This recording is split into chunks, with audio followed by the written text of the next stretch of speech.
The Best Friend's Billionaire Brother, a Caprock Canyon Romance, Book 1. Written by Bree Livingston. Copyright 2019. Narrated by Lorena Hoops. Audio copyright 2022. Chapter 1. Gabby Fredericks waited at one of the cubicles closest to her new editor-in-chief's office for her end-of-the-day meeting with him. Any minute, she was going to be called back, and she was already practicing how she would accept the promotion from section editor to copy editor. Changes were coming to the Charleston Uptown Gazette, and she wanted to be the first on board with modernizing the newspaper. "Ms. Fredericks," Wesley Brown finally called. He'd been the first change the publisher made. The previous editor-in-chief of the paper had wanted to retire, and when they were bought out, he decided it was the best time to leave. She stood and crossed the newsroom floor, shaking hands with him as she reached his office. "Hi." "Come on in." He stepped aside, allowing her in, and she noticed a woman behind Wesley's desk. Instead of being her normally meek self, she walked right over and shook the woman's hand. "Hi, I'm Gabby Fredericks." The woman waved to the chair across from her. "Please, take a seat."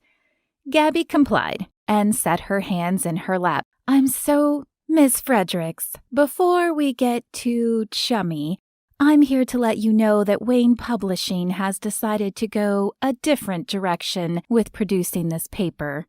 "Okay," Gabby said softly, unconsciously rubbing the office key on her wristlet.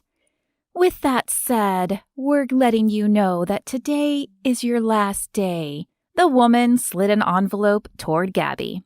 "That is a severance package.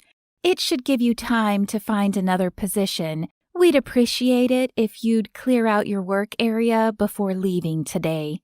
"Fired?" The word felt foreign in her mouth. She'd been with the paper since her sophomore year in college, working her way from intern to section editor over the past 4.5 years. The copy editor job was next, or so she thought. "I thought I'd been a great asset to the paper."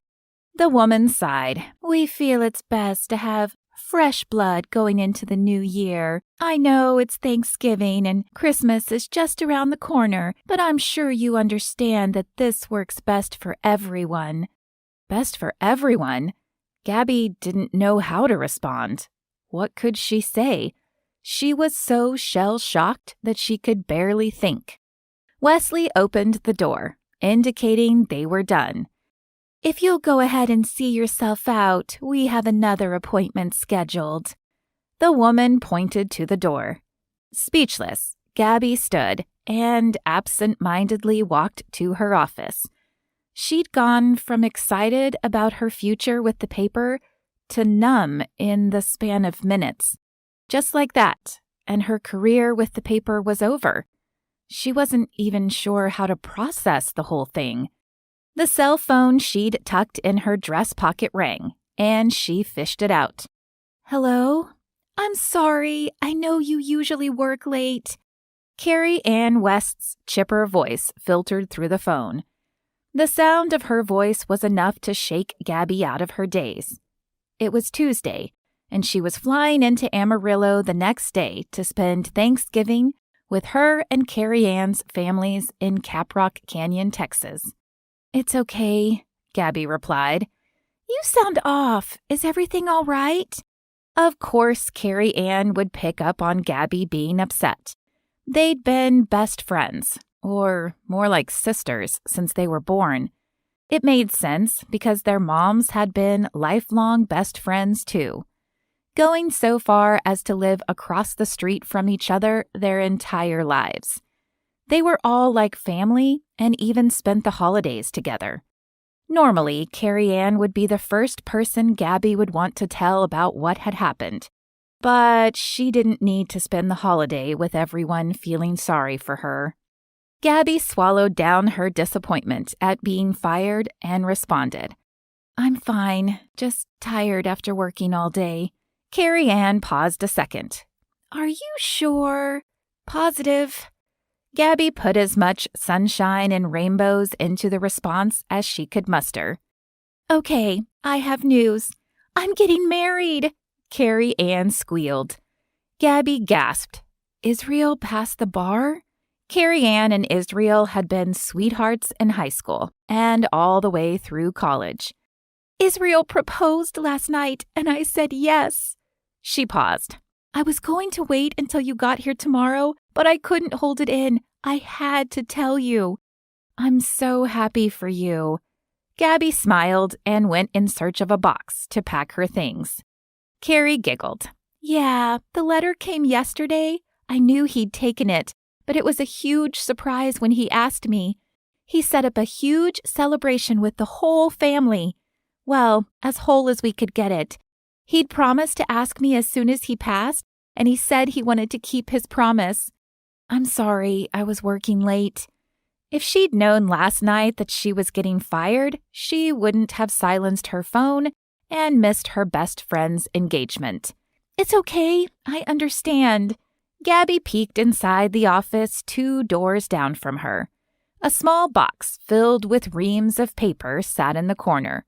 She pulled the paper out, figuring if they didn't want her swiping a box, they shouldn't have fired her. I'm deliriously happy for you. We want to get married New Year's Eve. New Year's Eve? Gabby stopped at her desk. That fast? Holy cow, you've always wanted a huge wedding. You can't. Gabby stopped short. Yeah, they could, because money talked. And they had enough Benjamin Franklins to make up an entire choir. Well, I guess you can now. A year ago, the West siblings had won the lottery, and now they were billionaires. The whole thing was still unreal to Gabby, but that was mostly because they didn't act any different. They were good people, sweet and hardworking. If anyone deserved to win that kind of money, they did. Laughing, Carrie said, Things have changed quite a bit since then. Wyatt, nope, don't want to hear it. But no, Carrie Ann. I left Caprock Canyon to get away from him, and I don't want to know anything about him. I know he's your brother, but I can't. The only reason I'm coming to Thanksgiving this year is because you told me he wasn't going to be there. Gabby shook her head as she crammed almost 5 years' worth of accumulated junk into the box. We talked about this, remember? For a second, Gabby thought Carrie Ann would fight her, but instead she replied, Yes, I remember. The very reason she'd stayed close to Caprock Canyon and pursued her journalism degree at Texas Tech after graduating high school was the hope that Wyatt would finally notice her. It was a crush she wished she'd never had. Pining for a man that would never see her as more than his little sister's best friend was stupid. A reality that hit her when Wyatt proposed to Lori Edwards, his on-again, off-again girlfriend he'd met on a rodeo tour. Instead of noticing Gabby, one night while she was home on fall break, their families were eating together, and the next thing she knew, Wyatt was getting on one knee. Her heart had shattered that night 5 years ago, watching him pull out a ring and ask someone else to marry him.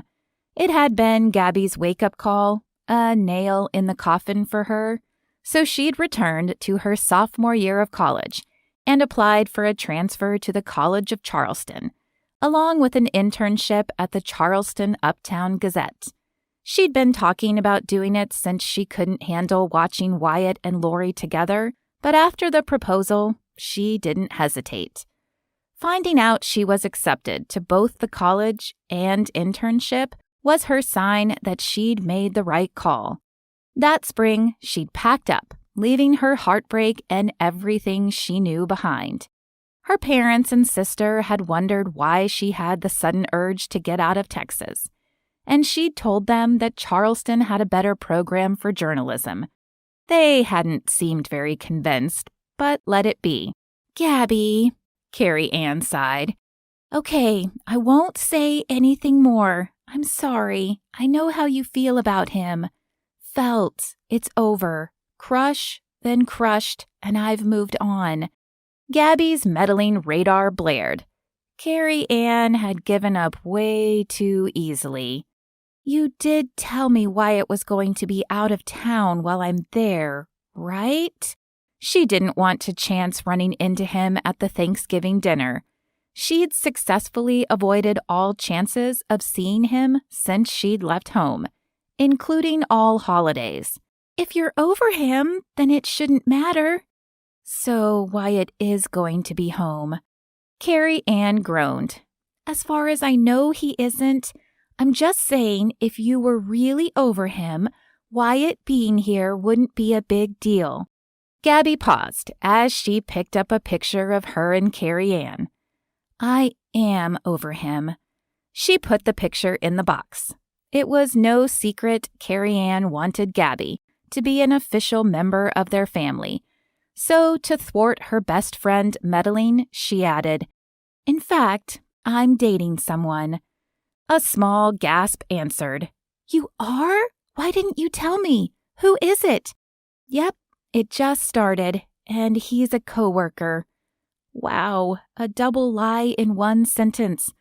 There was no dating, and she was no longer employed. It would take a while for the second part of that thought to sink in. What's his name? A name? Shoot. She should have thought this through a little better before opening her big, fat trap. Tim Redmayne. He's a great guy, but like I said, it's still early. Oh, I'm so happy for you. If that Tim guy is smart, he'll sweep you off your feet, and before you know it, you'll be married too. Don't get ahead of yourself, you hopeless romantic. Sighing heavily, Carrie Ann said, Fine. At least I get to see you tomorrow. Are you bringing Tim home? No way. It's too early in the relationship. Even more so for a non-existent one. Well, I get to meet him before it's too serious. Maybe I can even convince him to get you to move back home. Laughing, Gabby rolled her eyes. Carrie Ann, you are a mess, but I love you. I love you too. You're picking me up at the airport, right? Carrie Ann waited a beat and replied, Actually, I can't. The wedding planner I wanted just had a cancellation, and that's the only time she has available to meet. But you will have a ride, I promise. I can't wait to see you after the appointment. Gabby was a little disappointed that Carrie Ann wouldn't be there to greet her at the airport, but she understood with the wedding being so soon. Late night with popcorn and A Knight's Tale? Gabby smiled. It wouldn't be Thanksgiving without that. Okay, I'll see you tomorrow. They said their goodbyes, and Gabby ended the call. Every time she thought about going home, anxiety would nearly cripple her. She'd stayed away from her home and family, her mom, dad, and sister, because of Wyatt, always coming up with excuses as to why they should visit her. She'd played it off as being swamped at the paper, and to a degree, she was. As an intern, she'd been given all the crummy grunt work and bad hours, including weekends and every federally observed holiday, plus a few the newspaper made up. Of course, Gabby's family visited her on occasion, but it wasn't the same. Walking the streets of Charleston didn't have the same effect as Caprock Canyon. Heartache wasn't waiting for her around every corner, as it did at home. In Charleston, they were just streets, not memories.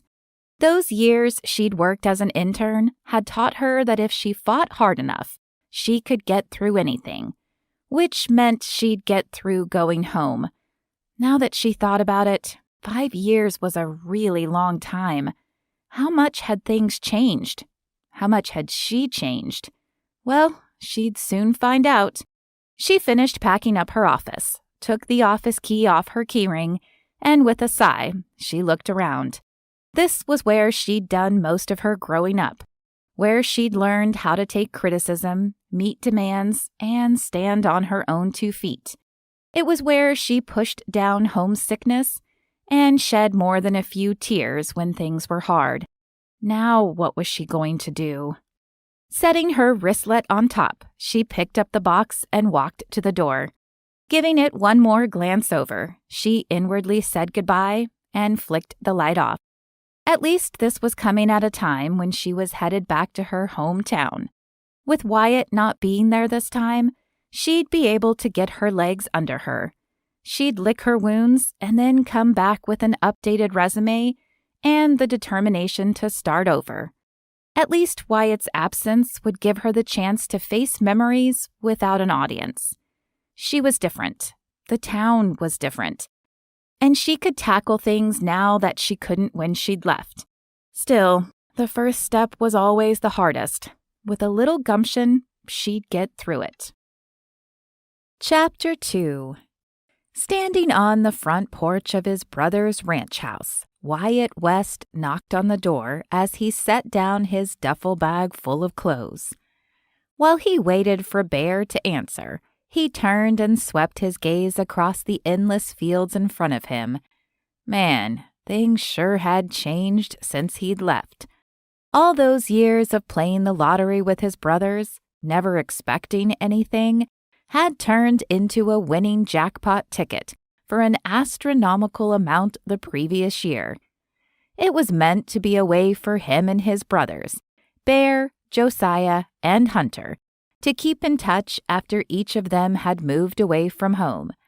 An excuse to FaceTime and shoot the breeze while they waited for the numbers to be drawn. The last number had flashed on the screen, and almost overnight, they'd become billionaires. Along with their baby sister, Carrie Ann, of course. They weren't going to leave her out. The door swung open, and Wyatt turned, smiling. "Hey, man." It had been a while since he'd seen his oldest brother in person.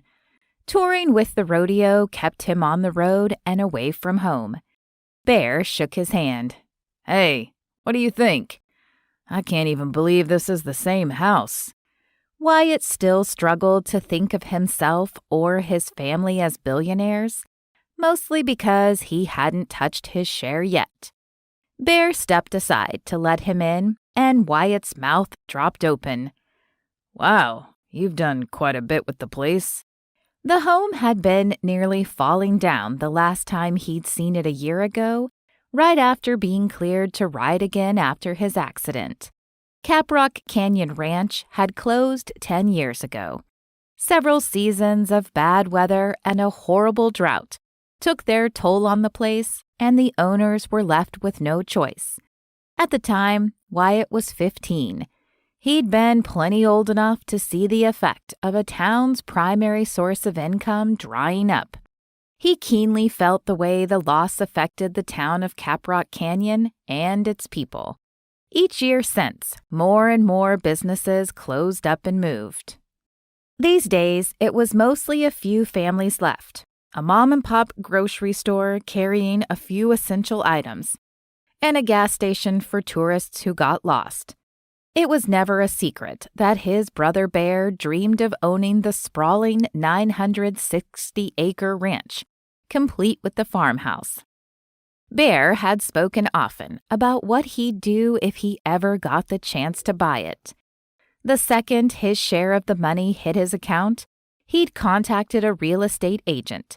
60 days later, Wyatt's brother was the proud owner of the ranch, 2 hours northeast of Amarillo. Bear grinned as his gaze swept the foyer. "Yep, it took the whole year and a lot of work, but it's done.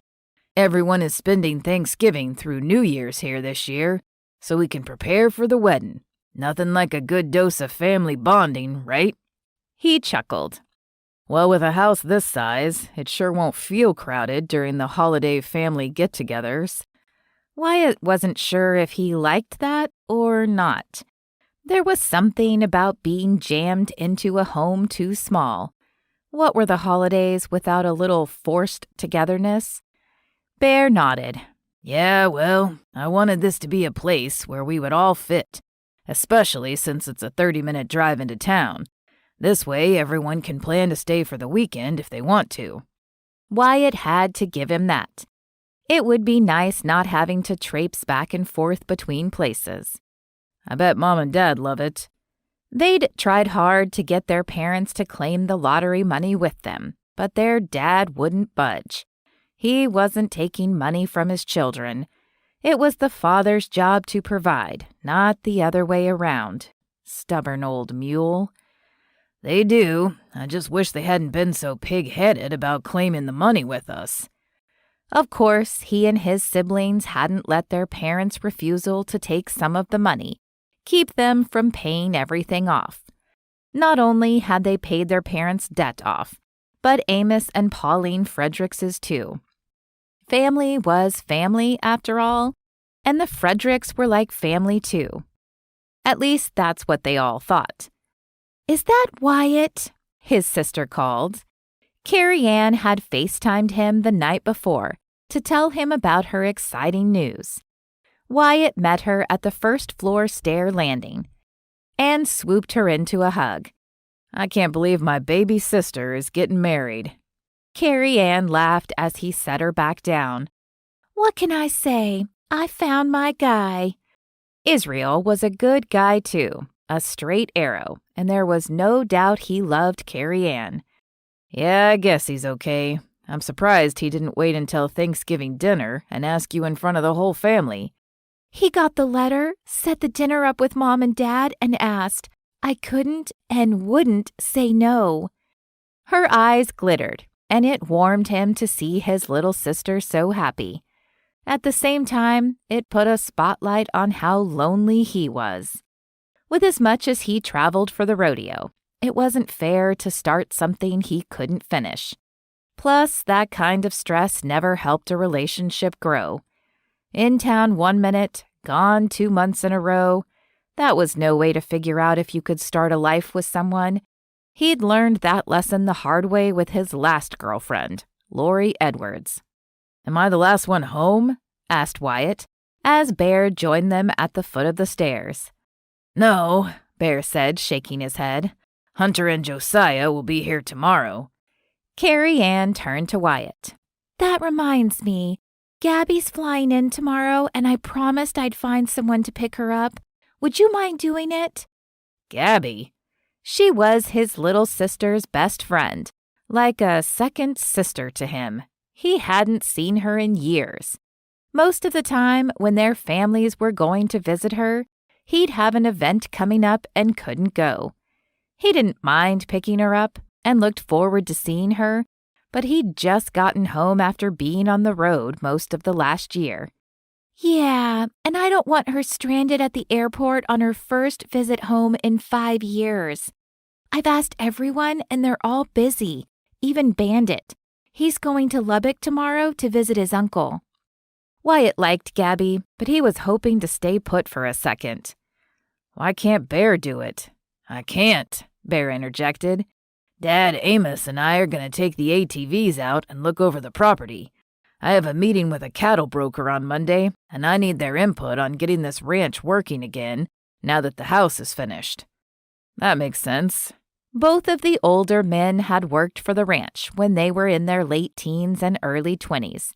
They'd seen it in its prime. Getting their input on how things should be was a good idea. "Plus, I told Mom and Dad that I'd be taking care of Thanksgiving dinner this year." Bear grinned. Wyatt chuckled. "Which means Bandit is doing the actual cooking." Bear shrugged. "He's my best friend, and he needed a job. I'm trying to convince him to open his own restaurant, but he'll hear none of it. Told him I'd do a contract and everything, and he's still telling me no." "He doesn't want your friendship ruined over money." Carrie Ann touched Bear's shoulder. "I think that's sweet."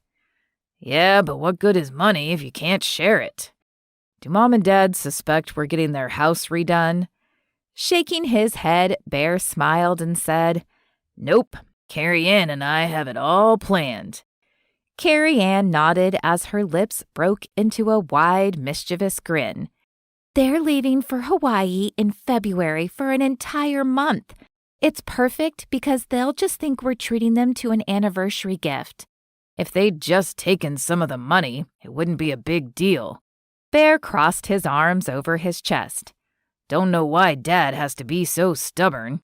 Carrie Ann and Wyatt raised their eyebrows simultaneously, snickering as they did. "You've got no clue, huh?" Wyatt asked. His brother was as bull-headed as they came. Bear narrowed his eyes. "Shut up." He trudged off, and the next thing Wyatt heard was the back door slamming shut. "What gopher crawled up his britches?" Wyatt asked. Carrie Ann looked in the direction Bear went. "He's still hurting." "That was a year ago. He needs to move on." He paused. "Not everyone is out for our money." She leaned back. "And you're one to talk." Wyatt rolled his eyes. "I'm traveling too much to even think about a relationship. It wouldn't be fair." "You are a lousy liar. Just admit Lori threw you for a loop." "She didn't." Carrie Ann lifted a single eyebrow and pinched her lips together. "I'm telling you, I'm fine. I just haven't found the right woman yet." Right being the operative word. Sure, there were plenty of women hanging around the rodeo who were willing and ready. But Wyatt wanted more. He wanted family, home, and belonging. "Back to Gabby. Will you pick up Gabby for me? You're the only one left to do it." She grumbled under her breath about dealing with fire later. "Did you say something about fire?" he asked. She waved him off. "No, just talking to myself. So will you get her?" "Yeah, I'll pick her up. I haven't seen her in ages." "Well, when I talked to her this morning, she said she was dating some guy named Tim." Carrie folded her arms over her chest. "But I don't believe her for a second." Wyatt felt a little kicked. Gabby dating? Then again, she wasn't so little anymore, as evidenced by his sister tying the knot in 6 weeks. "Why?" Carrie Ann stared at him a second, like she was waiting for him to say something, and then sighed. "Men are so dumb." She spun on her heels and bounced up the stairs. "Just so dumb." Her voice trailed off as she left Wyatt standing there gawking after her. What did that even mean? How was he dumb? Shaking his head, he grabbed his bag and followed Carrie Ann. He'd be spending some time at home, hoping that he could figure between now and the next rodeo if he should dive in harder or hang it up. Maybe by the new year he'd have his answer and a plan in place. Chapter 3. Winding her way through Amarillo Airport, Gabby wondered who would be picking her up. At least Wyatt wasn't an option. He was at a rodeo 2 states over. She'd double-checked the night before just to be safe. And Carrie Ann wouldn't do that to her anyway. With a quick stop at the arrivals counter, she found where her luggage would be coming in and finished her trek through the airport. The same crowd she'd shared her plane with began to gather, waiting for their suitcases too. Suddenly, she had the feeling she was being watched. She swept her gaze across the sea of people and froze. Wyatt West. "No," she whispered. It wasn't possible. He was in Arkansas. She'd checked and double-checked. Even that morning, when she'd pulled up the event, he was still listed as a bull rider. Gabby was going to give Carrie Ann the chewing out of a lifetime when she saw her. How could she send Wyatt? What was Gabby going to do now? How much would a ride from Amarillo to Caprock Canyon cost? Whatever it was, it would be worth it not to be trapped in a vehicle with him for 2 hours. Just as she was plotting her way out, their gazes locked. Hat in hand, he smiled that signature smile of his, the kind where one side of his lips quirked up and just a bit of his teeth showed. She had a list of her favorite smiles, and this one was the humdinger of them all. It was the kind that made her feel lightheaded and stupid. And she was stupid. He was a married man of many years now. She'd even seen the invitation. Not that she was spying, really. She couldn't help that it had shown up on her mom's Facebook timeline as one of the choices Lori was considering. In the time that it took for him to reach her, she'd somewhat gathered her thoughts. She was the little sister's best friend, and he was married. It wasn't like they really ran in the same circles in high school, even though she was only a year behind. When he moved in like he was going to hug her, she crossed her arms over her chest and cocked her hip, stopping him in his tracks. "I thought you were going to be out of town." Wyatt blinked. "Are you mad? I haven't seen you in 5 years." For a second, she stared at him, and then she let her arms fall to her sides. "No, Carrie Ann just said someone was picking me up. I didn't question her because the last time we spoke, she said you had a rodeo event during Thanksgiving weekend and you wouldn't be home." No way was she going to confess she'd double-checked it. He scratched the back of his neck with his free hand.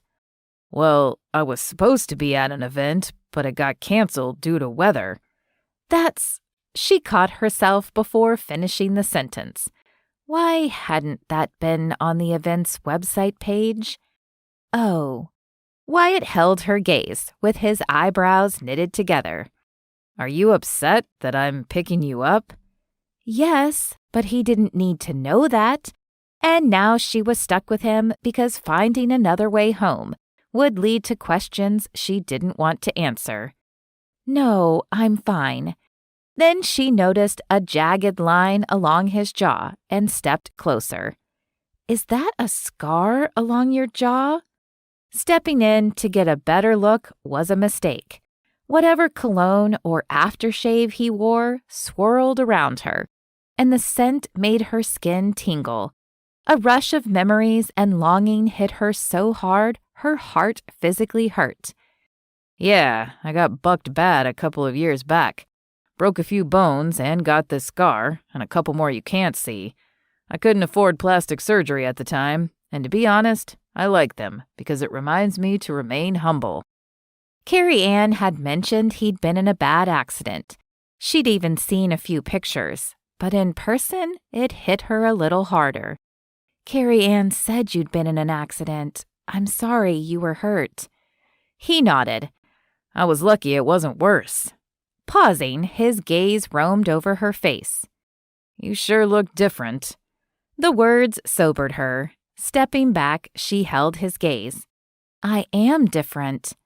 "I guess we all are, huh?" "Maybe." Her gaze traveled to his hand.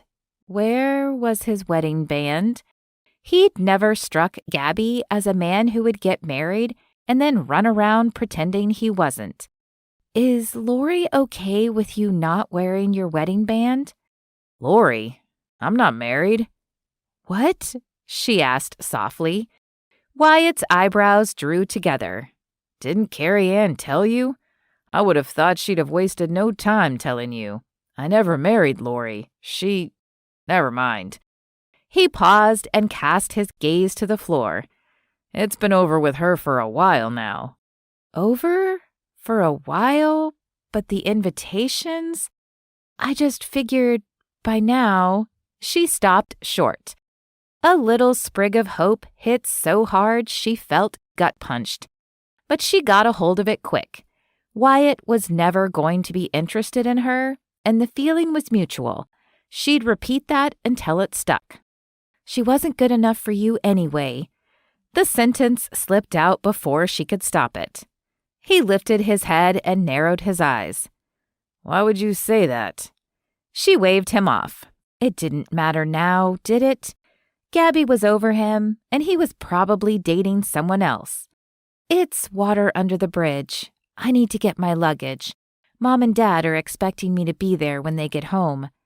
"My understanding is that we're all staying at Casa Bear through the holidays." She blinked a few times as she tried to process what Wyatt had said. She would only be there for Thanksgiving weekend, not all the holidays. But staying with the Wests for even 5 days, as in the same vicinity as Wyatt? Clearly, the start of the holidays had been declared open season on Gabby Fredericks.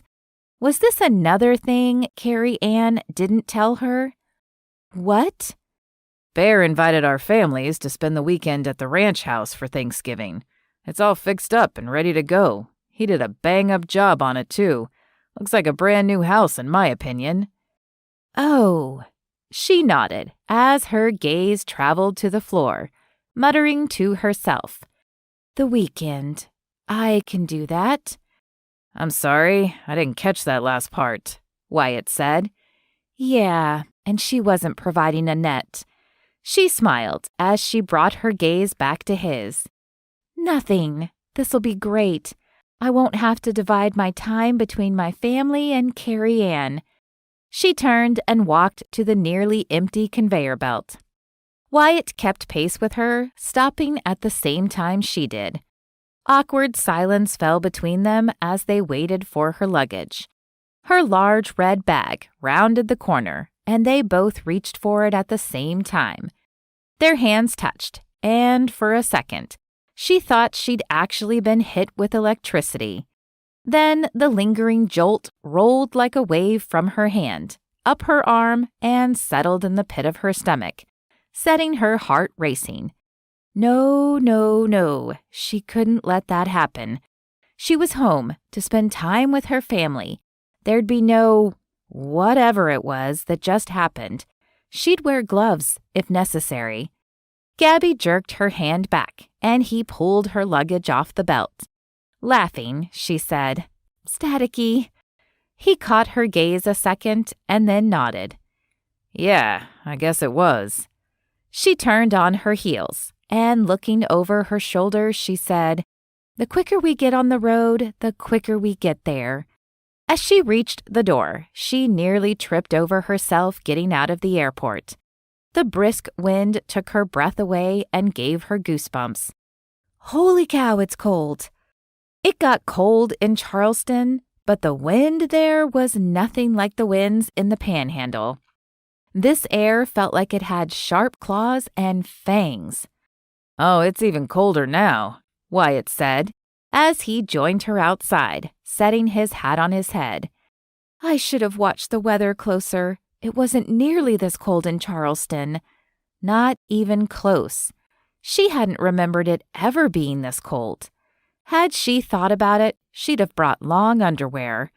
He set her luggage down and slipped out of his coat. Here, that little blouse of yours is no match for West Texas winds. He smiled and helped her put it on. Yeah, except she wasn't thinking west wind lowercase. She was thinking west wind. With one tiny whiff, his scent washed over her, and she was a teenager again, endlessly scribbling Mrs. West on the edges of her school notebooks, little hearts and plus signs. The longer she was around him, the clearer it became that she wasn't prepared to deal with him just yet.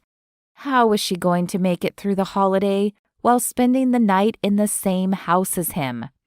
Another sharp gust blew, and Wyatt grabbed her luggage.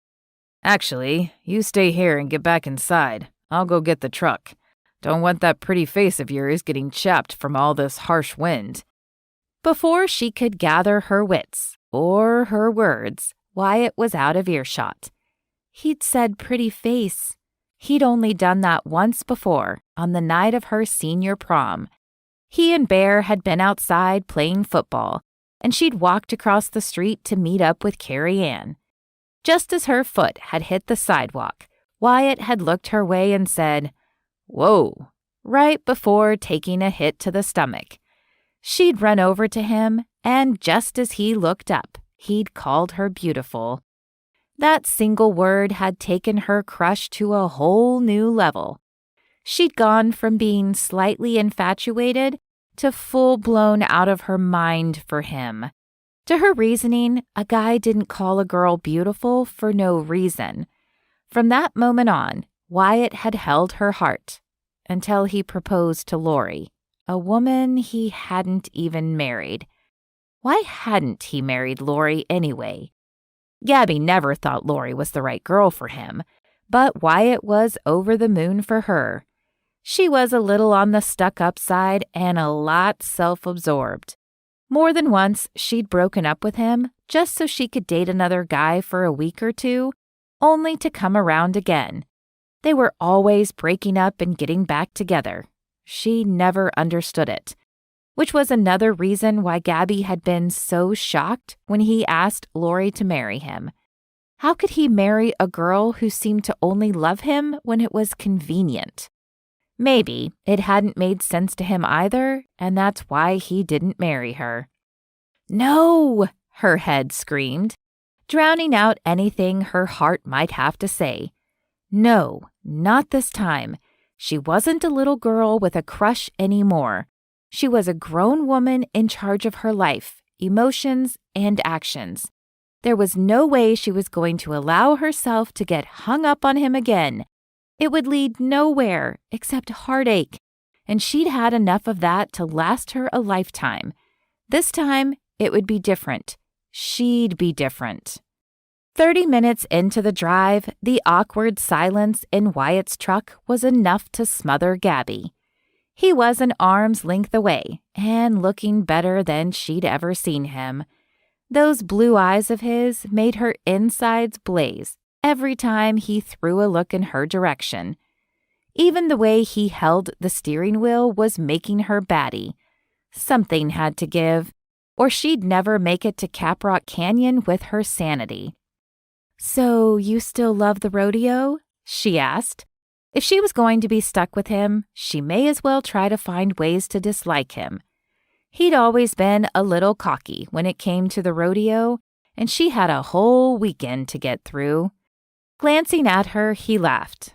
Well, aside from the broken bones, I've loved it. The travel, the crowds, the whole shebang has been fun. It's been an experience. The response wasn't what she expected, and the broken bones still surprised her. The love for it? Well, he'd loved bull riding since she could remember. As soon as he turned 18, he'd turned pro. She could see the twinkle in his eyes any time he talked about it. When he first started riding bulls, the whole family would go watch him. He'd finish his 8 seconds, land on his feet like a superhero, and his face would light up with a smile so spectacular it made her almost swoon. How about you? Have you liked living in Charleston? He asked. Loaded question. Before she got fired, she would have been looking forward to returning to Charleston. She'd loved working for the paper, and she'd worked hard to climb the ladder. Moving from intern to full-time employee right after she graduated from college. Anytime they needed someone for a story, no matter how demeaning it may have seemed, she'd eagerly volunteered. Her coworkers had been great, but she'd never made an effort to be more than work friends. Sure, they'd go out on an occasional night and have some dinner, and maybe some wine and talk about the paper or where they saw print newspaper going. Come to think of it, none of their conversations ever got beyond work. The magnifying glass she suddenly had wasn't making her feel all that anxious to go back. Yeah, it's so pretty. And it was. Gabby loved Battery Park. All the trees, the ocean, the historical places. I spent my first year just visiting different places. It's really nice, and the people are friendly.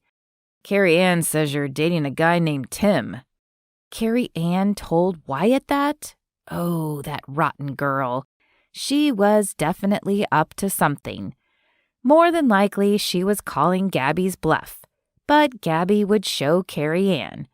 Her relationship with Tim just got a whole lot more real. Yep, been seeing him a couple of weeks. Any potential there? It took effort not to laugh hysterically, but somehow she managed to hold it back. Instead, she shrugged. I don't know. It's too soon to really tell. I mean, it takes longer than a couple of weeks to get to know someone. That was a reasonable response, one that could be easily sold. How about you? Are you dating anyone? He shook his head as he returned his gaze to the road ahead. No, traveling makes it hard to really get to know someone. It also shows you if a relationship can handle tough times. Is that what happened with him and Lori? Why didn't Lori just go with him? Is it too much prying to ask what happened with you and Lori? His lips pressed together, and a second later he said, We just weren't meant to be. It was a tone she'd heard before, one that meant the conversation was over. Instead of pressing him like she wanted to, Gabby turned her focus to the scenery flashing past. If he didn't want to talk about it, there wasn't much she could do. And she didn't care anyway. It wasn't like when they were younger, when he'd sometimes come find her when he couldn't find Carrie Ann, asking about girls and relationships. More than once, they'd talked about deep things like marriage and family. But now they were older and had grown apart. Silly, youthful notions, but those little talks were what started her crush. She liked that he wanted to find someone, settle down, and get married. He wanted a small house and a big yard so his family would spend time outside. He wanted Friday nights with no cell phones and local football games. He'd wanted all the same things she wanted. A simple life with the love of her life and kids running around. Small town life. But he'd always wanted those things with someone else. And that little piece of knowledge was what she needed to remember this weekend, especially if she was to keep her feet on the ground. On occasion, one of them would break the silence by pointing out animals or something interesting. Other than that, it was just a long stretch of highway until they got closer to Caprock Canyon. Gabby could feel the change in elevation, the way the air seemed to grow cooler. This part of the Panhandle felt like its own little world. It was hotter in the summer and colder in the winter. It snowed more in Caprock Canyon than just about anywhere around. It wasn't until Wyatt was turning off the main road that it hit her. I can't believe Bear did it. He actually bought the place. Laughing, Wyatt nodded. Well, I believe it, but yeah, I know what you mean. None of us ever expected to win all that money. She turned to him. Have you done anything with it? There literally was no telling with Wyatt. Of the four brothers, he was the most spontaneous. I haven't touched a single cent. We had the money deposited in one account initially, so we could all pitch in to pay off family stuff. Once we had that done, then we split it. I didn't want the excitement of winning to cloud my judgment, and for me to do something stupid with it, so there it still sits. Gabby narrowed her eyes. She knew by the way he said it that he was holding something back. And what? What else? What makes you think there's something else? He shot her a glare. She cocked an eyebrow. I've known you all my life. I just know. Can we just drop it? His lips curled as he said it. I hate talking about it. Gabby leaned back, moving as close to the door as she could. He'd never snapped at her like that. Never. Okay, she whispered. A wall of uncomfortable silence fell between them, and the few miles from the road to the ranch house felt like forever. As soon as the truck pulled to a stop, Wyatt turned to her. Gabby, She threw the door open and jumped out. I guess my time away hasn't changed things as much as I thought. She slammed the door, then yanked open the back door and grabbed her luggage, ignoring the biting cold that hit her face. Wyatt got out of the truck and came around the bed. Really, Gabby, I'm sorry. Just, what was there to say? He needed to leave her alone. Seeing him brought back so many feelings and emotions, and as much as she wanted to deny it, there was still that something Wyatt had that was pulling her to him. He reached for her luggage, but she jerked it away. I've been on my own and alone long enough. I don't need help. She pulled on the handle of the suitcase, the wheels digging into the dirt. Why can't he just "Leave me alone," she whispered to herself. Why did he have to be in town in the first place? And why couldn't the torch she had for him ever die? What was wrong with her? She'd never considered herself a glutton for punishment. The second she saw him in the airport, she should have marched her happy self to the ticket counter and gone back to Charleston. Now she was stuck with a man she couldn't have, and by golly, didn't want. Maybe if she repeated that phrase enough times, she wouldn't actually want him anymore. Chapter 4. Wyatt swore under his breath and kicked one of the tires on the truck. When he'd agreed to pick up Gabby, he hadn't expected to pick up a beautiful woman. The last image he had of her from before she'd left for South Carolina was of a fresh-faced college sophomore, but now she was replaced by the gorgeous woman who just stomped into the house. The only thing seemingly unchanged was her favorite color, red. Wow, the little girl he'd always considered a sister wasn't giving him brotherly feelings at all. When she'd stepped close to him to look at his scar, he'd just taken a deep breath. It had been the worst, or best, timing. He couldn't quite decide. Gabby's perfume had smelled incredible. And her lips? When did they get so luscious? Dang, when did she get so beautiful? He quickly followed Gabby into the house and paused a second, watching her fight to get up the stairs with her luggage. Man, oh man, Gabby definitely wasn't a little kid anymore.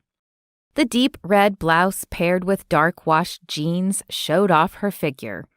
Her long dark hair fell past her shoulders and curled up at the ends. He took a deep breath, shaking away the strange reaction. Yanking off his hat, he sighed and hung it on a hook by the door. He crossed the foyer and reached for the handle. "Let me help you with that." She popped his hand. "I can get it."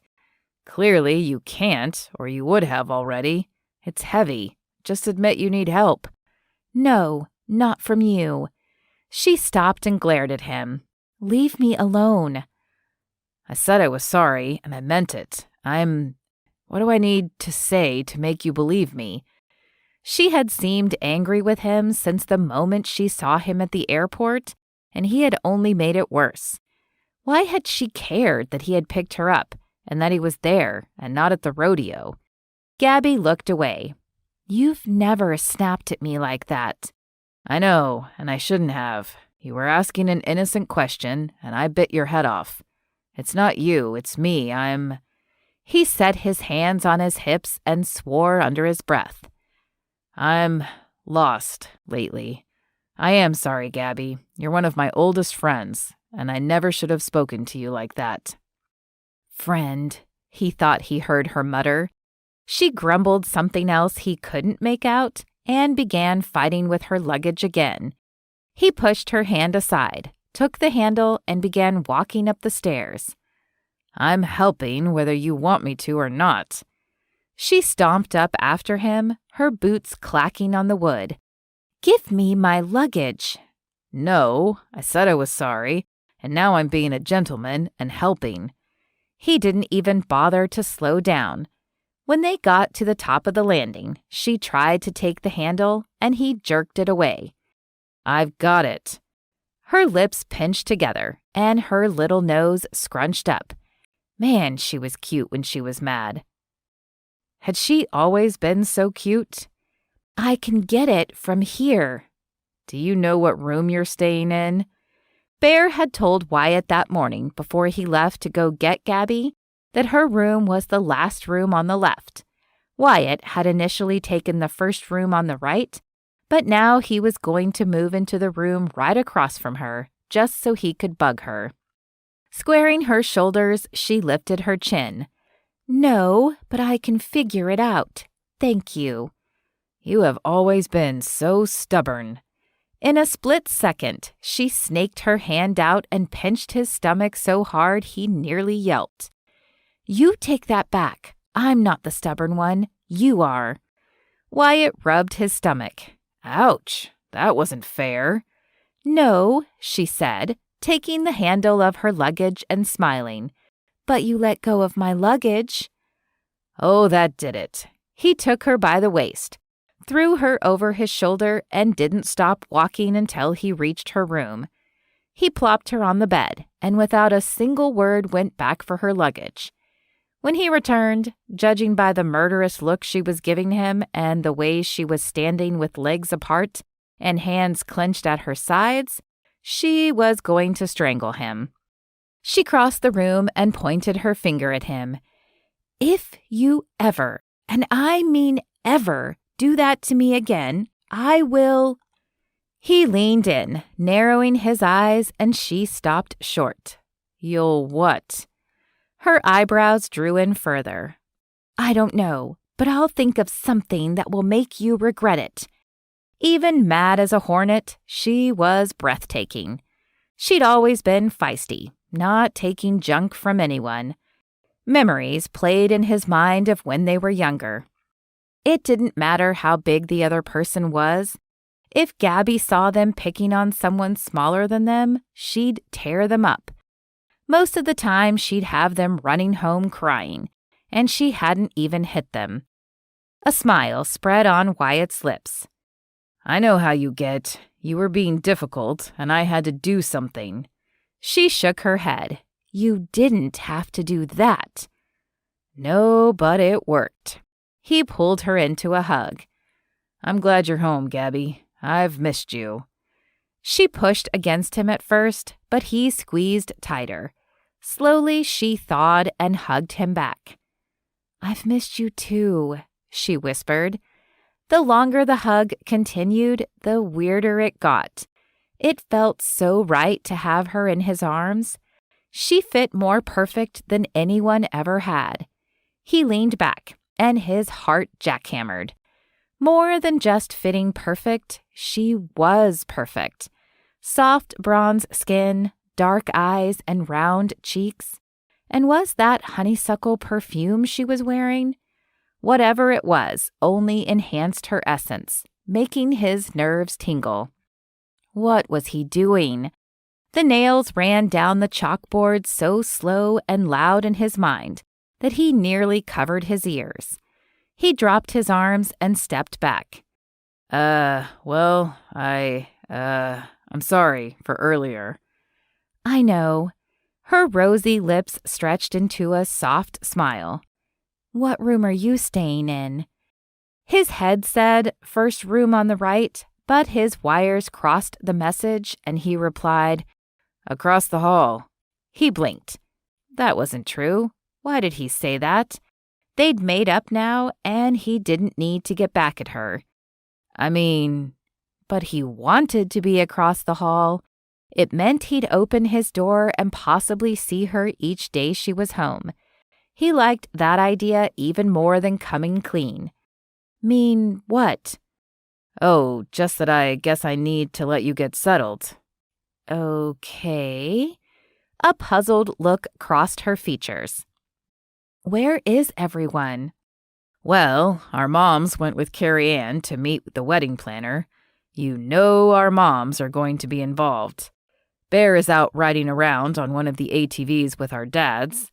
He wants their opinion on how to get things going. And I don't know where Josiah or Hunter are. Have you talked to your sister? Gabby shook her head.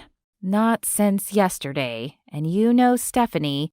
She's about like you when it comes to spontaneity. He laughed. Yeah, I guess we both get wild hairs. Do you know when any of them will get back?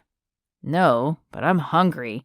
I'm sure Bandit could cook us something, or we could even run into town for a bite. If you're hungry, or... He stopped short, wondering why he was suddenly a babbling idiot. He didn't get flustered around women, so what was his problem? She looked over her shoulder at the bed. I think I might take a nap. That doesn't sound half bad. A wide smile lifted her cheeks and her eyes twinkled. You remember when we were kids and we'd camp out? We'd all pile into the same tent because we were afraid of the coyotes. We were such wimps. Yeah, I seem to always manage to have my sleeping bag next to yours. I'd hold your hand, you'd scoot in close and tell me you'd protect me. She cleared her throat. Well, me and Carrie Ann, because she'd be right there with me. Wyatt nodded. Yeah, coyotes were the only thing you were afraid of, but instead of running inside, you'd stick it out, unlike Carrie Ann. She looked down and giggled, because I didn't want anyone to think I was a chicken. He tipped her chin up with one finger. You were never a chicken. Their eyes locked, and he found himself lost in the depths of hers, so deep and dark and full of mysteries he wanted to solve. "Hey!" Carrie Ann squealed as she bounded into the room. Wyatt jumped back and swallowed hard. What had just happened? If he didn't know any better, another minute or two and he'd have kissed Gabby, and she was dating someone. He needed some air to clear his head. Gabby grabbed Carrie Ann, and they swayed back and forth as they hugged. I guess I'll let you two catch up, Wyatt said, his voice husky. "Oh, Wyatt." Gabby slipped off his coat, and their fingers brushed as she handed it to him, causing his pulse to jump. "Thanks," she said with a sweet smile. He swallowed. Sure." Stepping back, he nearly tripped over himself to get out of her room. He'd known Gabby forever. Their families were sewn together like blood, only stronger. It wasn't right to think of her like something other than a friend, a little sister. Whatever was getting his wires crossed needed to stop. Slowly, he shook his head. She was also dating a guy named Tim. If there was one thing Wyatt wasn't, it was a cheater, and he didn't help women cheat either.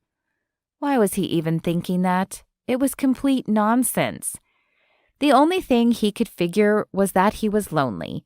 It might not be the best time for a relationship, but he sure did want one. And not a little fling. He wanted the next relationship to go somewhere with someone he could see growing old with. That was all this shock surrounding Gabby was. A little kick in the pants to wise up and put himself out there again. As he slipped inside his room, he stared at the duffel bag sitting on top of the bed.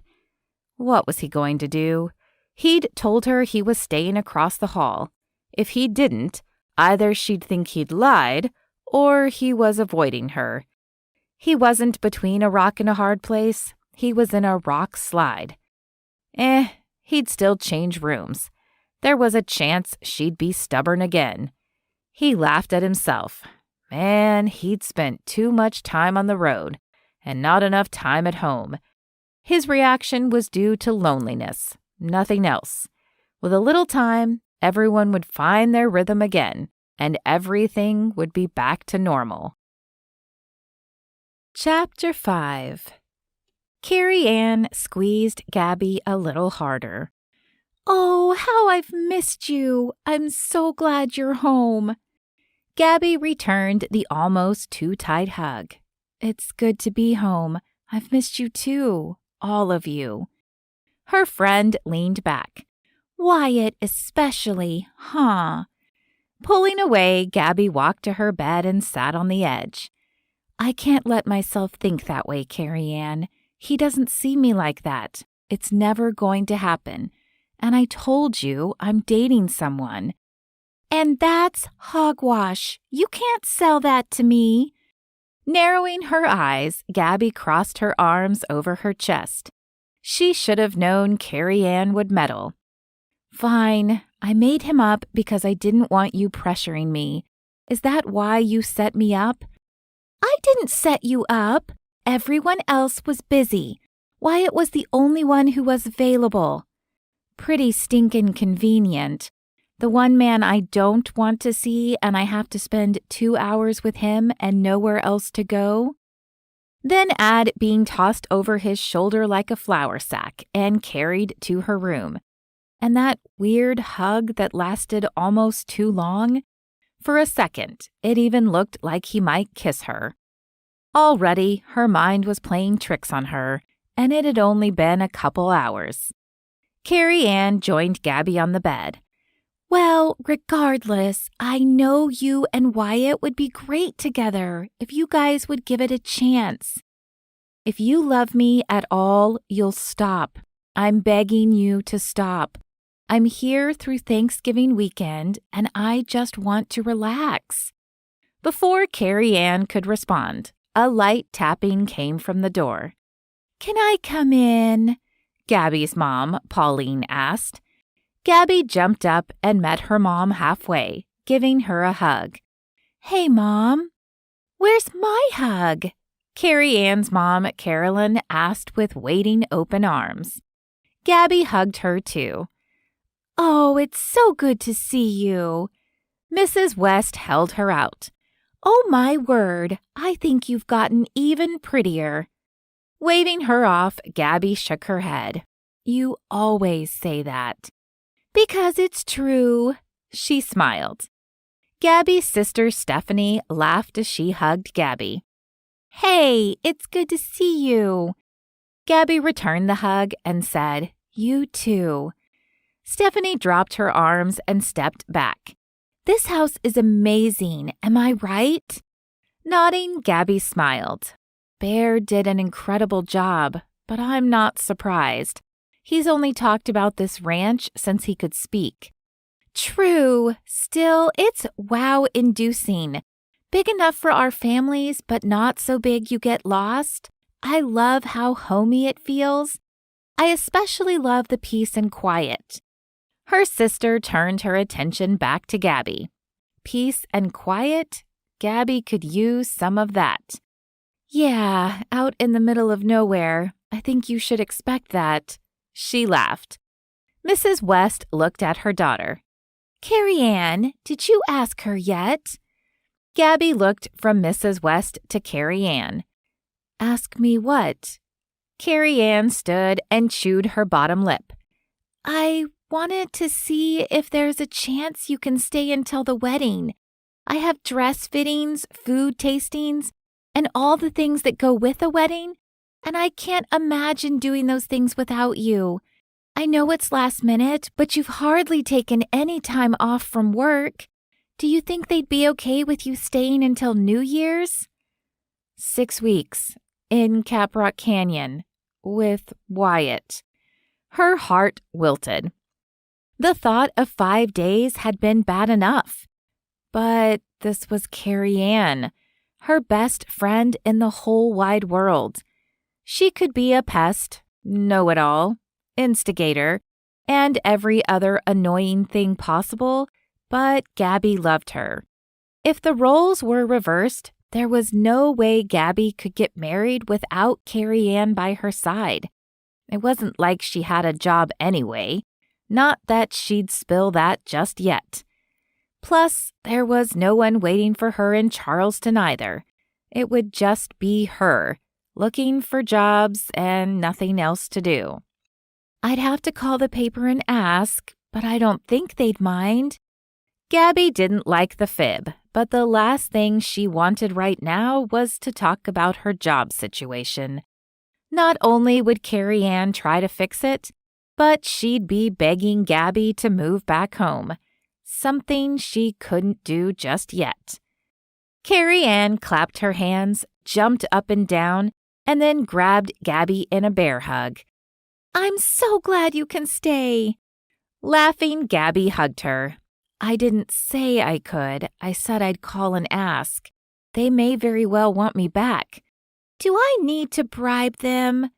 Carrie leaned back as she asked. No. Gabby's mom smiled. I certainly would love for you to stay for a while. It's been a long time since you've been home. Me too. It's been a long time since I've had the chance to really hang out with my little sister, Stephanie added. Pulling free from Carrie Ann, Gabby looked at her mom and sister. You've visited me in Charleston. It's not the same thing, honey, her mom replied. Mrs. West nodded. Absolutely not the same. Having your babies home gives mamas peace of mind. It doesn't matter how old you are, we worry. Carrie Ann rolled her eyes. Mom, you're so dramatic. I am not, she chuckled. Anyway, everyone is waiting on us to start eating. Hooking her arm in Gabby's, Carrie Ann grinned. This is going to be awesome. We can talk colors after dinner. I told the wedding planner we'd have a decision by tomorrow. She said we'll need to make them quickly if we plan to pull this wedding off by New Year's Eve. They followed their moms out of the room, still linked together, and Carrie Ann talking a mile a minute. Once they reached the formal dining room, Gabby looked around in awe. It was open and bright and warm. Whoever Bear had hired had done an incredible job here.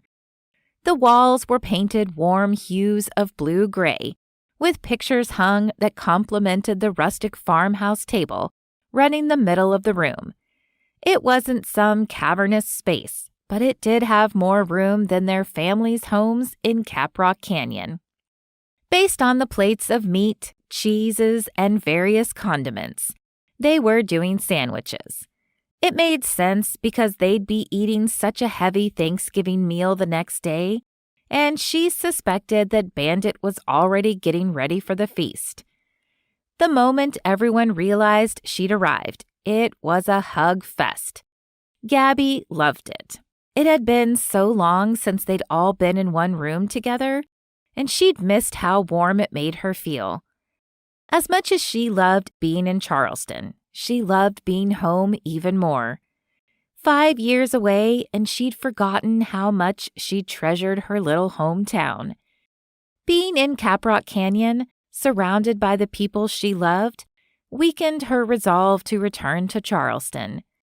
She glanced around the room and found Wyatt leaning against the far wall, talking to his dad, King. His face was lit up, and even from where she stood, she could see the twinkle in his eyes. Whatever they were discussing had him excited. That was one of the things she'd loved about him. The way he'd pour all of himself into something. It was always all or nothing with him. The moment he made his choice, he was whole hog into it. Same as her. Another trait they shared. Not that they spent time talking a lot about it. It was just something she'd noticed. Wyatt must have sensed her staring and pulled his attention from his dad to her. He shot her a half smile and straightened, and the next thing Gabby knew, he was weaving through people walking toward her.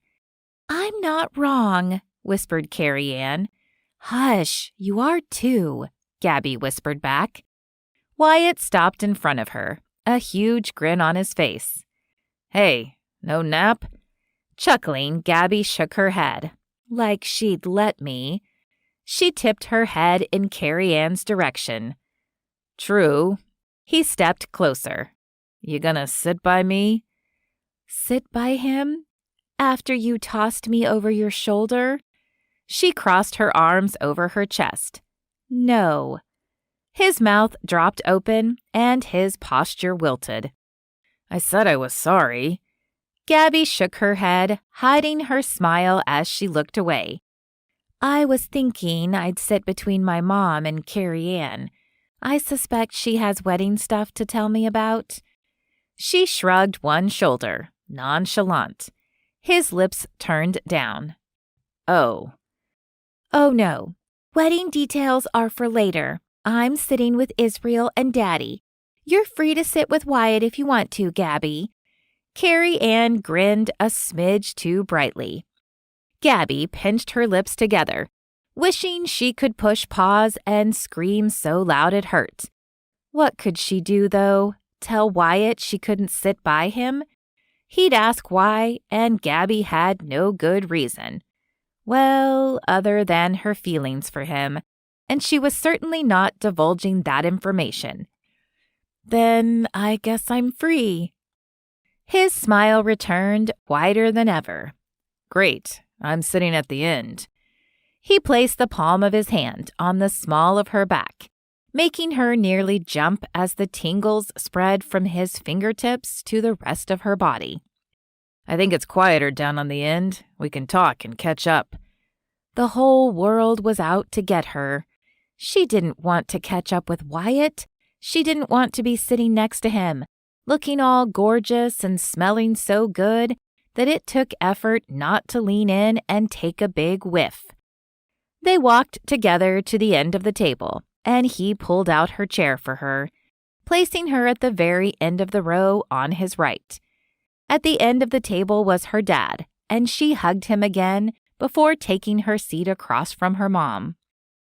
Wyatt took his seat next to her and leaned over. Told you it was a little quieter down here. His breath tickled her ear and she giggled. "What's so funny?" her sister asked. Stephanie had taken a seat next to their mom, with Josiah on her right. Gabby wrinkled her nose and shook her head. "Nothing, really. Just funny that we're finally all together at a table and it's not suffocating." Their dad chuckled. This was really nice of Bear to think of the family like this. He's done a jam-up good job. Wyatt cleared his throat. You scouted the property with Bear and Dad, didn't you? I did. Amos paused as he took a drink of water. We found a pecan orchard about 5 miles from here. It's in rough shape, but I think we can save it. It'll need better irrigation. That's if Bear wants to keep it. Wyatt's mouth dropped open. A pecan orchard? Her dad nodded. That's what we all thought. I had no idea the Canyons had any such ideas. They must have started it right before they fell on hard times. There's even a rundown old house over there, like they planned on having someone stay there and tend it. Gabby's gaze drifted to the table as she lost herself in a memory. The summer after his graduation from high school, Wyatt had his tonsils out. She was supposed to go to camp, but Mrs. West was still working at the time. Gabby overheard her fretting about staying home with Wyatt.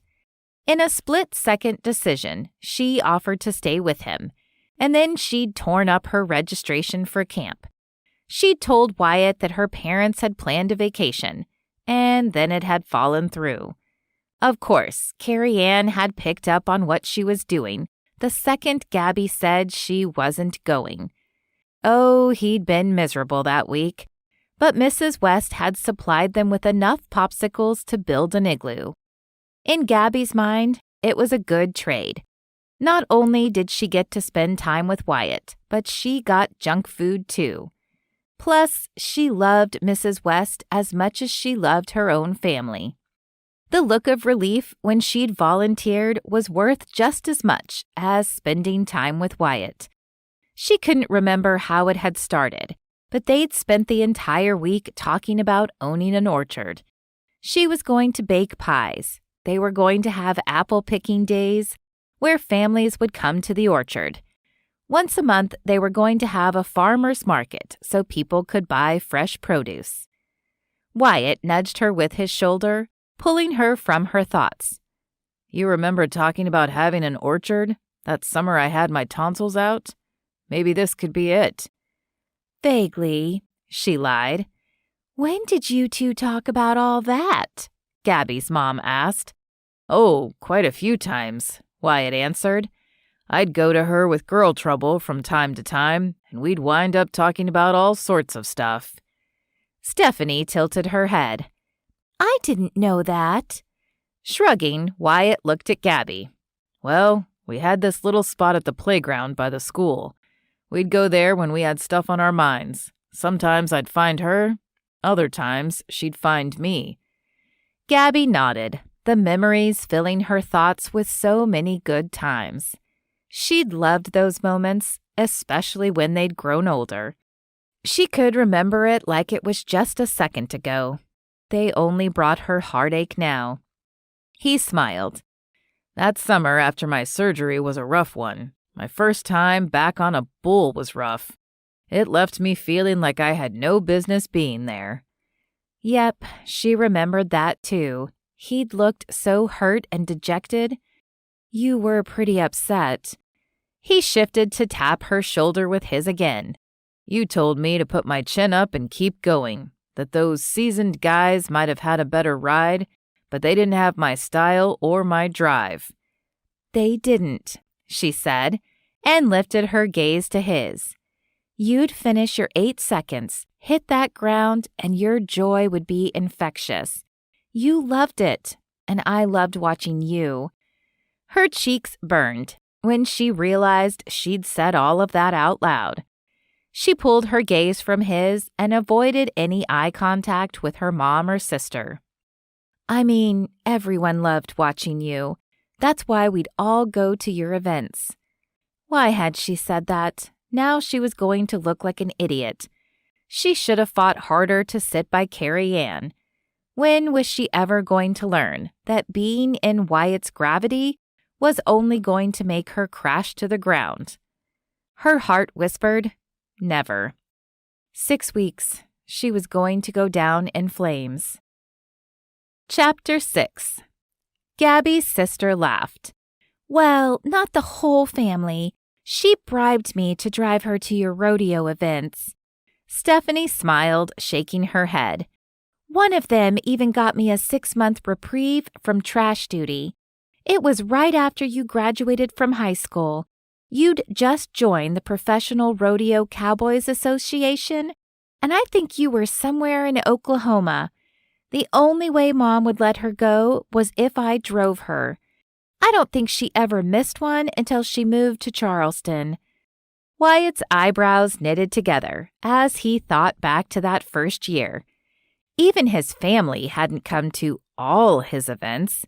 A couple of them were upwards of 8 hours away, and he didn't remember Gabby being at all of them. Mrs. Fredericks smiled. "I remember that. He was in—" She paused, tapping her mouth with her finger. "Oh yeah, Fort Smith, Arkansas, not Oklahoma. There was no way I was letting you drive that far by yourself. I'd taken you to a couple of the ones in and around Dallas and Abilene, but that was just too much distance for my peace of mind." "You were at the event in Fort Smith?" asked Wyatt. Nodding, Gabby fidgeted with the napkin next to her plate. Well, your mom had a really bad cold, and your dad didn't want to leave her. That meant no one was going to be there. It was the first time you were in another state. But you were there? I never saw you." Stephanie scoffed. "I know. She made me leave before you could. To this day, I have no idea why she was in such a hurry to leave. We'd driven all that way, and she wouldn't even say hello. It made no sense to me." Gabby's face was now as bright red as her blouse. "I think we've reminisced enough at this point. So, Dad, you said that there's a pecan orchard. What did Bear think of that?" Whatever they were talking about, it was white noise to Wyatt. Gabby had shown up for every event. Why had she done that? They were family, and the two of them were pretty close as kids. She was his little sister's best friend and basically a sister. Still, as much as Gabby hated taking out the trash, to trade for that chore for 6 months, he had no idea what to think. "All right, everyone, let's settle down." Wyatt's dad's voice boomed over everyone in the room. He'd taken his place at the other end of the table. Bandit set the last tray of bread down and turned to walk out. "Where do you think you're going?" his father asked. Well, sir, I thought I'd let your families have your meal in peace." Mr. West pointed to the chair next to Bear. "You may have put this meal together, but that doesn't make you any less family. Park it, boy." Bear laughed. "I told you they'd have you eat with us." Bandit grumbled. Shut up, Bear." Talk about a friendship. Bear and Bandit had been friends since Bandit moved to Caprock Canyon as a teenager. He stuttered a little, and that was all the ammo stupid teenagers needed to pick on someone. Cue Bear West. Of the things Wyatt's brother hated, well, they all hated, was people being bullies. That type of behavior didn't fly in their family. Bear was captain of the football team, and he caught rumor of one of his linebackers messing with Bandit. Bear wore that guy out. That day, he brought Bandit home to eat dinner with them. From that point on, they were as thick as thieves. No one dared pick on Bandit ever again. The guy sure could cook, too. Before his mom passed, she'd opened up a restaurant, and he'd learned from her. He'd tried to keep it afloat after she was gone, but it was a losing battle once the ranch died. Wyatt's dad cleared his throat. Now, back to what I was wanting to say. He looked at Bear. We're all proud of you and the work you've done here. This home is beautiful, and we all want to thank you for letting us invade. Waving him off, Bear shook his head. Stop, Dad. Mrs. Fredericks added, No, sweetheart, your dad's right. You did wonderfully. And we all get to stay together, which means your mama and I can sneak coffee together tomorrow morning. She laughed. Wyatt's mom joined in with a chuckle. If there's coffee, I'm there. She grinned. And Bandit, his dad continued, thank you for staying with us and cooking dinner tomorrow. I want you to know we appreciate you, and I'll have my boys in there peeling potatoes. You just give the word. Gabby leaned over and whispered, I've missed this. Her breath against his ear sent goosebumps down his spine. There was that weird feeling again. It hasn't been the same without you, he whispered back. Now that he really thought about it, the holidays had been different without her. Boring. He'd had no one to talk to. Yeah, he had his siblings, but that wasn't the same. Talking to Gabby always seemed to give him peace, and he was content when he was with her. The world always had a way of disappearing when they'd go off and talk. Stress would roll off him like raindrops on a tin roof. Things were always better when he was with Gabby. The conversations soon dialed down to a hum as everyone fixed their sandwiches and ate. Every so often, someone would bring up an old memory from when they were kids, and everyone would get involved in retelling the story. Then the conversation drifted to high school and dating. He dated a few girls in high school, but nothing serious like Carrie Ann. He couldn't remember any of the girls he'd dated wanting to go fishing with him. Only one or two had ever come to his amateur rodeo events. After he went pro, he spent his first year focused on winning national titles, so he could apply for the PBR. And it had paid off. After working on his skills, he'd applied and received his membership. Not too long after that, he'd met Lori. She'd come to some of his events, but he was pretty sure she was just there to flirt with the other guys. At the time, Wyatt hadn't really paid attention because she'd always been a bit of a tease.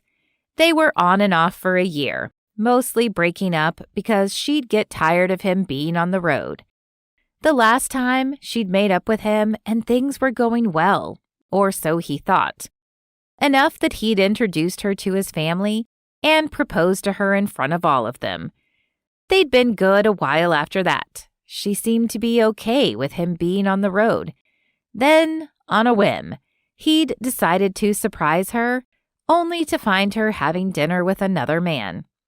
It had broken his heart, but not as much as it should have.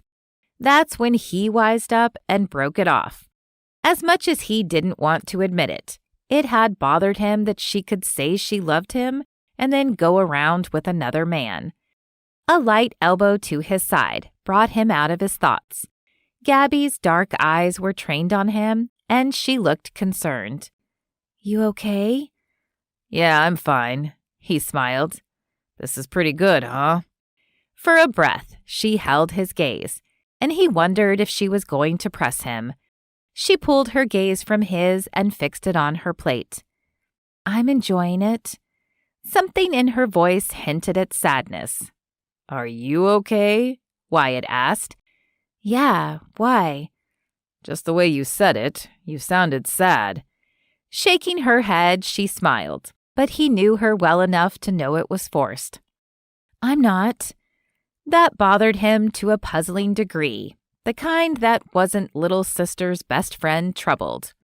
He moved closer, whispering, You'd tell me if you were, right?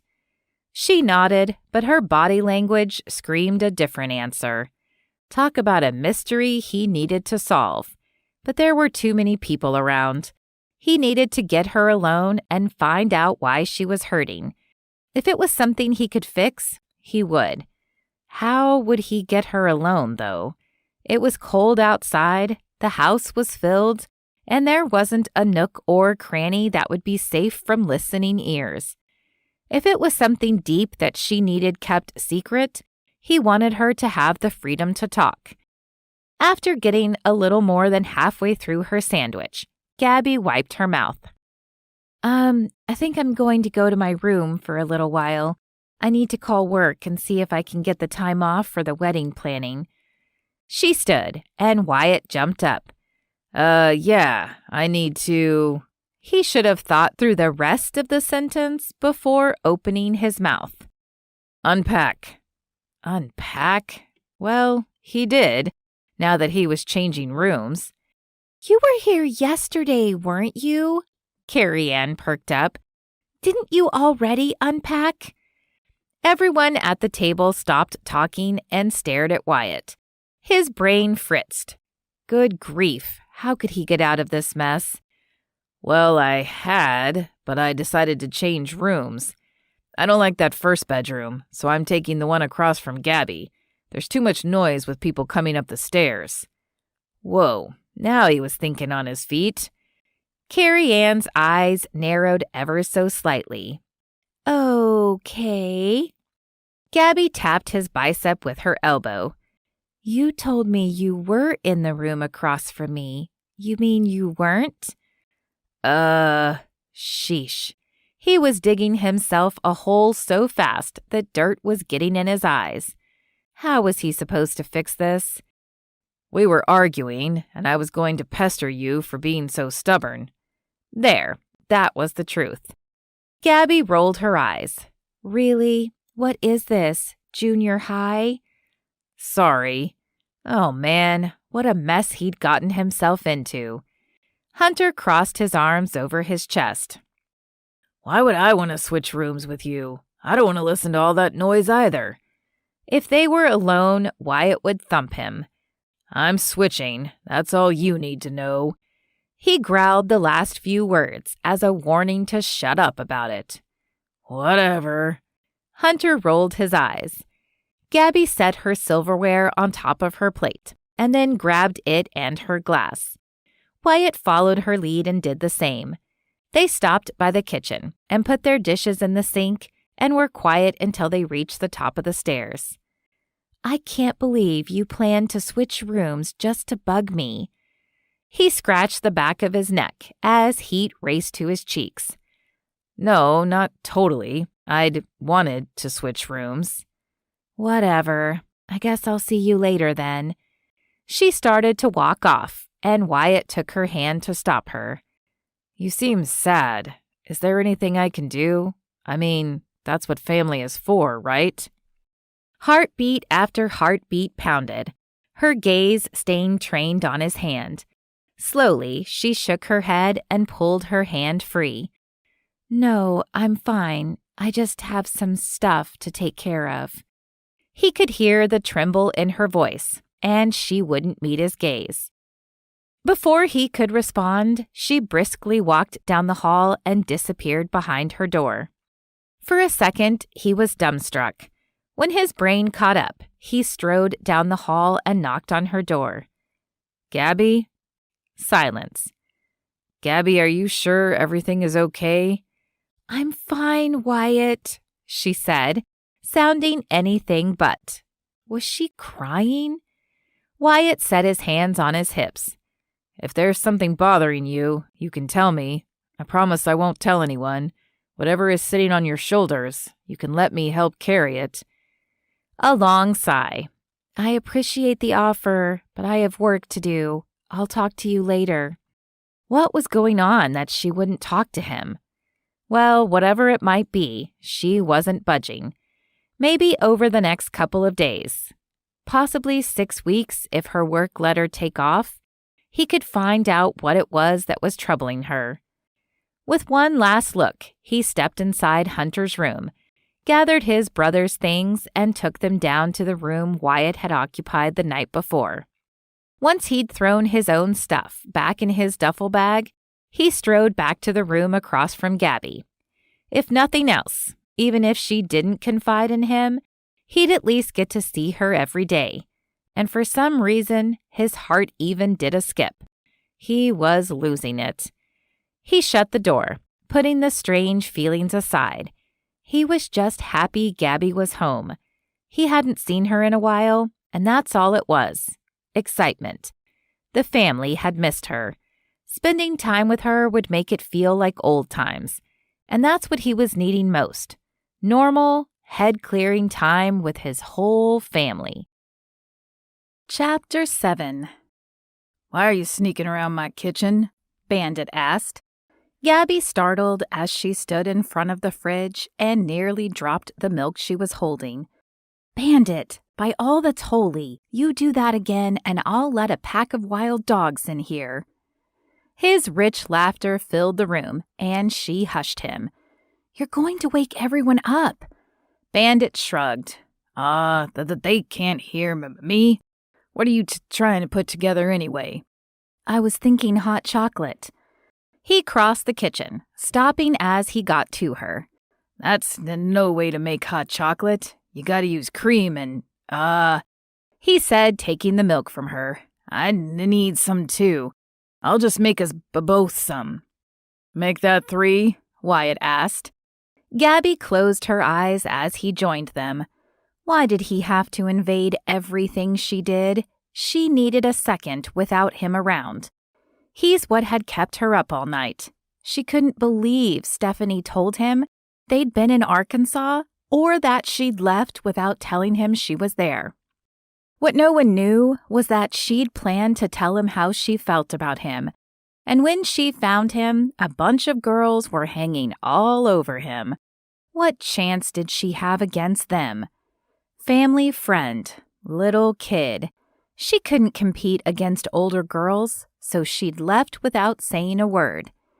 And after dinner, he'd reminded her of exactly how he'd always see her. Family, nothing more. "Sure," Bandit said.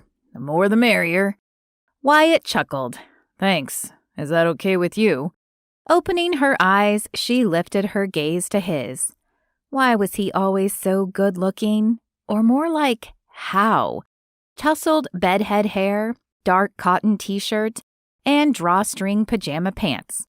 He looked like he'd walked off a magazine page. If she said anything other than sure, he'd want to know why, and she didn't want to give that answer. She shrugged a shoulder. "It's okay with me." "Y'all take a seat in the living room, and I'll bring the hot chocolate out when they're done," Bandit said, as he pulled out a large pot. "It shouldn't take too long." "Thanks." Gabby slipped around Wyatt, hoping he'd want to stay in the kitchen and talk to Bandit. Her hope was dashed when he sidled up beside her, smiling. "I thought I'd be the only one up this late, or I guess you could say early, since it's after midnight. What's kept you from sleeping?" Like she'd let that confession fly any time soon. "I don't know. I guess I've just got a lot on my mind." "Me too." When they reached the living room, Gabby took a spot in the corner of the couch and curled her legs under her as she rubbed her arms. "It's a little chilly." Wyatt walked to the fireplace. "I could get a fire going." Pulling the blanket from the back of the couch, Gabby shook her head. "This will work." "You think it's big enough for 2? My feet are freezing." Sharing a blanket with him? Life was just being unreasonably unfair since she'd returned home.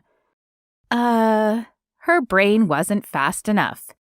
He crossed the room, sat beside her, and pulled part of the blanket over him.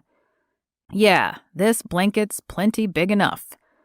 It could be as large as Texas and not be big enough, but she was now trapped.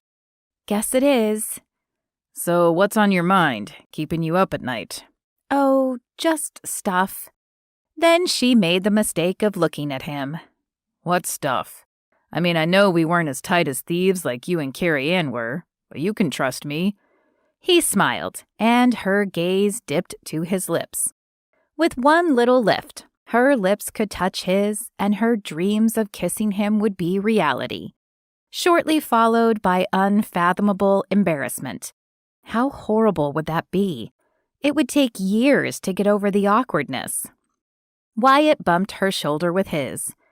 Come on, spill. I'm thinking about moving back to Caprock Canyon. The words tumbled out before she could stop them. I mean, of course, just thinking. Probably won't. Coming back home has me all nostalgic. That's all. I get it. I've been back a few times and I've felt that way. It's hard to be away from home. She nodded, and they sat in companionable silence a second before her mouth began running again. I think I might see if the old town newspaper is still up and running. If not, maybe I could see about starting it up again. Of course, I'd have to do some research. It may not be viable. Taking a deep breath, Wyatt seemed to weigh what she'd said. It couldn't hurt to try, that's for sure. He paused a second. Hey, you want to go check out that pecan orchard later today to see if we want to get it going after we've gotten some sleep? It could be fun. We'll just have to dress warmly. When I peeked outside, it hadn't snowed yet, but the weather app on my phone said to be expecting more. Maybe we can finally have an orchard like we talked about that summer. That might be tough. It's Thanksgiving Day. I don't know if we'll get the chance to do that. More importantly, she didn't want to be alone with him. She needed more time to get her head and heart on the same page. Wyatt was unavailable. We can't eat all day long. No, but you know we'll be playing cards at some point. I know. How about the day after? We could go Friday.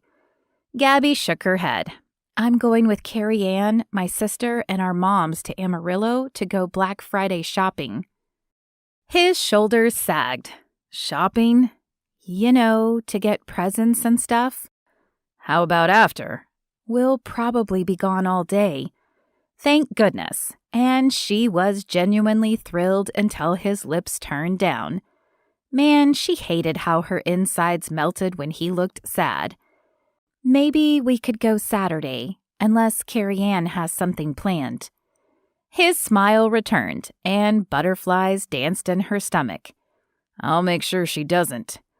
Okay, Bandit said as he walked into the living room. They're done. Tastes pretty good if I do say so myself. He handed Gabby and Wyatt a cup. She wrapped her hands around it, letting the warmth seep through her fingers, and then brought it to her nose. Taking a deep breath, she closed her eyes. It smells heavenly. Thank you. It's my mama's recipe, but bless her soul, the best cook ever. Wyatt took a sip of his and winced. I should have waited. This stuff is napalm. Bandit laughed and sat in a chair adjacent to the couch. It's just chocolate if it's not hot. Well, you've got the hot part down. Wyatt bent forward and set his cup on the coffee table. I'll give it a second. I'd set mine down, but my hands are cold, and this feels good. So, what's got the two of you up at this time of night? Bandit smiled as he took a sip of his drink. How he handled the temperature was beyond Gabby. Wyatt crossed his arms over his chest. Oh, just stuff on my mind. He hooked a thumb in her direction. Same with her. What's on your mind, then? Bandit asked. Gabby lowered her cup to her lap. I'm thinking about moving back home, but I'm not sure if that would work. Do you know if the Canyon Journal is still open? It had been on its last leg when she'd left home. Nah, it closed after you moved to Charleston. Mary Wise tried to keep it afloat, even going without pay, but Mr. Wise's health got to the point where she had to stop. That saddened Gabby, but at the same time it gave her ideas. She had a little money saved. if she got a loan at the bank and really worked hard, maybe she could restart it. Chuckling, Wyatt smiled. I can see the wheels turning 1,000,000 miles a second. Hush, it's just thinking. As much as I'd like to, the reality is that I can't. I don't have the money to do that. I can help with that, Wyatt offered. She shook her head. Never would she ever do that. The Wests weren't ATMs, and she wasn't taking a penny from them. No way. I'm not taking money from you or anyone else. Bandit nodded. Yep, keep telling Bear the same thing. I won't take nothing from him. He's my friend. What good is money if you can't share with the people you care about? You guys are like family to us. I don't get why it's such a big deal. Wouldn't you want to do the same? Wyatt leaned forward and grabbed his mug, testing another sip. That's good stuff. Like family.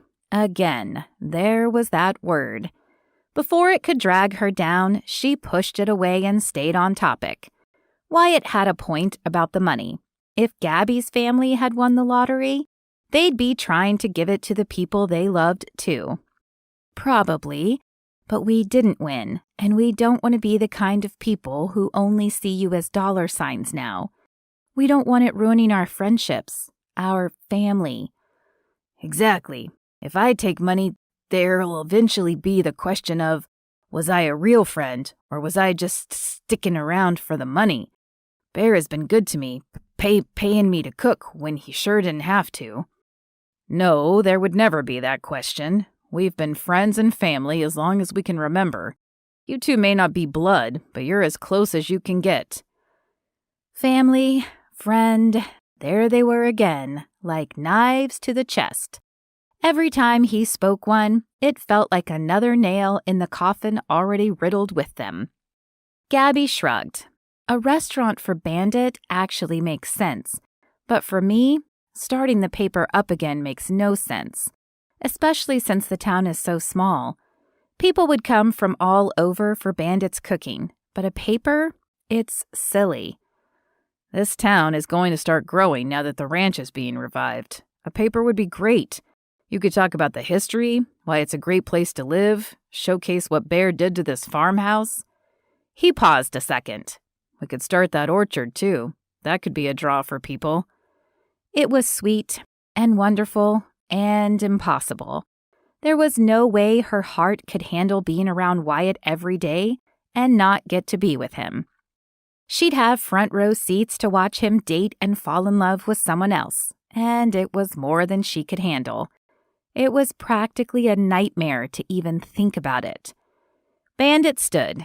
You two keep talking. I'm gonna catch a few winks before I have to get dinner going. With that, Bandit downed his hot chocolate and left. Wyatt twisted in the seat to face Gabby. I'm serious. I'd love to help you get the paper going again. Gabby shook her head. Wyatt, no. I'm going back to Charleston. You're going back to the rodeo. That's your first love. This other stuff would just get in your way. His shoulders sagged. Yeah, I guess you're right. The silence stretched out between them, making the house feel eerily quiet. Clearing his throat, Wyatt said, Can I ask you a question? Sure. He lifted his gaze to hers, an unreadable expression on his face. You wouldn't be disappointed in me if I quit, would you? Bull riding?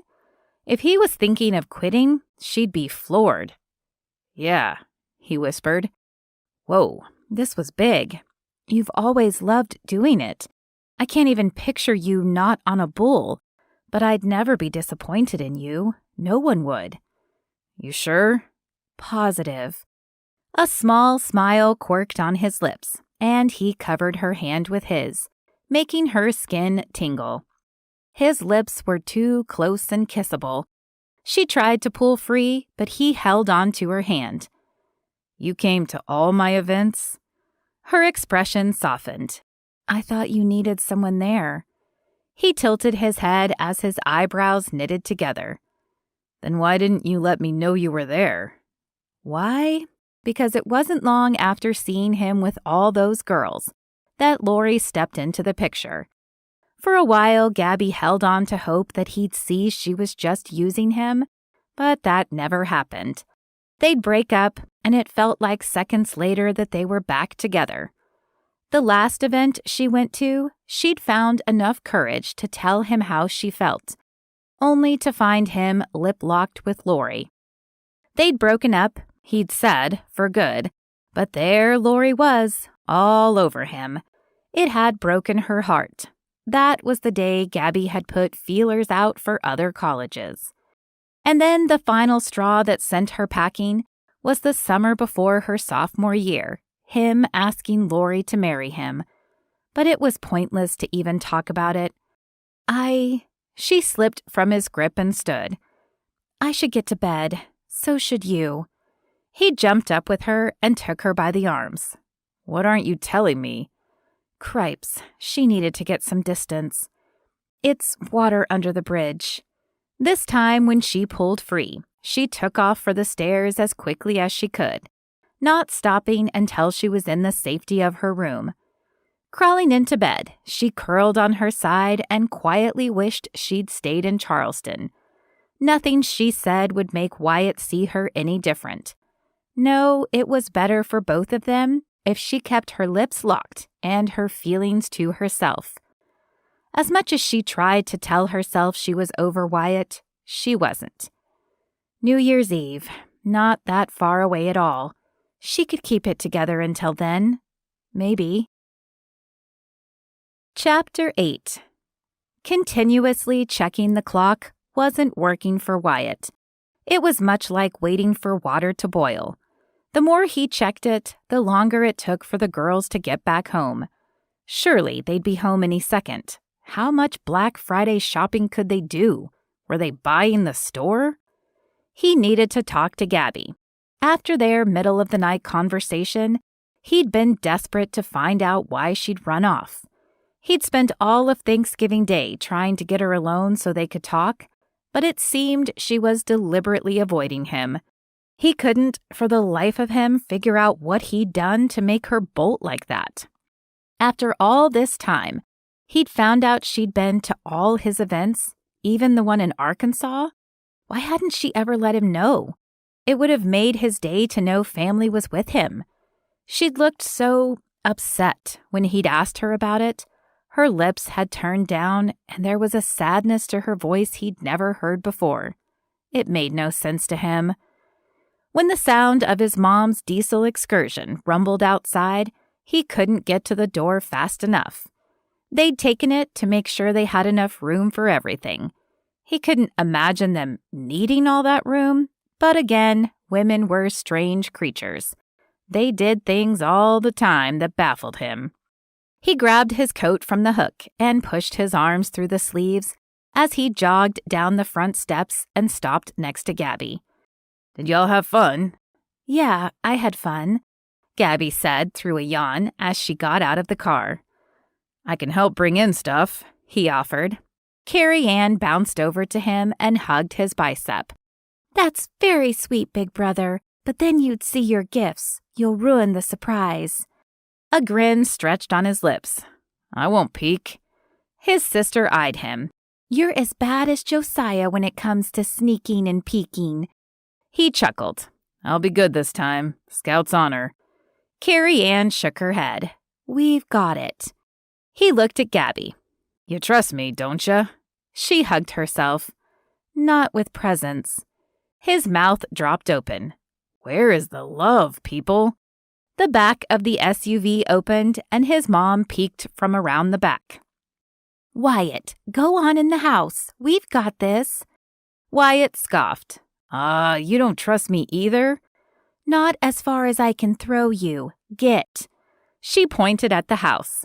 His sister took Gabby's hand. We'll get yours too if you want to go lie down. He turned his attention to Gabby. Is something wrong? Stephanie walked up to them and stopped. It got hot in the car and she's been a little sick to her stomach. I can manage my own bags, Gabby said. Now that Wyatt was really paying attention, her color was off. and her eyes weren't nearly as bright as usual. Unlike when he picked her up from the airport, she'd probably forgotten to take something for her car sickness this time. It bothered him that she wasn't feeling good. I can get you something fizzy. It would probably help your stomach. She gave him a weak smile. I'll be okay. I'm feeling better. I owe you for that time I had my tonsils out. Carrie Ann looked from Gabby to Wyatt. What time? Right after 12th grade, remember? I kept getting strep. His sister's eyebrows knitted together. Oh, right. I'd gone to camp. Gabby and I went every summer. I hadn't remembered the excuse, but she didn't go that year. All Wyatt could remember was that she'd kept him company after his surgery. It hadn't even dawned on him at the time that she should have been at camp. You were supposed to go to camp that week? Gabby set her hand over her stomach. I'm going to lie down so I can rest before we put the tree up. I'll see you guys later. Wait. He started to go after her when Carrie Ann held him back. Returning his attention to her, he scrunched his eyebrows together. Why didn't you let me go after her? Because I have a few questions for you. Couldn't they wait until I see if she's okay? His voice rose an octave on the last word. His sister dropped her hands from his bicep and crossed her arms over her chest. Wyatt, you are about as thick as they come, so I'm going to use small words and talk slowly, okay? I'm not stupid. Carrie Ann was frustrating the tar out of him. All this talk of him being dumb and thick, he was no such thing. How many times did Gabby and I go to camp? Shrugging, he said, I don't know. Every year since the moment you were old enough? Okay, and each time we went, we came back and we were... She let the sentence travel off as she waved her hand, indicating she was waiting for him to finish the sentence. You loved it. So, Gabby misses a camp that she's gone to year after year, something she loves, to stay here. And what does she do that week instead? His sister was reading way too much into things. Her parents had planned a trip and it fell through. They'd forgotten it was camp week when they planned it. Carrie Ann palmed her forehead as she sighed. Oh, Wyatt, what am I going to do with you? Carrie Ann, I have no idea what you're talking about. Gabby is like a sister to me. We're just good friends. That's all. She hung out with me that week because Mom didn't want to leave me alone. I mean, I sure wasn't anything exciting. Oh, my stars! She dropped her hand from her forehead. She likes you, Wyatt. She has since we were kids. I've never said anything before this because I thought you'd eventually figure it out. He set his hands on his hips and cast his gaze to the ground. You're reading way too much into this. Gabby doesn't think of me like that. Except she does. Why else would she go to all your events? Because that's what friends do. Friends who are more like family. You support each other. With another big sigh as she shook her head, she said, That's true, but have you asked yourself why she went to all your rodeo events but didn't even let you know she was there? No, he'd not figured that out. He'd wanted to, but how could he when he could never get Gabby alone? Not yet. Do you know? Carrie Ann held his gaze. Because each time after you rode, she'd go looking for you, only to find girls hanging all over you. What does that have to do with her never letting me know she was there? His sister threw her hands up. You're hopeless. She turned to walk away and stopped. One of these days, you're going to figure out the real answer to that question, and she'll have moved on. You're going to wake up one day and realize you've lost her. You should spend some time simmering on that thought for a bit. With that, she walked to the back of the car to unload gifts, leaving Wyatt with a lot to think about. Lose Gabby? That wasn't possible. They were family. Her meeting someone wouldn't change that. Although, now that he was really chewing on it, it bugged him. A lot more than he cared to admit. Gabby with another man? The thought made the hair on the back of his neck stand up. She had said she was supposedly dating someone in Charleston, but Carrie Ann talked like it wasn't true. He closed his eyes and took a deep breath. Why was he even going down that road? Carrie Ann and her meddling? That was all this was. She just didn't understand the nature of his friendship with Gabby. They'd always been there for each other. That's the way they operated. Frustrated, he grumbled as he strode back inside the house. Gabby's laughter filtered from the kitchen, and curiosity propelled him to find the source of it. At the entry, he froze. Gabby was giggling like a schoolgirl, and Bandit had a huge smile on his face. She touched his arm, and he pulled her into a hug. "Oh, sweetheart, I missed you." "I've missed you too." Bandit leaned back, kissed her on the forehead, and hugged her again. "You can't stay gone so long this time." Wyatt cast his gaze to the floor, feeling like he'd walked in on something he wasn't supposed to see. Was there something going on between Gabby and Bandit? And why did it bug him to even think about it? It made him even more frustrated with Carrie Ann. Lifting his gaze, he cleared his throat, and Gabby and Bandit looked over at him. "Hey, Wyatt," Bandit said.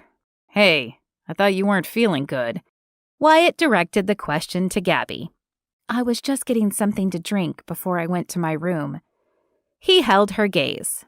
"I think you were doing more than getting a drink." Where had that come from, and why was he suddenly mad? Her eyebrows knitted together. "And if I was, what business is it of yours? I don't answer to you. I'm just a family friend, right?" She looked at Bandit. "Thank you for the drink." She kissed his cheek and stormed past Wyatt. Her footsteps could be heard all the way to her room. Bandit lifted an eyebrow.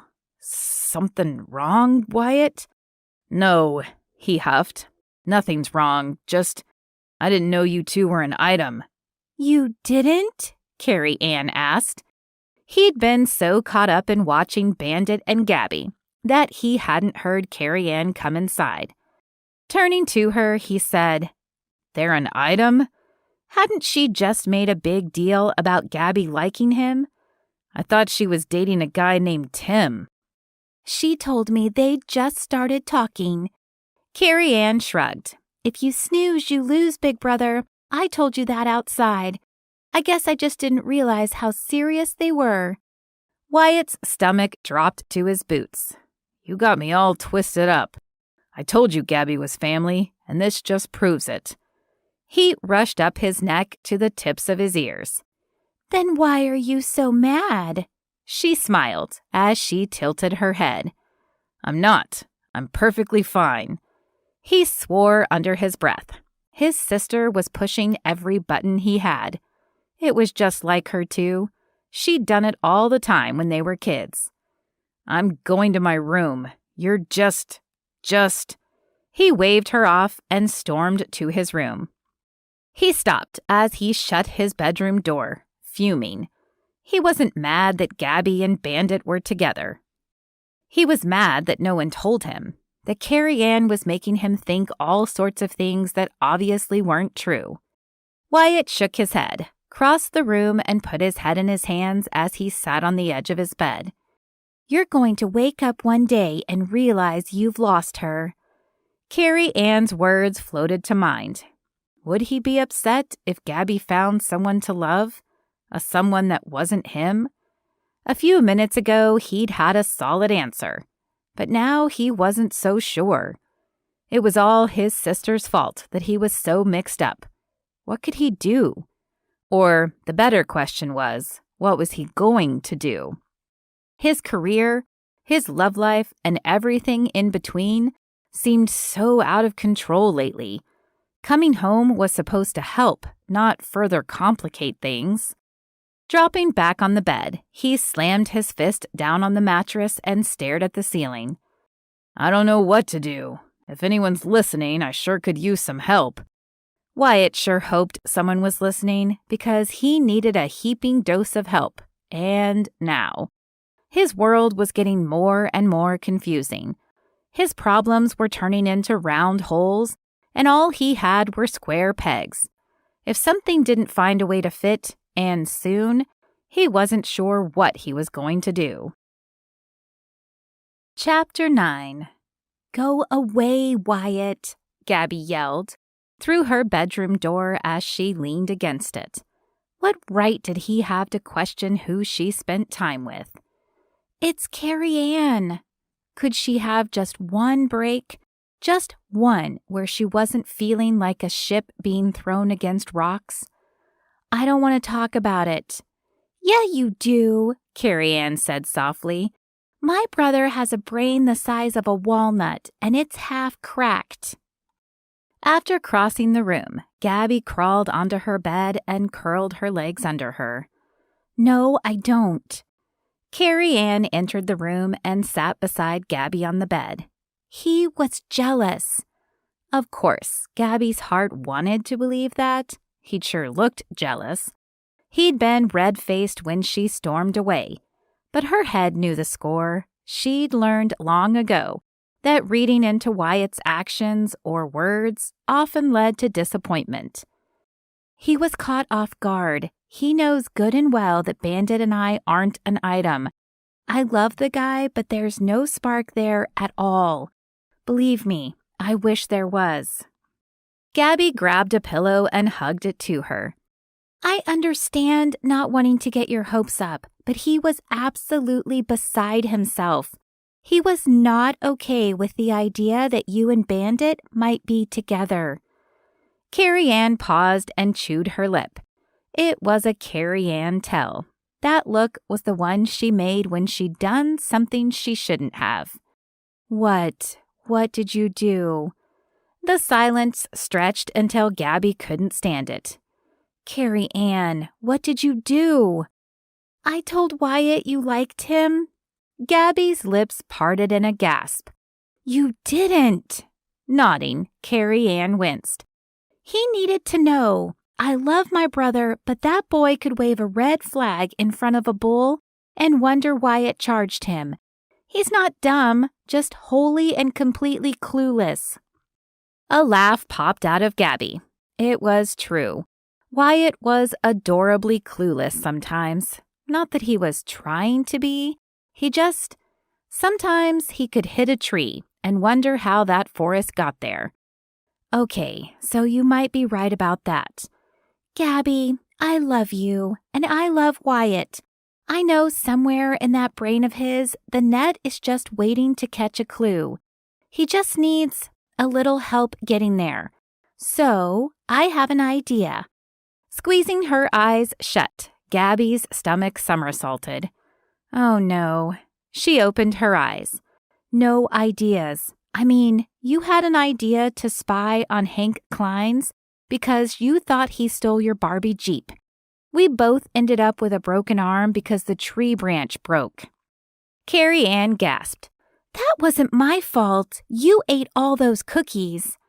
Leveling her eyes at Carrie she said, We both got poison ivy when you decided it would be a great idea to get a picture of the huge black bear when we went camping in Colorado. Carrie scoffed. I swear it was a bear. It was a rabbit. Shaking her head, Carrie shrugged. We were going into high school. I needed a good picture to get on the newspaper team with you. So technically, that was your fault. It was not. Gabby sighed and shook her head. My point is that you have ideas, and they usually end up with us in pain. She could only imagine the pain she'd be in if Carrie idea included Wyatt. It'll work. I know it will. Gabby rolled her eyes. You're not going to quit until you get it out, are you? Shaking her head, Carrie grinned. Nope. Fine. What's your idea? Her friend giggled and bounced on the bed. Okay, so we'll need Bandit in on this, but I think we can do it. Closing her eyes, Gabby wilted. I don't like where this is going. A smile spread on Carrie lips. We make Wyatt think you and Bandit are serious. "No," Gabby said. "No way." "It'll work." Gabby groaned and palmed her forehead. "It'll be a colossal failure, and I'll be the one with a broken heart. This isn't going to work." She'd almost said she just needed to get over Wyatt. With that revelation, Carrie Ann would have been rabid. "Please, just try it. I don't know, try to plan for the worst and hope for the best. Just if it works, it works, and if it doesn't, you go back to South Carolina, knowing once and for all that it's over." Carrie Ann took Gabby's hand in hers. "I know this will be hard, but I really think it'll work." Silence settled over them as Gabby considered the crazy idea. It had disaster written all over it, but that tiny voice that whispered, "What if?" reared its ugly head. What if it worked? What if Wyatt's eyes were finally opened? Could they have a relationship, and would it work out? "Come on, Gabby. I'll never push it again as long as I live if this doesn't work." "Okay." "Okay? Holy smokes. Carrie Ann let go of Gabby's hand and grinned. "Nope, I'm not letting you back out." She took a deep breath and released it. "So, we just need to talk to Bandit." Gabby rolled her eyes. "Fine, but if he doesn't want to participate in this little scheme, it's over." "I accept your terms." She jumped up. "I'll be right back." As Carrie Ann slipped out of her room, Gabby let out a frustrated breath. No way was this going to work, because there was no way Bandit would agree to Carrie Ann's scheme. The man was too smart for that. At least, Gabby hoped he was. Wyatt wasn't jealous. He was nosy. He hated it when he was the last to find something out. He'd been furious when she announced she was leaving for South Carolina. It had taken 10 seconds and he was over it, which just provided further proof that he wasn't interested in her. The door to her room opened and Carrie Ann slipped inside with Bandit. "Okay, why did you need to talk to me?" Bandit asked. Carrie Ann crossed the room and sat on the edge of the bed. "We need a favor." His eyes narrowed. "A favor?" "We need you to pretend you're Gabby's boyfriend." Bandit's eyes widened. He looked from Carrie Ann to Gabby and back. What?" Gabby held back a laugh. "See, even he thinks it's a horrible plan." "Shush you," Carrie Ann hissed. "Wyatt needs to think you are dating Gabby. What you mean we?" Gabby cut her off. With a pop to the arm, Carrie Ann continued. "We want to make Wyatt jealous so he'll finally realize Gabby is more to him than family or friend." Bandit set his hands on his hips. You also thought it was a great idea that I set Bear up on a farmer's dating website." Gabby gasped. "Carrie Ann, you didn't." "What? I found the love of my life. Is it really all that wrong to want my brothers to find love?" "But a dating website? Really?" Gabby pinched the bridge of her nose. "You're incorrigible." She looked at Carrie Ann. "He's going to kill you when he finds out." She cut an eye toward Bandit. "And you, too." He shrugged. I haven't finished it yet." "What?" Carrie Ann huffed. "You said you were almost done last night." I said I thought I could finish, but Bear walked in on me and I had to stop." "Okay, I'll help you finish it up after this," Carrie Ann grumbled under her breath. "Back to Gabby and Wyatt. Would you help us?" When Bandit didn't immediately respond, Carrie Ann stood and walked to him, taking his hand. "Please, Bandit, you're our only hope." Gabby rolled her eyes. "You are not Princess Leia." Waving her off, Carrie Ann worked her puppy dog eyes. "Please." He pointed at her face. That's not fair. You stop that." "Please." As he took a big breath, he closed his eyes. "I'm going to regret this, but all right." Carrie Ann squealed and hugged him around the neck, kissing his cheek. "You are the best, Bandit, just the absolute best." Gabby wilted sideways on the bed. "We're both doomed." More than doomed. It would be all kinds of painful, but it would also mean Gabby was done wishing and hoping and pining. Wyatt would be a past crush, and Gabby would have to face that reality. As much as she'd tried to convince herself that she was over Wyatt, she wasn't. Maybe Carrie Ann's harebrained idea would help Gabby move on once and for all. Then she could look to the future with a sharper focus. With Bear starting the ranch again, Caprock Canyon would have people coming back. They'd need a newspaper. Gabby could have the best of both worlds. She could have her family and her career. She sure had missed home. The day spent shopping had made her realize just how much, too. Her mom and sister laughing and teasing, Carrie Ann talking a mile a minute about everything, from what she was getting Israel for their wedding to the names they were debating for their first child. She'd missed Mrs. West, too. How much her relationship with Gabby's mom resembled Carrie Ann's and Gabby's. Staying away from her home because she wanted something she couldn't have was ridiculous. The time away on her own had helped her grow up and taught her to face her challenges and deal with life when it handed her lemons. Like thinking she was getting a promotion when she was actually being let go. Yes, it hurt, but she wasn't crushed, and she didn't need to let her infatuation with Wyatt crush her either.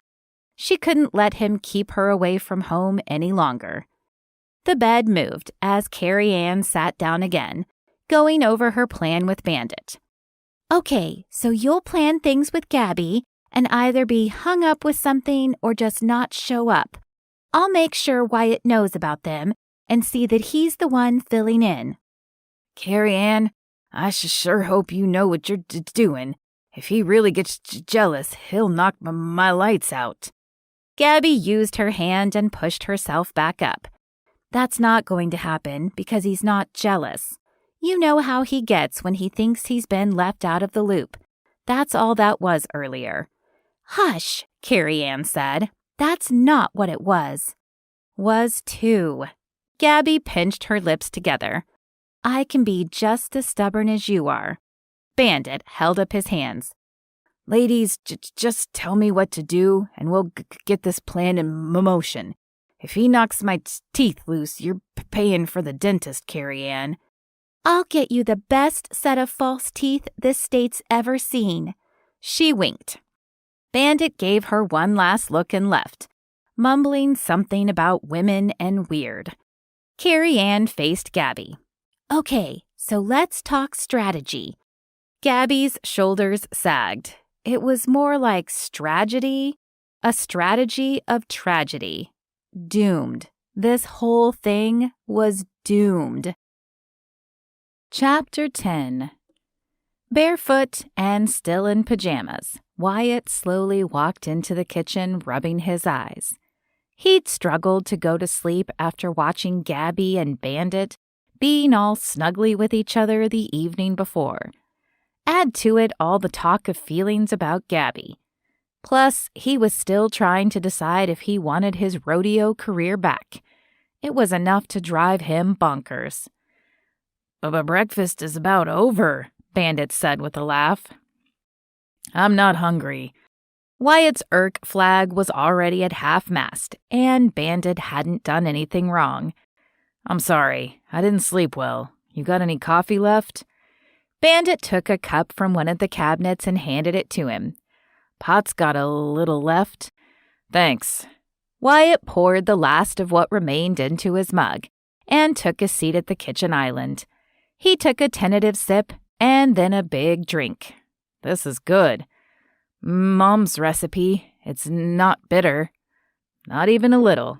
On the road, Wyatt had choked down his fair share of coffee so nasty, sugar couldn't save it. "You know, you really should open a restaurant. I know you don't want to take money from us, but with Bear getting this place going again, townfolk are going to need a place to go. Why not yours? You're the best cook I've ever known." Bandit shook his head. No. Bear said he'd even do a contract, charge you interest if it would make you feel better. Wyatt set his cup on the counter. What good is all this money if we can't share it? You're family, Bandit. Just 'cause you didn't claim it with us doesn't make it any less so. Oh, they'd tried to get him to take a share of the winnings, but just like his parents and the Fredericks, Bandit wouldn't have any of it. It's the principle of it. His lips curved up. Hey, sweetheart. Wyatt followed his line of sight. Of course, it was Gabby, dressed in curve-hugging jeans and a red turtleneck sweater. Her hair was pulled up, with the tips of it grazing her shoulders. Mercy, she was breathtaking. Her eyes twinkled, and her skin glowed.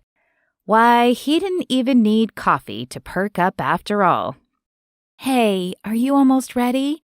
she asked as she crossed the kitchen and hugged Bandit, kissing his cheek.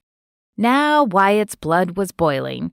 His half-mast Irk was waving like a sheet in a tornado, one clothesline clip away from being ripped off. Ready? Ready for what? Oh, hey, Wyatt. Oh, hey, Wyatt, like she didn't see him sitting there? We're supposed to go look at the orchard today. She looked up at Bandit. I'd totally forgotten about that. Bandit tapped her nose with his index finger. It's okay, 'cause you're cute. Her cheeks turned a hue of rosy pink that bugged Wyatt. Why didn't she blush like that when he complimented her? He picked up his cup, took a big swig, and stood. I guess I'll go by myself. Why don't you go ahead and go with Wyatt to see that orchard? He paused. Mrs. West was in here earlier, and she wanted to go over a few things for Carrie Ann's wedding, since I'm doing the cooking. The way Wyatt's heart thrummed against his ribs, he'd have thought he'd won the lottery again. There'd be none of that infuriating canoodling if she and Bandit weren't together. Wyatt hung his head as shame filled him. Gabby deserved to be happy, even if that meant Bandit and not him. The last bit of that thought caught him off guard as he chugged the rest of his coffee, and he choked. He held his chest with his hand and worked to keep coffee from shooting out his nose, like Old Faithful at Yellowstone. Where on earth had that idea come from? Are you okay, Wyatt? Gabby asked, as she approached him with a kitchen towel in hand. He took the towel and held it over his mouth until he could catch his breath. I'm fine. And he was, until he locked eyes with her. Fine flitted out the window and blew down the street. He wasn't fine at all. She palmed his cheek. Are you sure? That sounded like it hurt. No, yeah, I'm okay, he said, his voice thick. If you have plans, we can see the orchard another day. Looking over her shoulder, she smiled. I appreciate the thoughtfulness, but Carrie Ann's wedding takes priority over my dating life. Dating Bandit. His mind and his heart screamed it was all wrong. She shouldn't be dating Bandit. The man was family, but he wasn't the right guy for Gabby. Okay, I guess I'll go get ready. Okay. She left Wyatt and returned to Bandit, whispering something Wyatt couldn't make out. On the way out of the kitchen, he looked over his shoulder and his chest constricted. Gabby's little nose had scrunched up as she giggled at whatever Bandit whispered back. Wyatt had loved when she'd done that when they were younger, so much so that there were times when he'd goof around just to see her laugh like that. What would it take for her to do that for Wyatt again? Lord have mercy. It was as earnest a plea as he'd ever had. All these weird feelings needed to just go away. Now it felt like his time with her was over, or at least the way they used to be. Wyatt couldn't be the guy who made her laugh or seek her out when he had a problem. Not like he used to. If she was with Bandit, everything would be different. All that too late talk was the problem. His sister putting ideas in his head. Still, her neon words were breaking the dam and flooding his brain. Too late. Wyatt shook his head, trying to clear his wayward thoughts. It was wrong to even entertain thoughts of stepping between her and Bandit. The guy was family, and so was Gabby. No, Wyatt needed to respect them and be happy for them. That was the right thing to do. It was time for a shower and then exploring the orchard with a friend. And only a friend. That's what his head said, but his heart was singing a different tune. One that was off-key, sounding like a tomcat. He rubbed his face with his hands and groaned. Why did all this stuff have to be so complicated? When an answer didn't come, he headed for the shower, hoping hot water and quiet would help ease the war going on in his mind. Glancing at Gabby, Wyatt tried of a way to start a conversation. It wasn't nearly as hard before he found out she was dating Bandit. Leave it to his sister to muck with things that were perfectly fine the way they were. "Why do you keep staring at me?" Gabby asked. He startled, and the truck swerved a little. "What?" Gabby grabbed the dash and squeaked. "What is wrong with you this morning?" He took a deep breath as he focused on the road ahead. "Nothing's wrong with me. Is something wrong with you?" "You've been acting weird since breakfast." "Have not. I just didn't sleep well last night and—" What could he say? That finding out her new relationship status with Bandit had hit him wrong? He sure couldn't answer the inevitable why if he did. She twisted in the seat and crossed her arms over her chest. "You've been grumbling since your feet hit the first floor after your shower, and now you're staring at me and trying to put us in a ditch. What is going on?" "I didn't know you were dating Bandit." It slipped out so fast that Wyatt was blindsided. Her eyebrows knitted together. "Why would you care?" "I don't." "Then what else are you upset about?" He cut a glance at her. "I'm not upset." Dropping her hands to her lap, she took a deep breath and tucked a piece of hair behind her ear. "You are too. I'm sorry you were the last to find out. It's always bothered you." "I'm not bothered, just—" He scratched the back of his neck. "I just didn't know you thought of Bandit that way." "Why not? He's a good guy." "I don't know. I guess I pictured you dating someone different." "Like who?" Shrugging, he tried to think of an answer. Gabby's eyebrows drew together. "Did you think I'd stay single forever? Or is it that you can't stop seeing me as a little kid?" Now that she was asking, he hadn't really thought about it at all. Her dating someone had never even crossed his mind. Why hadn't it, though? She was a beautiful woman, intelligent, caring, warm, and wonderful. Honestly, she'd always been one of his closest friends, the person he trusted with all his secrets. But he'd never considered another man enjoying her company. Of course, he'd thought of her while she was gone, felt her absence, missed her smile and her laughter, how comfortable he was when he was with her. When she'd first announced she was leaving for South Carolina, it had taken him off guard, gutting him, since she'd stuck close to home until then. At the time, he'd chalked it up to not liking change. But soon after, he'd realized it was that he didn't like her living so far away. She was another fixture in the family like anyone else. "Well," she asked, pausing a beat before adding, "you thought I'd never date, didn't you? When I left for South Carolina, you'd asked Lori to marry you. Did you think you were the only one allowed to have a future with someone?" "No, and—" "I'm not the same little girl you teased as a kid." "I know that," he huffed. Of all the things that were true, that was the truest. Gabby was very much a grown woman. Not just gorgeous, but someone he enjoyed being with, kid sister's best friend or not.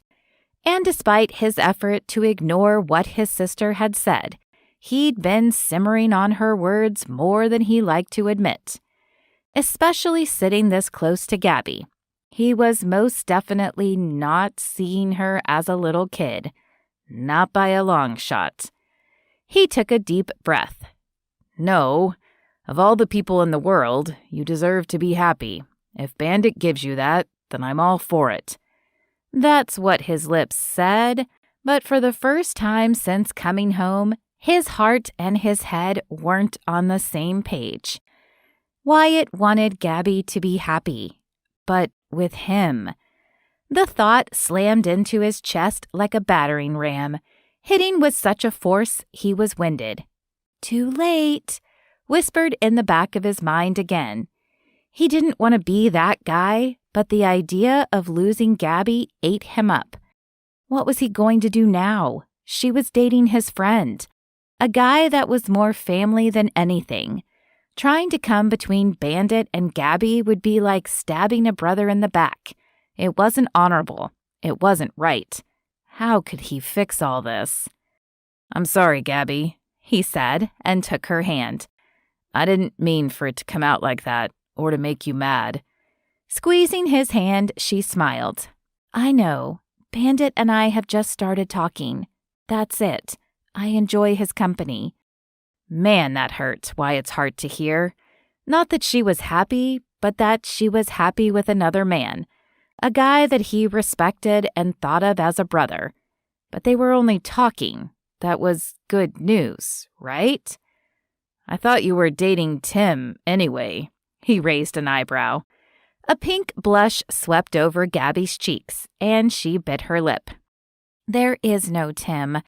I had to do something to try to tamp down Carrie Ann's meddling in my love life. She sighed. She thinks she needs to find everyone's love since she's found hers. Wyatt laughed. Tell me about it. She just can't help herself. They were quiet for a few more minutes before he broke the silence. Why didn't you ever tell me you were at my events? He glanced at her, watching for her expression. She blinked, and her lips parted. I want the truth. Twisting in the seat, she faced forward again. I think that's water under the bridge. The house belonging to the orchard came into view, and he slowed the pickup down. Well, that bridge is rickety and can't hold any weight. I want to know why. She turned away from him. Because every time I came to say hi, you had girls all over you. Wyatt parked the truck in front of the house and cut the engine. Why would that have stopped you? They were just girls. Your family. That's always been more important. With a small nod of her head, she replied softly. Yeah, you're right. I should have let you know. She cleared her throat. We should probably check out the orchard. Bandit and I have plans tonight. She quickly opened the door and jumped out of the truck. Why did it sound like she was on the verge of tears? All he'd done was ask a simple question. There was no need to be upset about it. He shook his head. He was probably reading too much into it. Carrie Ann clearly didn't know what she was talking about anyway. He got out of the pickup and joined Gabby at the front. I didn't mean to upset you. He pulled her into a hug. I'm sorry. I wish I'd known. What I was trying to say was that you're more important than a bunch of girls. It's okay. I can be too sensitive sometimes. She set her forehead against his chest and wrapped her arms around his waist. I'm sorry, too. She looked up at him. His heart skipped a beat and then hit marathon speed. He liked the feel of her in his arms. While they might not have been completely joined at the hip as kids, they were good friends. There had been a few times he'd gone looking for Carrie Ann, only to catch Gabby instead. She'd given him girl advice every so often. Then there was the time he'd had his tonsils out when she'd stayed with him that whole week. At the time, he thought nothing of it. With the revelation that Gabby had skipped a summer camp she loved in order to be with him, it changed how he saw their entire history. On the surface, he'd always thought of her as family, but digging a little deeper, he was seeing that things weren't as black and white now. Gabby dropped her arms and stepped back. "I guess we should check out the house." He nodded, but his thoughts were jumbled. His whole world had been flipped on its head, and he didn't know how to right it. All these feelings were probably off anyway. Carrie Ann had planted seeds of doubt, and his mind was letting them grow. That made more sense than anything. Turning, he faced the house and shook his head to clear his thoughts. He needed to concentrate on why they were at the orchard. Now that his attention was focused on the house, a rush of excitement hit him as his mind began going 1,000,000 miles a minute. Lately, bull riding didn't even give him this feeling. This place was full of potential, and he was sure Bear would let them buy this part of the ranch from him. It would take a ton of work, but there was a full-color picture of the finished product playing in his mind like a big screen at a drive-in. A little blood, a lot of sweat, and a bucket of tears, and this old house could be a fantastic place to hang his hat. He and Gabby could make this happen, just like they'd talked about years before. Chapter 11. As Gabby rubbed her arms, she studied the house while trying to squelch the ache in her heart. Family. Even after talking about her not being a little kid anymore, he still didn't think of her as anything else. If she thought actually spelling it out would help, she would, but not with the puzzled way he'd looked at her when she'd mentioned all the girls hanging on him. What would be the point? She felt Wyatt's presence next to her and stuffed her hands in her pockets. Boy, it sure is a mess. Yeah, the years haven't been kind to it. Nope. The one-story ranch-style home had been beautiful at one point. It was mostly brick with chipped white paint accents. The wraparound porch, railing, and steps had been stained at one point, but now they were weathered. The roof was missing half its shingles, leading Gabby to think the interior was a mess. Restoring this home would be a serious project. Why was she even considering it? A project with a man who only thought of her as family would be torture. Besides, all those talks about an orchard were just ramblings of a lovesick girl and a tonsil-less guy. "Want to check out the inside?" Gabby smiled and looked at him. "I hope the bones are still good, but I'm not holding my breath."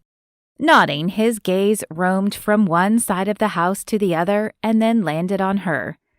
Me either. She nearly gulped. To her, he was the best-looking guy no matter who was in the room. But today he'd somehow managed to crank that up a notch. The way his jacket collar was pulled up, framing his jaw with his dark blue button-up check shirt peeking out, he was breathtaking. "Okay, let's check it out." She pulled her gaze from his and tucked her head down as she reached the steps leading to the house. 2 steps up, she heard a snap before her boot went through it. Waving her arms wildly, she tried to keep herself from falling. The next thing she knew, Wyatt's arms were around her. "Whoa," he said, holding her to him. "I guess we'll mark that on the to-do list." Her hammering heart and shaky nerves kept her from speaking, so she nodded. He pulled her boot out of the step and set her on the ground. "Hey, it's okay. Are you hurt?"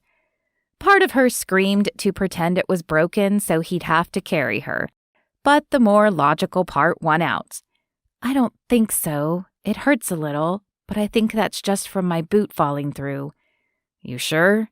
he asked, as he kept his hold on her. Stepping back, she nodded and said, "Yeah, at least you know what step to avoid." She laughed, her nerves making her voice sound shaky. Using his long legs, Wyatt stepped over the second step, onto the third, and then to the porch. He took a few tentative steps and then offered her his hand. I think the porch is okay. Gabby took it, ignoring the tingles, and set her foot on the first step, letting him pull her up. I should have been more careful. It can happen to anybody. I know, but I feel a little silly now. Then she realized he was still holding her hand and pulled it free. Time to see the house. She took a few steps and tried the door. It swung open, and sure enough, the ceiling was partially caved in. The large living room had once been painted a soft, buttery yellow, but with rain getting in, it now had sheetrock peeling off. Several planks of the wood floor were curled up. Shaking her head, she said, "Oh, wow, this is..." She took a deep breath. "A mess. This will take a while to fix." Yeah, it sure will. You think it's safe to walk through the rest of the house? She turned to face him. He shrugged. I don't know, but I don't think we should risk it. Let's try the back door. Most of the roof damage looked to be concentrated in this room. Maybe it's not so bad everywhere else. Gabby nodded, and they slowly made their way around the porch, checking the decking as they went. As they rounded the corner, they stopped. Well, so far so good. At least the deck has held, she said. Wyatt nodded. For the most part. Could be that step that broke was already weak from before the house was abandoned. They continued to the back door, which was standing wide open with several inches of dirt, acting as a brace to hold it in place. Gabby sighed. The back is almost as bad as the front, only with dirt instead of rain. Wyatt grumbled under his breath. How did the door get open? Who knows? Probably an animal or something. Yeah, makes sense. His lips turned down and his brow creased. At some point, this was a really nice house, but it's a wreck now. Wonder how many dust storms this place has seen. She laughed. By the looks of this kitchen, a lot. Nodding, Wyatt inhaled and slowly let it out. By the sounds of it, they were both thinking it would need a lot of work. They toured the rest of the house, and much like the kitchen, there was a layer of dirt on everything. The curtains were in shreds, and they found evidence of a nest in one of the bedroom closets. The bedroom nearest the living room was in the worst shape, as the damage had spread to it because it shared a wall. The trim along that wall was warped, along with the floor. After surveying the rest of the home, they returned to the kitchen.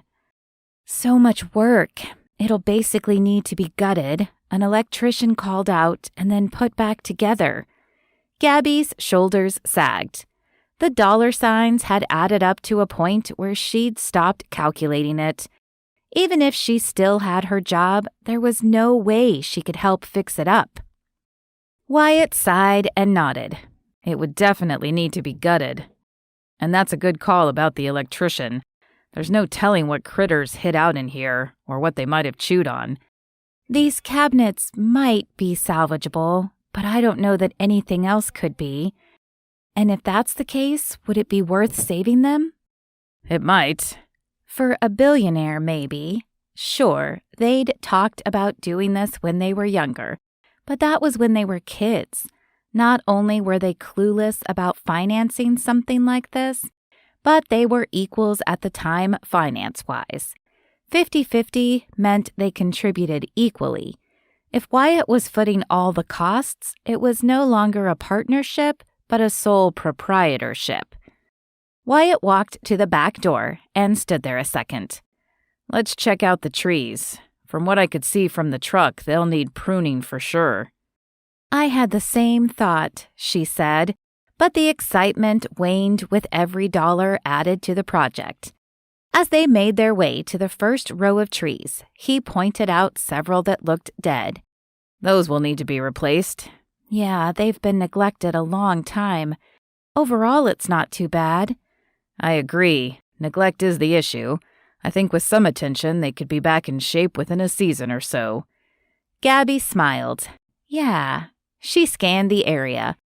It sure is pretty out here. I bet people would love to come here in the winter and take horse-drawn sleigh rides, drink hot cocoa, and enjoy the peace and quiet of the place. With the amount of work needed to fix the house, there's no reason it couldn't be turned into a bed and breakfast. People could come, check out the ranch, and have a little slice of country. The lines around his lips deepened as his smile widened. He glanced at her and winked. The place isn't perfect, but it sure could be. I think so too, but... He turned to her, his gaze boring into her. But what? She toed the ground. Should she tell him she was jobless? No, he wouldn't care. I can't afford it, even if we were being serious about starting the orchard project. I have a little in savings, but... She motioned toward the house. This is way more than what I've got. I have the money. I'm not worried about that. Bear would be thrilled for us to be a part of the ranch. That's what he's wanted all along. Gabby held his gaze a second before shaking her head. Wyatt, no. You may think it doesn't matter now, but what about later? What if you began to think that I only see you as a piggy bank? He set his hands on his hips. I'd never think that. You say that, but it only takes one little bit of doubt to ruin things. I can't. I won't. She turned to walk away, and he grabbed her by the arm. I need to get back. I'm not done talking. The conversation was over as far as she was concerned, and she was cold. Well, I am, she said, trying to free her arm. I'm cold, and I want to go back to the house. Fine, but this isn't over. He released her and stomped to his side of the pickup. Opening the door, he said, You coming? The entire West clan was so stubborn. She marched to her side and got in. Let's go. Wyatt started the truck and gunned it a little to get the engine heating. So about this orchard, I lost my job, Wyatt. Her eyes widened as she realized what she'd blurted. He stared at her a second. What? She kept her gaze from meeting his. I lost my job the day before I came here. I thought I was getting a promotion, but when I went to the meeting, they were letting me go. They're going a new direction, and it's out with the old and in with the new. I'm sorry. Why didn't you tell me before? She hugged herself. I don't know. Coming back home, no job, I felt like a failure. He was sorry. She'd spent 4.5 years building a life in Charleston, only to fail. What if she went in with him and this failed too? It was only money now, but later, who knows what it'd be. Scoffing, he said, You aren't. You never have been. You've always put your heart and soul into everything. You always worked to be the best at whatever you set your mind to. That's why I always wanted advice from you. You always asked the questions most people didn't think to ask. Maybe, but maybe this is also a good thing. Gabby waved him off, frustrated that she'd let that fact slip. And besides that, you're still bull riding. This is a lovely fantasy, but there's no way it can be a reality. It was silly talk between two teenagers. Yes, it can. Money isn't the only thing that makes a partnership. It's vision, determination, and hard work. Just because you don't have the money doesn't mean you can't participate. You have other things that are just as valuable. Gabby lifted her gaze to his. We need to get back, and there's no point in talking about this, especially since you're still bull riding. He swore under his breath, waited a beat, and then said, I'm not. Her mouth dropped open. What? Well, I am, but I can't stay on 8 seconds. Why? Because of the accident? He scrubbed his face with his hands and nodded. Yes, I'm afraid. Every time I ride, all I can think about is getting trampled. I woke up after the accident in more pain than I'd ever experienced. I panic. Her Wyatt? Frightened? No confidence? She couldn't even picture it. Was that why he'd snapped at her that first day? He was ashamed to admit he was scared of getting hurt again. Gabby had never heard him talk like this before. When she didn't say anything, he continued. See, I'm worthless. I've been living on ramen noodles and cheap frozen meals because I want to earn my keep. That lottery money is still just sitting in the bank, doing nothing. She moved closer to him, laying her palm on his chest. Oh, Wyatt, no, that's not true. You're worth more than an 8-second ride. Is that why you're wanting to fix this house up? He shrugged. I thought maybe it would make me feel useful. His voice was low and thick. She lifted her hand and palmed his cheek. Your worth is not tied to this house, bull riding, or anything else. You have value because of your heart. You've always stood up for the little guy.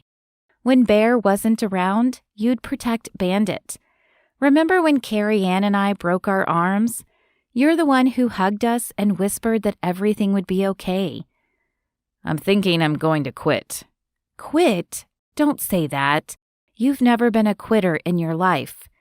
She never thought she'd hear those words from his lips. It made her ache to hear him say it. Carrie Ann relayed that Wyatt had been hurt, but she'd never told Gabby how badly. She had figured Lori was by his side, only she hadn't been. He'd had his family, sure, but Gabby should have been there for him. It shouldn't have mattered how hard it would have been. He'd needed her, and she'd let him down. He lifted his gaze to hers. What else is there to do? If I can't stay on the bull, what's the point? You keep fighting until you can. I know everyone thinks I'm stupid. No, they don't. Wyatt, you aren't stupid. He leveled his gaze at her.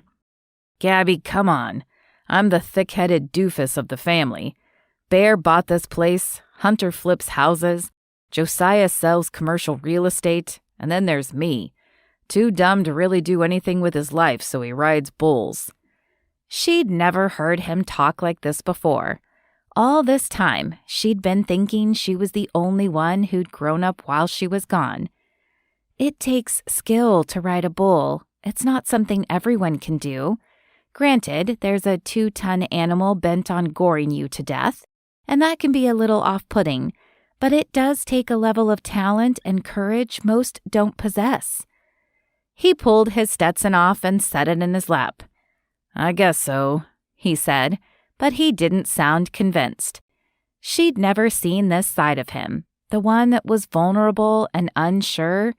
She'd always seen him as the smiling, easygoing guy. Maybe she needed to treat him the same way she wanted to be treated. Not as a boulder, but rather as river rocks being continually polished by the water flow. She slipped her arms around his neck. I'm so sorry you've been hurting. His arms circled around her as he returned the hug, burying his face in her neck. It's okay. He paused a few breaths before leaning back and said, Honestly, I think I've wanted out for a while. I just haven't been willing to admit it. Why? I want more out of life than being on the road or riding a bull. He held her gaze. I'm starting to think I might have something better to do. Something I want more. His lips were so close. How many times had she dreamed of him kissing her? She'd pictured moments like this where he was holding her. He'd bend down and press his lips to hers, but it was a foolish fantasy that had nothing to do with reality. She started to pull away, but he held her. Gabby. The words trailed off as he brought his lips down to hers.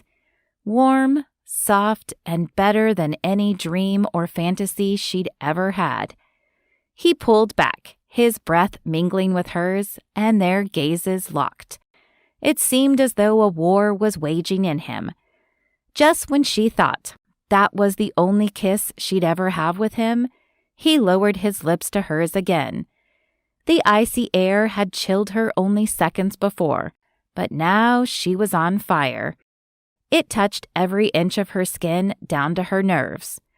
Light kisses turned ardent and hard as the fire in her stomach raged.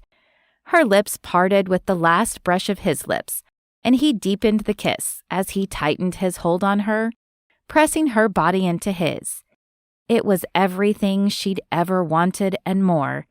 It was her Wyatt, kissing her like he belonged to her. And oh, how she'd wished with every fiber in her being that he'd belong to her one day. Suddenly he pulled back and pushed away, staring at her wide-eyed.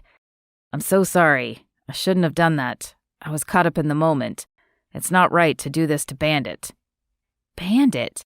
Wyatt. He held up a hand. No, you're dating him, and I'm not that kind of guy. It was a mistake to kiss you. He gulped. We're friends. We've always been friends. Family. And that's a good place to stay. Her breath caught with the last sentence as tears stung her eyes. Friends. There was that word again. Even after sharing a kiss like that, she was the only one to feel the connection. How right it felt. She turned from him and quickly wiped her eyes. Yeah, you're right. We've been friends a long time. No sense in messing that up. Exactly. He shifted the truck into drive. We should get back to the house. It's only going to get colder out here. Oh, she was cold, all the way to her core. So frosty it would take a direct dip in the sun to warm her. They were friends, and whatever silly fantasy she had was gone. Carrie Ann was wrong. Wyatt would never want Gabby as more. Now she was left to stitch up her heart again. If she could just function until Carrie Ann's wedding, maybe he'd leave for the rodeo and stay gone long enough for her to get over him. If she couldn't, she wasn't sure what she'd do. Chapter 12. He'd kissed her. Kissed her. Wyatt couldn't believe he'd made such a horrible mistake. He'd never been the kind of man to go after another man's girl.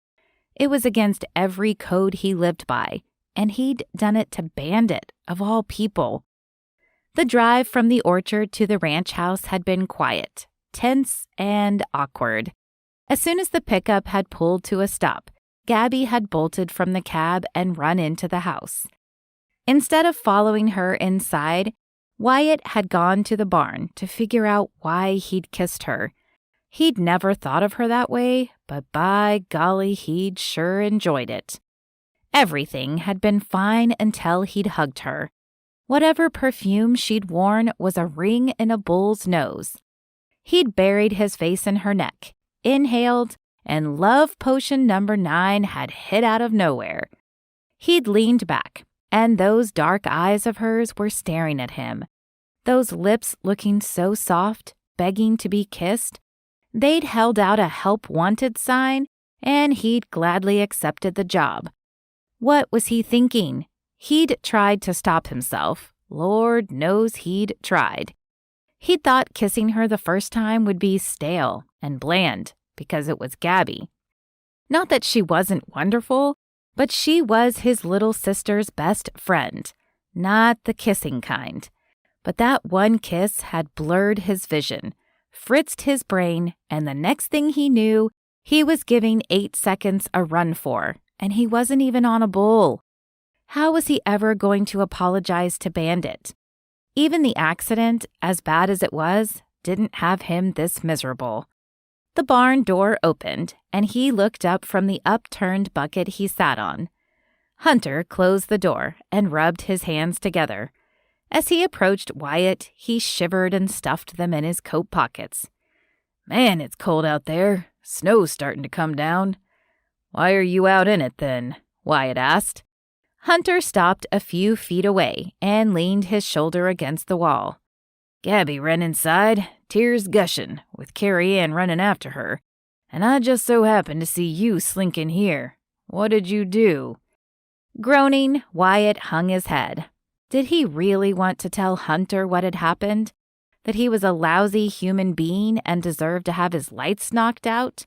Hunter let out a whistle. It's gotta be bad with the way you're acting. I kissed her, he groaned, and then told her it was a mistake. When Hunter didn't respond, Wyatt looked up and found Hunter with his mouth hanging open. I didn't mean to. I know she's with Bandit. It was wrong. Horrible and wrong, and I feel awful. Wyatt's brother looked at him, puzzled. Wait, Bandit is dating Gabby? It seems so, but that's not the issue. How am I supposed to tell Bandit what I did? Did she kiss you back? Did she ever? For a woman dating another man, she'd given as much as Wyatt had.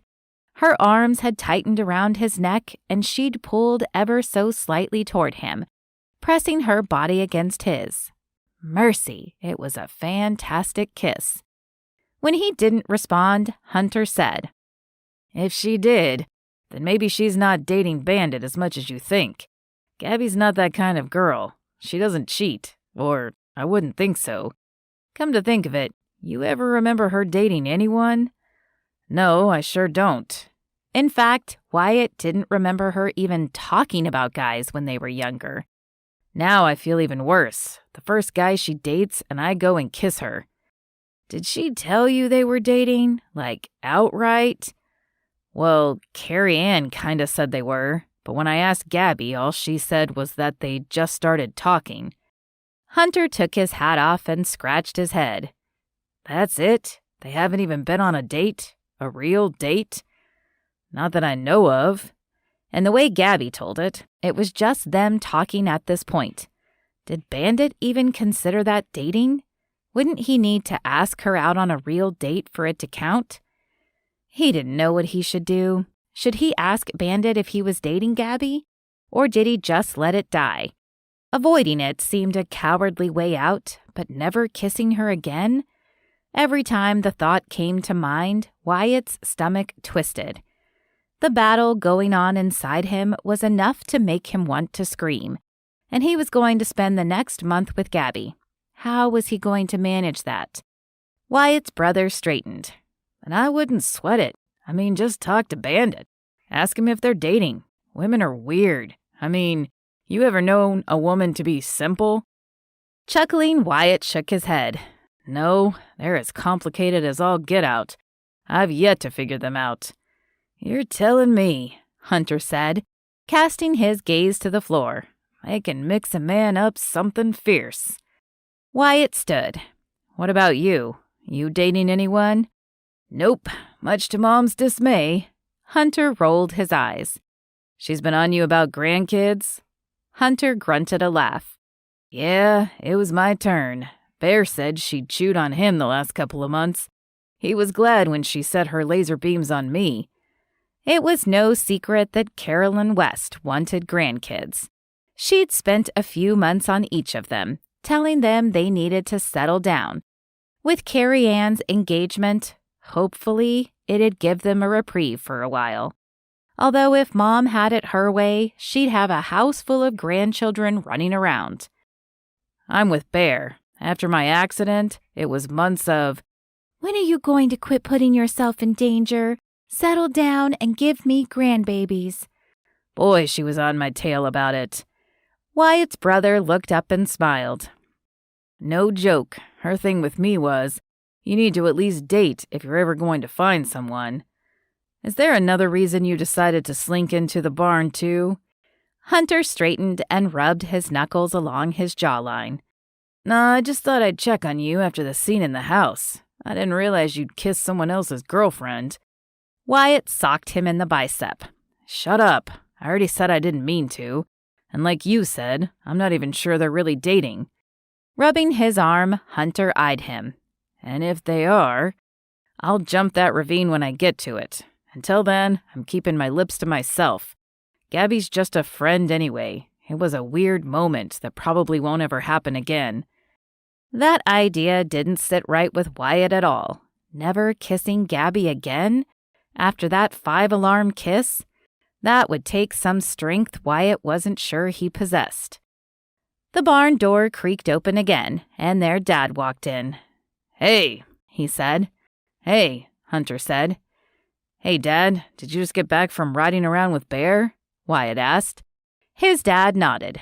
"Yeah, we were just putting up the ATVs when I saw you two slipping here. I told Amos and Bear to go on, and I'd be along in a minute. Did you get anything figured out?" "I think so.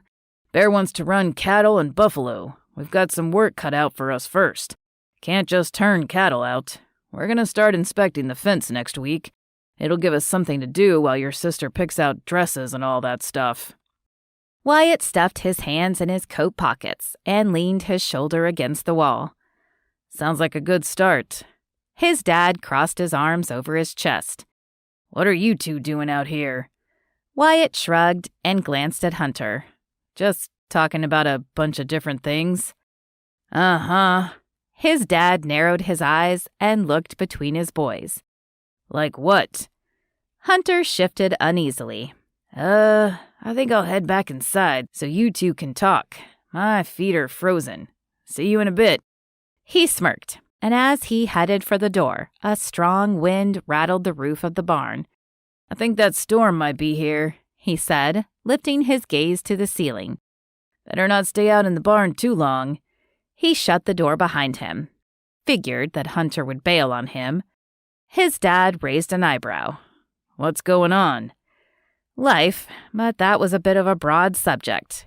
Wyatt definitely wasn't up for another conversation about Gabby, but he was curious to know what his dad thought about Wyatt's future. "Wondering if Bear still wants someone to go in with him on the ranch. Gabby and I checked out the orchard today." His dad's eyebrows raised. "I see. What about the rodeo?" "I don't know." Wyatt pushed off the wall, walked to one of the stalls, and looked over the door. "Can't stay with the rodeo forever. You're the one who taught me I need to think long term. This old barn needs work, but I bet it could be turned into a real nice stable." His dad remained quiet a little too long, so Wyatt faced him. "What?" Wyatt asked. "This isn't like you." He straightened and rubbed his chin. "You've loved the rodeo since the second you sat on the back of a sheep, mutton busting. You said you'd die a clown before you quit." Wyatt scraped at a board with the tip of his boot. "I'm getting old, aging out. It was a good dream." "Yeah, it was." He lifted his gaze to Wyatt's, holding it a breath before adding, "That accident spooked you. Getting hurt, that wasn't easy. Not on the family, and certainly not on you." Turning away from his dad, he scoffed. "What are you talking about? I'm not spooked. I ride just fine." The sound of his dad chuckling made Wyatt face him again. An amused look greeted him. "You can shovel that somewhere else. What's keeping you from moving forward? Be honest." Shrugging, Wyatt's gaze dropped to the barn floor. "I don't know. I get on the bull, and all I can think about is waking up in the hospital. I don't know what to do." That ride constantly played in his mind. He'd wrapped his hand in the rope to hold on. The bull was perfect, and he knew he'd get a lot of points. When the gate opened, everything was going great, and not a second later, he was getting rammed against the wall. It had caught him off guard, and he'd tried to get off the bull. His hand got tangled. After that, he couldn't remember, only waking up in the hospital, wondering if he'd ever ride again. "Well, at least you got back on one. That's a start." "Yeah, but Dad, what good is it if I can't finish an 8-second ride? I'm jumping off 1 or 2 seconds early." Closing the distance between them, his dad stopped a few inches away and placed his hands on Wyatt's shoulders. "You went through something none of us will ever understand, but I want you to know that we are all proud of you, all of us. Your mama, me, the whole family. We'll support whatever decision you make." Wyatt's chest tightened. Proud of him for what? Becoming a loser? "Nothing to be proud of. I can't seem to get back what I had." His dad gripped his shoulders tighter. "Son, I'm not proud of you because you win a ride on a bull, or get bells, or make money. I'm proud of you because of the man you've become. I'm proud of you for not quitting. Take a step back while you're here. Whatever it is that's missing, you'll find it. It might be right smack dab in your face, and you don't even see it yet." It was just a split-second flash, but Wyatt pictured Gabby. Their kiss. It had caught him off guard. He'd never thought of her like that before this weekend. What kept him from even trying was the thought of their families. If she and Bandit stopped dating, and if something happened between them and it didn't work out, their families could be affected. Wyatt didn't want that. Why was it even coming to mind? It was little Gabby, but she wasn't so little anymore. She'd filled out in all the right ways, and just thinking about her made his pulse race. He shut the thoughts down, setting an iron stake press on them. They needed to stay down this time. I hear you, Dad. Maybe you're right. I'll stop thinking about the rodeo and just relax while I'm here. There's a chance I could have an epiphany and go back with my head in the game and my heart all in. His dad dropped his hand. That's the right attitude. He slapped him on the back. Now let's get inside. My earlobes are about to freeze off. Wyatt laughed. Yeah, now that you said it, I'm cold too. They quickly walked to the house and stopped in the foyer to shake off the cold. Whew, I think it's gonna snow, Wyatt said, cupping his hands to his mouth and blowing on them. Yeah, that's what the radar is showing too, Hunter said, coming into view from the back of the house. There's coffee ready if you want to warm up. Come have some with me and Wyatt. We're gonna talk about that old barn out there. Wyatt's got some ideas. King nodded his head toward the kitchen. Come on, we'll hash it out, and then we'll talk to Bear and see what he thinks. Wyatt and Hunter grinned and followed their dad. This was what Wyatt needed. Sitting at a table, talking plans with his dad. That's what had made buying the lottery tickets so fun. Talking about all the ideas they had, not the money. The last year on the road had drained him. He needed his cup filled, and being home would do that. At least, he sure hoped so. If it didn't, he wasn't sure what he was going to do. But doing the same thing over and over again was getting old. In his mind, if he wasn't winning, he needed to hang his hat up and find somewhere else to apply his energy. Something that would make him feel accomplished and useful. Something more than 8 seconds of failure. Chapter 13. Gabby? Carrie Ann's voice came through the door. Let me in, okay? What was there to talk about? Carrie Ann had been wrong. Her plan was a disaster, and Gabby's heart was in shreds. Wyatt had called kissing her a mistake. A mistake. Hadn't she made it clear that she'd only been talking to Bandit? That saying they were together was too strong a word? She'd sure tried. Another knock, and Carrie Ann said, Please, can I come in? Gabby looked over her shoulder as she lay curled up on the bed with her back to the door. Okay. It slowly opened, and Carrie Ann stuck her head in. What happened? She slipped inside and shut the door behind her. Why are you crying? He kissed me. Carrie Ann gasped. That's great. And then said it was a mistake. Tears pooled in Gabby's eyes again. It was her biggest fear, that something would happen between them and then he'd call it a mistake. That we're just friends and he was just caught up in the moment. The bed moved as Carrie Ann sat down and rested her hand on Gabby's arm. I don't think he really believes that. Gabby sat up. How can you say that? You should have seen him. He looked distraught. Like it was the worst mistake he'd ever made. I was the worst mistake he'd ever made. I tried. The sentence trailed off as the words caught in her throat. Carrie Ann pulled her into a hug and rubbed her back. He thinks you're dating Bandit. If I know him as well as I think I do, that's why he said all that. Pulling back, Gabby said, but I hinted as hard as I could that Bandit and I weren't really dating. I told Wyatt that we'd only been kind of talking. Yeah, but Bandit is family. If Wyatt thought for a moment he was stepping in on territory he shouldn't, he'd run as fast as he could. Carrie Ann brushed Gabby's hair back. And Lord knows I love him, but we've already established he's thick as a brick. He couldn't pick up a hint if it bit him in the butt.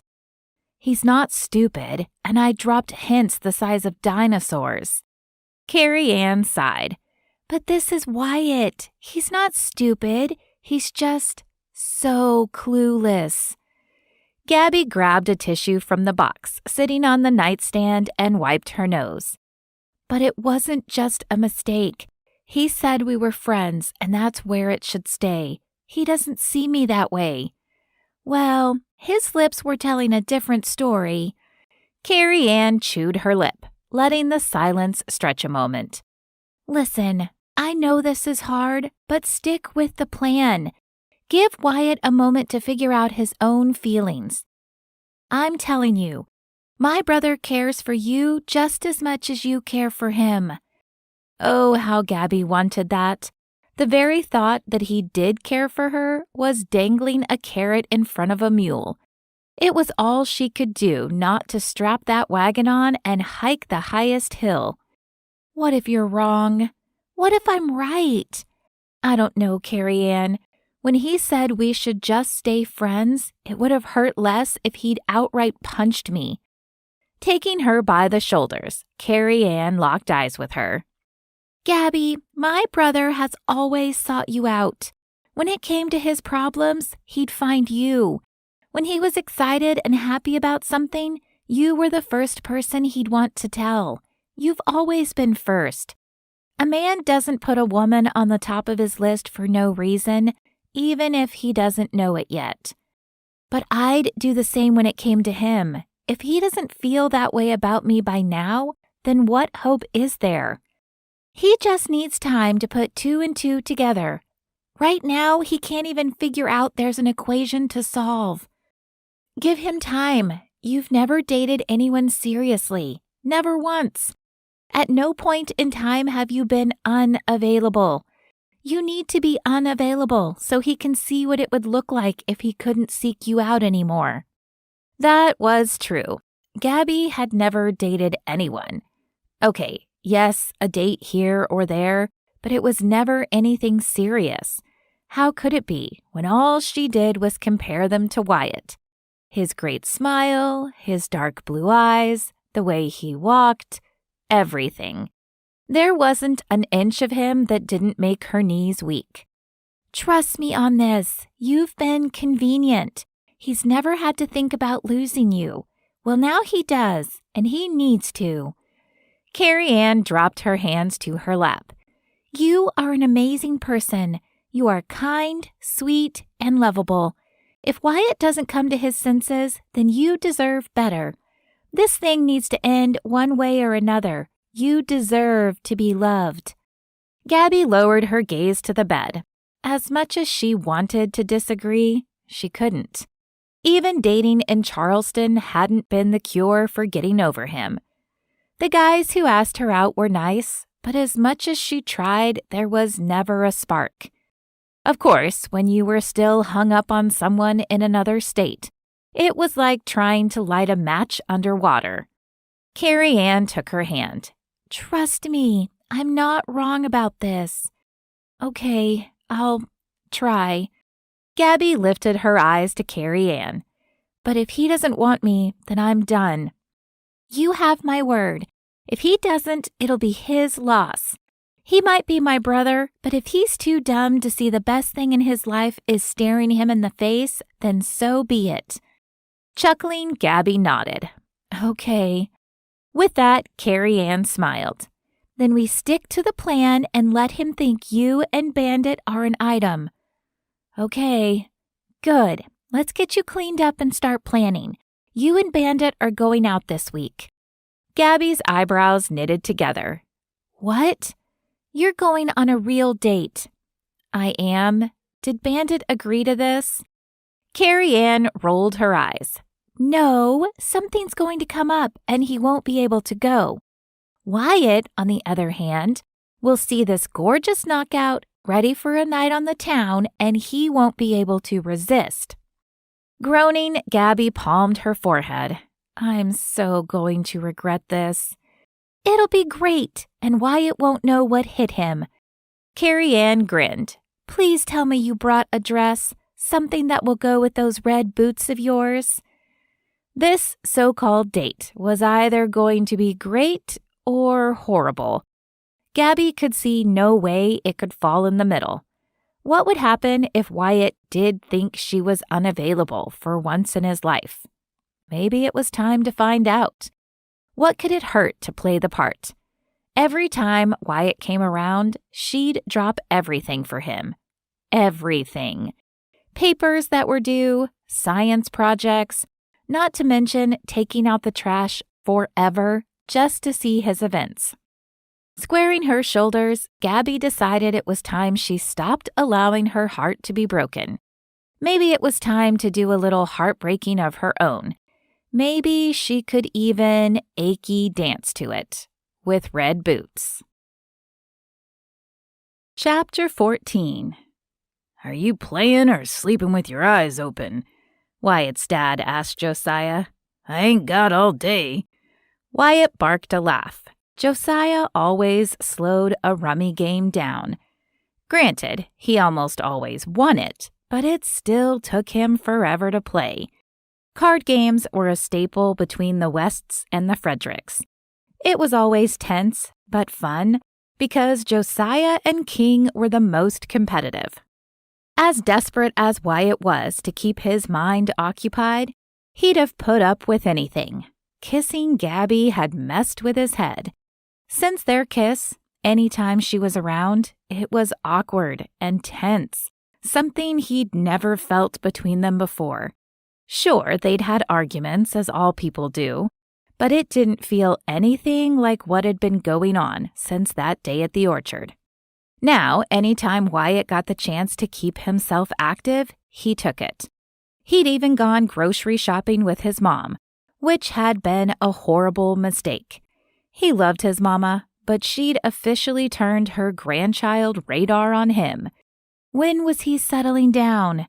His answer of, I don't know, didn't work anymore. Well, it had never worked, but it worked even less these days. You just hold your horses, Josiah growled, breaking Wyatt from his thoughts. Thank goodness. His older brother to the rescue. Wyatt didn't need to fall down that rabbit hole again. Their dad leveled his eyes at Josiah. You got nothing. Just call it and take your licks, boy. Mrs. Fredericks laughed, bumping her shoulder against Wyatt's mom. Those two, you think they'll ever grow out of that? His mom scoffed. At this point, no. Stephanie scooted down in her chair. Come on, Joe, just play the game. He glared at her. Don't you start. Israel set his cards down and looked at his phone. Carrie Ann should be here in a second. Whatever she was working on, she says she's finished. So far, the game consisted of Wyatt's parents, Hunter and Josiah, Gabby's parents and her sister, and Israel. Bear, he didn't care for card games. He was in the living room, snoozing in the recliner. Wyatt had no idea where Carrie Ann, Gabby, or Bandit were. The past few days, it seemed like whatever sort of relationship Gabby had with Bandit had upped a notch. They'd almost been inseparable. For some reason, after kissing her, their being together annoyed Wyatt even more. It shouldn't have, and he tried not to be, but it didn't stop the errant thoughts that said she was with the wrong guy. Wyatt had thought about talking to Bandit, but he was going to have to accept that they were together. He shook his head. He didn't need any of his thoughts going down that road. He needed to keep his eyes on his cards and his mind in the game. No images of Gabby or Bandit needed to mess up his concentration. Josiah's eyes widened, and Wyatt followed his line of sight. No wonder Josiah was gawking. Gabby stood in the doorway, looking like a magazine model in a form-fitting little black dress with red boots. Her hair was hanging in loose curls flowing around her shoulders. And man, those dark eyes of her were sparkling like a New Year's fireworks display. Goodness gracious, honey, you look fantastic, Wyatt's mom said. Mrs. Fredericks stood and walked to Gabby as Carrie Ann sidled up next to her. Carrie Ann giggled. She looks amazing. Amazing? Fantastic? Did those words even do her justice? Whoa. The words slipped from his lips before he could wrangle anything better. Wyatt's dad twisted in his seat. I don't think that dress is long enough. Wyatt's mom popped his dad's arm. Hush, it's touching her knees. And painted on, Wyatt said. Again, his mouth was saying things faster than his brain could work. Where are you going in that? Gabby settled her gaze on him and flashed him the most dazzling smile he'd ever witnessed. I'm going to dinner with Bandit. You're going out with Bandit tonight? Stephanie dropped her cards and sat up straight. A light pink covered her cheeks as she looked down. Yep, he's taking me out. Stephanie blinked a second, and her mouth opened like she was about to say something before she clamped it closed. Are you sure you're only going to dinner? Wyatt jerked his attention to Gabby's sister. What? You do see how she's dressed, right? Stephanie laughed. That's going to be some date. This date business with Bandit didn't sound good at all. Not when Gabby was going out looking all dressed up. The clutch Gabby was holding began ringing, and she fished out her phone, putting it to her ear. Hey, I'm ready. She held up her finger and stepped away. Carrie Ann walked to Israel, kissed him, and then sat in the chair next to him. So, what are we playing?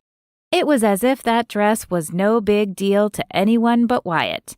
It covered everything just fine, but what if some creepy guy got handsy with her? Could Bandit knock their lights out like he was supposed to? He was a good man, but he wasn't the put your dukes up kind of guy. That dress called for a man with a solid right hook. Wyatt set his cards down and stood. Where are you going? Asked Carrie Ann. He might not have been the sharpest crayon, but he had enough wits to not say, to spy on Gabby. Instead, he used the best excuse ever invented. Bathroom. Oh, his sister replied sweetly, but the look she gave him nearly froze his boots in place. It was as if she was reading his mind and knew his real reason. He shivered with the thought and left the table. As he reached the living room, he walked softer. His brain and his body were working in such harmony that he didn't even have to try to be sneaky. Wyatt stopped just far enough away that he could hear her clearly. No, it's okay. I understand. Her shoulders sagged. I was looking forward to it. Maybe another time? Another time? Bandit was standing her up? What? Nothing Bandit said would make up for him ditching her. Sure, I'll talk to you later. She chuckled. Okay, bye. She turned and Wyatt froze. I'm sorry, I was going to the bathroom and didn't want to interrupt you. It's okay. She lifted one foot and began taking off her boot. What are you doing? She stopped and shrugged. Changing. Bandit went to town and he lost track of time. We had reservations at La Grande Bistro in Amarillo. No way we can make it now. Sighing, she set her clutch on a nearby side table. It's okay. Maybe another time. Well, what? The last time Wyatt was alone with her, he'd kissed her. Did he risk doing that again, especially with her looking so amazing? Man, her lips were covered in some gloss that seemed to be made of neon. It was all he could do to keep his eyes off them. That was his problem, though. She looked great, and it didn't seem right for her to look that good and not get to go out. It wasn't fair that her night should get ruined just because Bandit lost track of time. She deserved a great night out. I could take you. I'm a poor substitute for Bandit. But if you're okay with it, I'd be happy to be your +1. She smiled. That's okay. The mournful tone in her voice made Wyatt even more determined to take her out. No, you got dressed up. There's no reason to let that go to waste. Is there a dress code for that bistro place? She closed the distance between them just as Wyatt took a deep breath. Goodness, and he thought she smelled good the other day. This perfume was even better. Up close, her hair looked so soft that it took effort not to slide his fingers through it. But what really got him were her eyes. They had to be the prettiest brown eyes he'd ever seen. He was mesmerized by her. Geez, Gabby, you just look...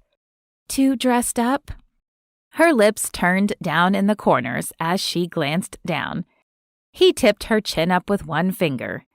No, you look stunning. There isn't a prettier woman in the state of Texas, if you ask me. I think you're required to say that, being family and all. His hand dropped to his side. Family? He wasn't having family feelings at all. Right then, he could see himself taking her in his arms and kissing her. He needed to knock that off if he was taking her out. Kissing her a second time? Well, there would be no excuse for that.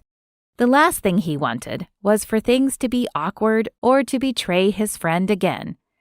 That's not why I said it. Family or not, you are gorgeous. Are you sure you want to go out with me? Absolutely. The word came all the way from his core. He wanted nothing more than to spend the evening with her. Yeah, they were family, but he didn't know nearly enough about her, and he wanted to fix that. Am I dressed okay? All I've got are jeans and these button-ups. Her lips quirked up. You've always looked good to me. I think you'll be fine. Then I guess we should go. Man, oh man, he couldn't remember being drawn to a woman so strongly. And if he was feeling this way already, how would he feel about her once he'd spent time with her? He took a deep breath and tamped down the thoughts. She was Bandit's girl, and Wyatt was going to respect that. He was man enough to control himself. Hopefully. Conversation on the way to the La Grande Bistro was fun and light. Whatever awkwardness that had been between them was gone, and they were back to being their old selves, teasing, joking, and talking about everything from his accident to her time at the newspaper. Overall, the 2-hour drive to Amarillo was comfortable. The restaurant lived up to its fancy name. Most of the men were in suits and ties, and there Wyatt was, sticking out like a sore thumb in his working man's attire. Gabby didn't seem to mind, though. If she did, she was doing a good job of hiding it. As for Gabby, she was not only the best dressed, but the best-looking woman in the whole establishment. Wyatt sat back and held his midsection. The meal he'd ordered was beyond delicious and filling. I don't think I'll be able to eat for a week. Chuckling, Gabby nodded. Me too, but it was so good. Had you been here before? He asked, leaning forward with his arms on the table. No, Carrie Ann was the one who suggested it. Apparently Israel brought her here once. Oh, Wyatt replied and looked around the restaurant. Yeah, I can see Carrie Ann enjoying a place like this. Gabby shot him a smile. You would have preferred something a little less fancy, huh? He shrugged. This is nice. But she drew out the word. It's stuffy. I like places where it's lively and fun, where a couple can dance and laugh and not feel like they're interrupting other people. He could sure picture dancing with Gabby, her head back with a throaty laugh, him loving the way she felt in his arms. Maybe this was the best place to take her. He had less of a chance of getting himself into trouble. She waited a beat, catching her bottom lip in her teeth, and then grinned. Then let's go.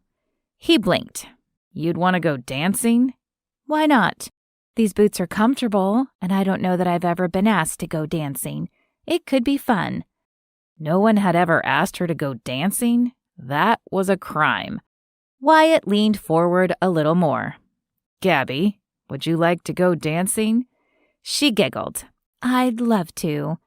He stood and pulled out his wallet, tossing down enough bills that he was positive would cover their meal and the tip. As he held his hand out to her, he said, "Then let's go." Gabby slipped her hand into his, and it was electric. Little zaps of electricity rocketed through him and made his head swim. Had there ever been a time when a woman made him feel like this? Excited, happy, content? A bull ride didn't even compare. And not too long ago, he would have said bull riding was everything. He couldn't say that with conviction right that moment. Not when he compared it to spending time with Gabby. Once they left the restaurant, they drove around until they spotted a place that seemed to fit what they were looking for. Inside, it sported booths and tables on the outside of a dance floor. The music was a little loud, but not too bad. Most of the people were in jeans and t-shirts. It was what Wyatt called casual and easy. "I think I'm overdressed now." Gabby snuggled closer to Wyatt, tickling his ear as she spoke. He shook his head. "Not hardly. You're perfect." They found a table and sat, waiting for a song they both liked. Wyatt hoped for something slow and longer than 3 minutes, but he had a feeling that however long the song might be, it wouldn't be long enough. Gabby looked around. "I'm surprised the place is so busy on a Wednesday night." "Yeah, me too. But I guess this could be someone's Friday." He smiled. As she brought her gaze back to his, she said, "I hadn't thought about it like that, but you have a point." The smile that stretched on her lips made him glad he was sitting down. She had to have the most incredible smile of any he'd ever seen. He couldn't remember a time when a woman had smiled his way and affected him like that. Instead of waiting for a slow song, they went to the dance floor and joined in with the other people. Several tunes played before Wyatt got his wish for a slow song. Pulling her close as the song began, he slid his arm around her waist. How many times had he hugged her? Plenty, and none of them felt this strange. She fit against him so perfectly, like she was personally designed for him. "Those fast songs were fun, but I'm glad to get a little break," she said, as they moved around the dance floor. Wyatt agreed, but for way different reasons. "I'll definitely need a shower before I hit the sack tonight." She laughed. "Me too, but I've enjoyed this." "I'm glad. I can't believe you've never been dancing. Those Charleston men don't know what's fun." "Oh, I was too busy for dating." He narrowed his eyes. "You didn't date?" As she looked down, she shrugged one shoulder. "A little, but none of them went anywhere. One date here, maybe another there. I was focused on my career." "I can see you doing that. You set your mind to something and it's a done deal. You have determination in spades." "Maybe. I think it's sometimes a bad thing. I don't know when to give up." "Wasn't that a good thing? Never giving up on your dream or goals?" "I wouldn't think that's a bad thing." Again, she shrugged and lifted her gaze to his. "I tend to get my heart broken. It gets tiring after a while." Man, he hated thinking of her getting hurt. That didn't settle well with him at all. "You could have called someone. Carrie Ann, your sister, me." Why hadn't she called him? He'd called her a few times, mostly just after she left. But then his career took off and time got away from him. Eventually, he didn't even think about it. Not that he didn't think about her or care about her, just life got in the way. "I needed to stand on my own. I'd leaned against someone my whole life." "You can be independent and still lean on people now and then. That doesn't make you weak. I sure had to lean on people when I had my accident." It had been a humbling experience. That was a lesson he'd needed, though. He wasn't invincible, and the broken bones proved it. She took a deep breath, seeming to consider his words. "I know, and you're right. I guess at the time, I felt like if I did, I'd never figure things out on my own." "That stubborn streak of yours, it hasn't lessened a bit." He grinned. Her head tipped back as she laughed. Boy, did he love the sound of it. Even more, he loved being the source of it. Yeah, I guess it hasn't. He spun her around and pulled her back, and she laughed again. As the song came to an end, he dipped her. Again, her head fell back as she laughed, and all he could think was that he didn't want it to stop. He straightened, bringing her with him. The smile on her lips lit up her entire face and made her simply breathtaking. As his gaze lingered on her lips, he leaned forward. He could kiss her, just as a way of proving all his errant thoughts were off the mark, that he wasn't attracted to her, or found himself wondering what it would be like to feel her lips on his. Not more than a breath away, she stepped back, breaking the moment. I guess we should, go sit down, unless you want to dance to the faster songs again. That wasn't what he wanted at all. He wanted to whisk her away, find a quiet place, and spend a few hours memorizing the softness of her skin and the taste of her lips. Then his heart took a dive as Bandit came to mind. Her great night on the town was supposed to have been spent with another man. That Wyatt was even thinking romantic things about her wasn't right. Bandit deserved a better friend than that. Still, Wyatt couldn't shake the feeling that she didn't fit with Bandit. He'd felt that way for the past week and a half, and now, after spending the evening with her, the feeling was even stronger. It didn't feel wrong to be with her. Everything about the evening was right. This vivacious woman with him was exactly where she was meant to be. Did she see that? Feel it? How could she not? Their friendship was comfortable. It was easy and effortless. They worked. They always had. Slipping into the seat next to her, he wondered what he could do to make her see that. He didn't want to be disloyal to Bandit, but Wyatt couldn't picture himself with anyone but her. The thought hit him like a sledgehammer. Why did his epiphanies have to have such bad timing? Yeah, he said, and cleared his throat. Let's sit this one out and cool off a little. Most likely that wasn't going to happen, the cooling off part, not when she was so near. Inwardly, he groaned. Bull riding was so much easier. It was simple. Sit, hold on for 8 seconds, done. No deep thoughts, no questions. Why couldn't everything be like that? Chapter 15. Tossing off the covers, Gabby sat up and swung her legs over the side of the bed. It was pitch black outside, and she hadn't had a wink of sleep yet. She had too much on her mind. Going out with Wyatt that night had been fun and a dream come true. She could have sworn he'd almost kissed her again, but she'd stopped it. It had taken every ounce of willpower to do it, but somehow she'd managed. Besides, what if he'd kissed her and then apologized again? That would have been worse.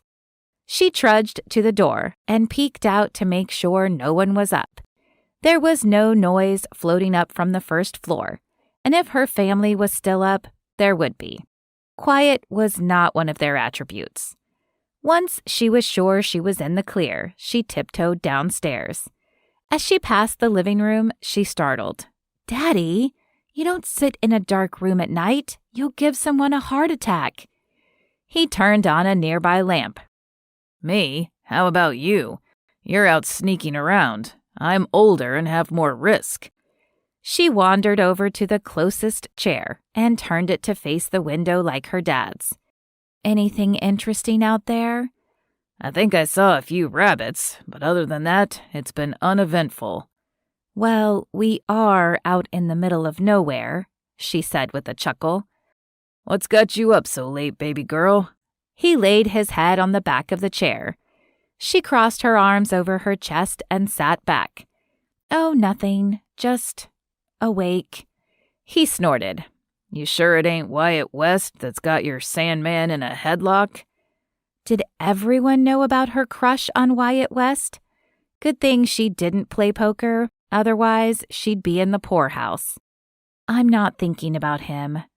Oh, really? That'll be a first. I'm over him, she lied. Her dad lifted one bushy eyebrow and leveled his eyes at her. You went out on a date with him last night, and now you're up and unable to sleep? He was just being nice because Bandit wasn't able to take me out. I used to have a crush on him, but I've outgrown that.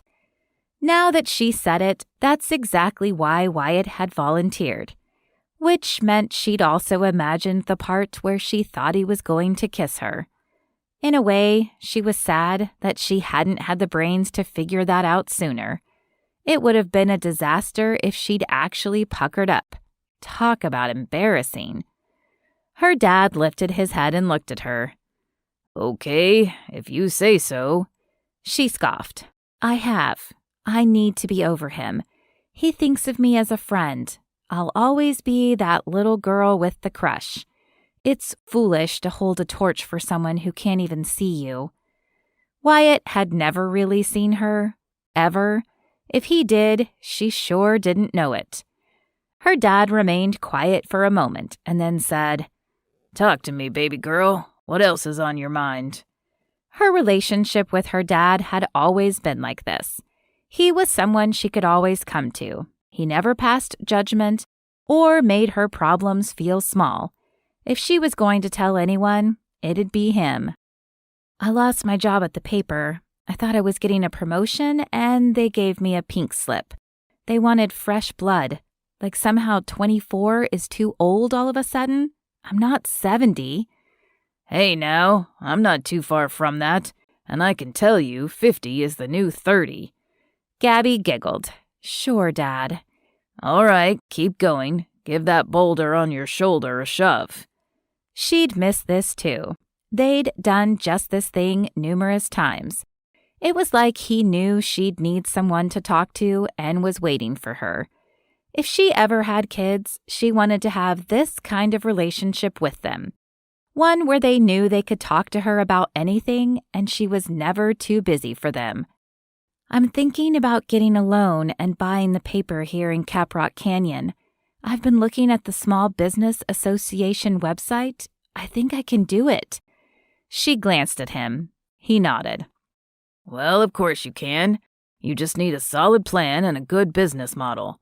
We're going to need a paper once the town is prospering again. She twisted in her chair to face him. Exactly what I thought. It'll be hard work. You know, a business isn't easy. You'll be the boss, and you'll have to keep a close eye on costs. I know. I figure I'll look into the financials of the newspaper and see how they were faring when they were open. If I adjust for inflation, it should give me a good idea what to expect, as far as expenses and possible profit. Sounds like a good start. She shrugged. I hope so. I have some savings, and I think I'll try using the local Caprock Canyon Bank.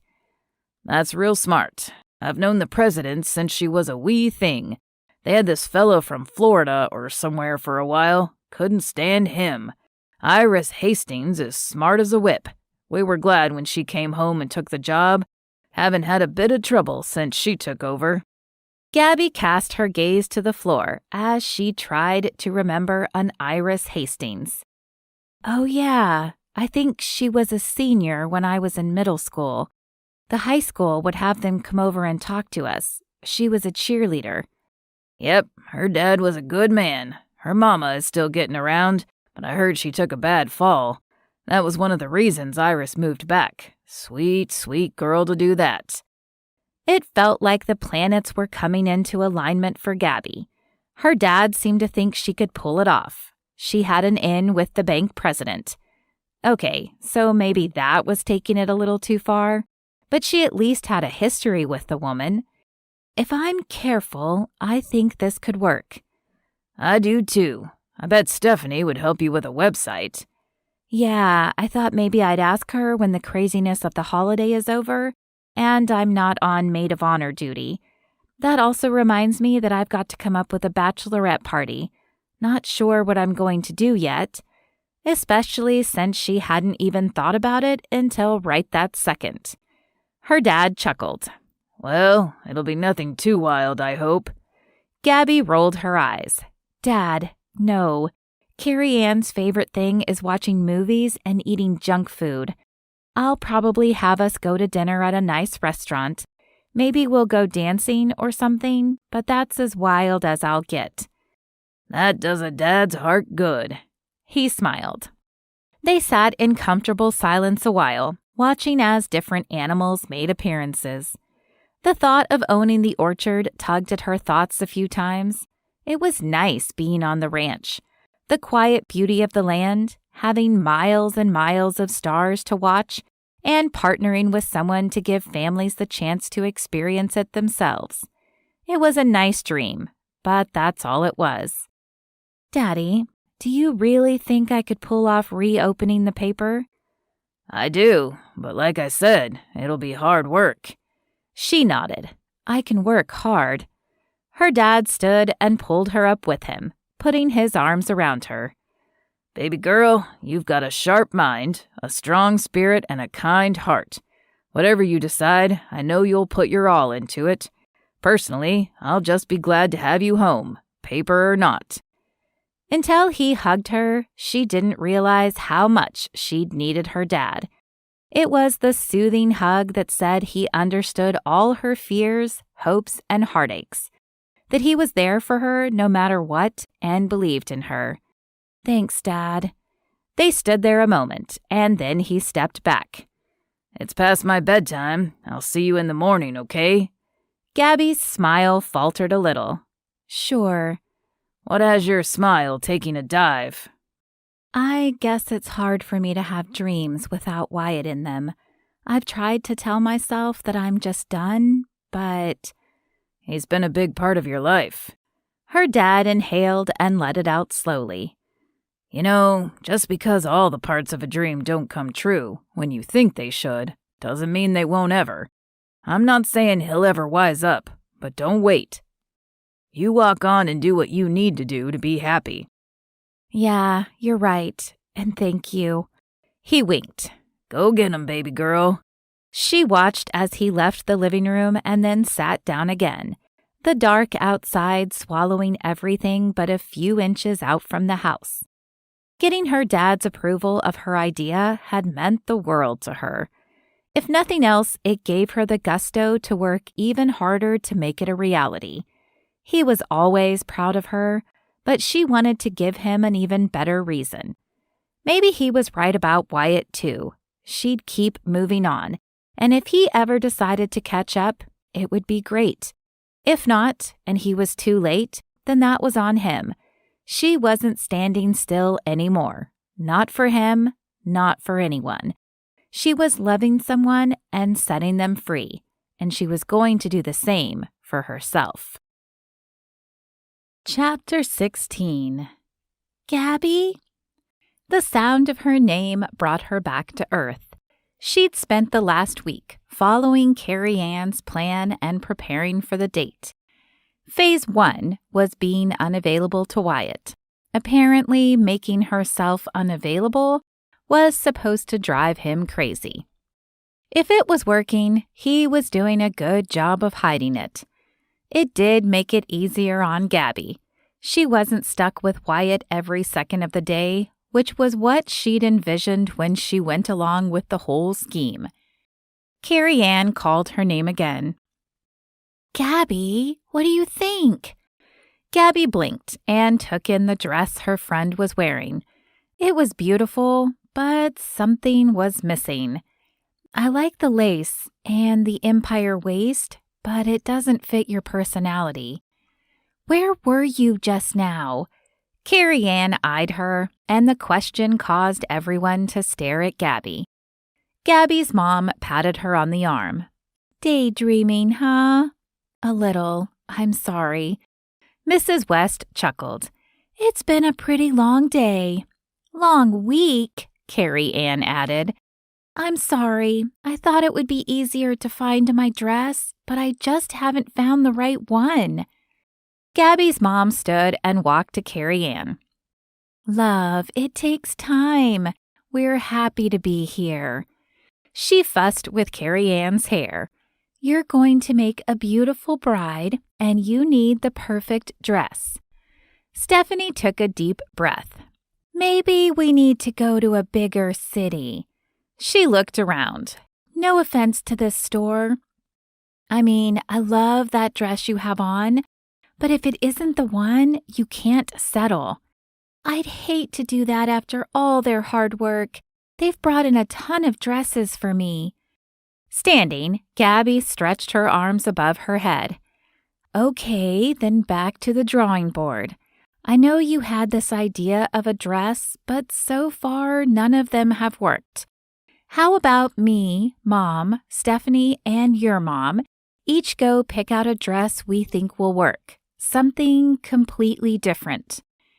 Carrie Ann shrugged. "Couldn't hurt. None of the Empire waist dresses have worked." Gabby hooked a thumb over her shoulder. "Okay, you've got 15 minutes. Pick the first dress you think will work. No Empire waist." She smiled. "And go."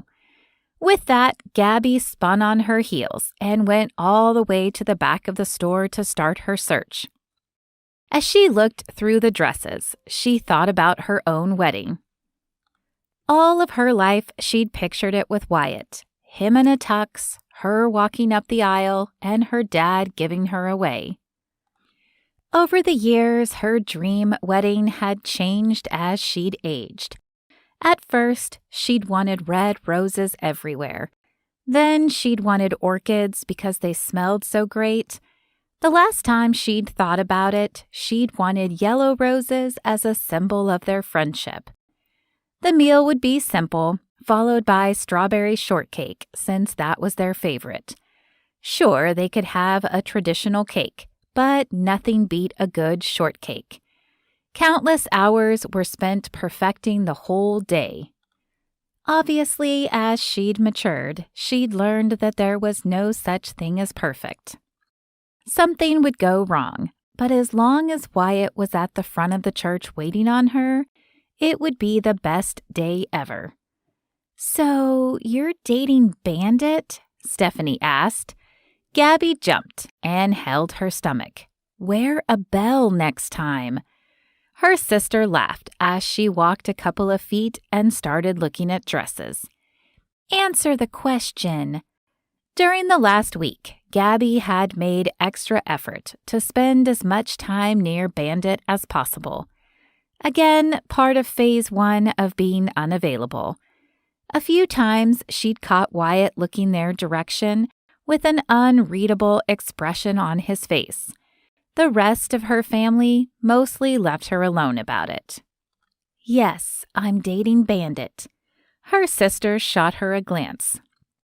"You've had a crush on Wyatt West since the day the Earth was created. There is no way you're dating Bandit. Now, if Carrie Ann concocted a scheme to make it appear that way, to make Wyatt jealous, it would make sense." Gabby froze. "I don't know what you're talking about." The last thing she wanted was for Stephanie Can't Keep a Secret Fredericks to know what she was doing. "Please, do I look that stupid?" She pointed a finger at her face. "That's rhetorical." With a sigh, Gabby scooted closer to Stephanie. "Please don't tell anyone. It was Carrie Ann's idea.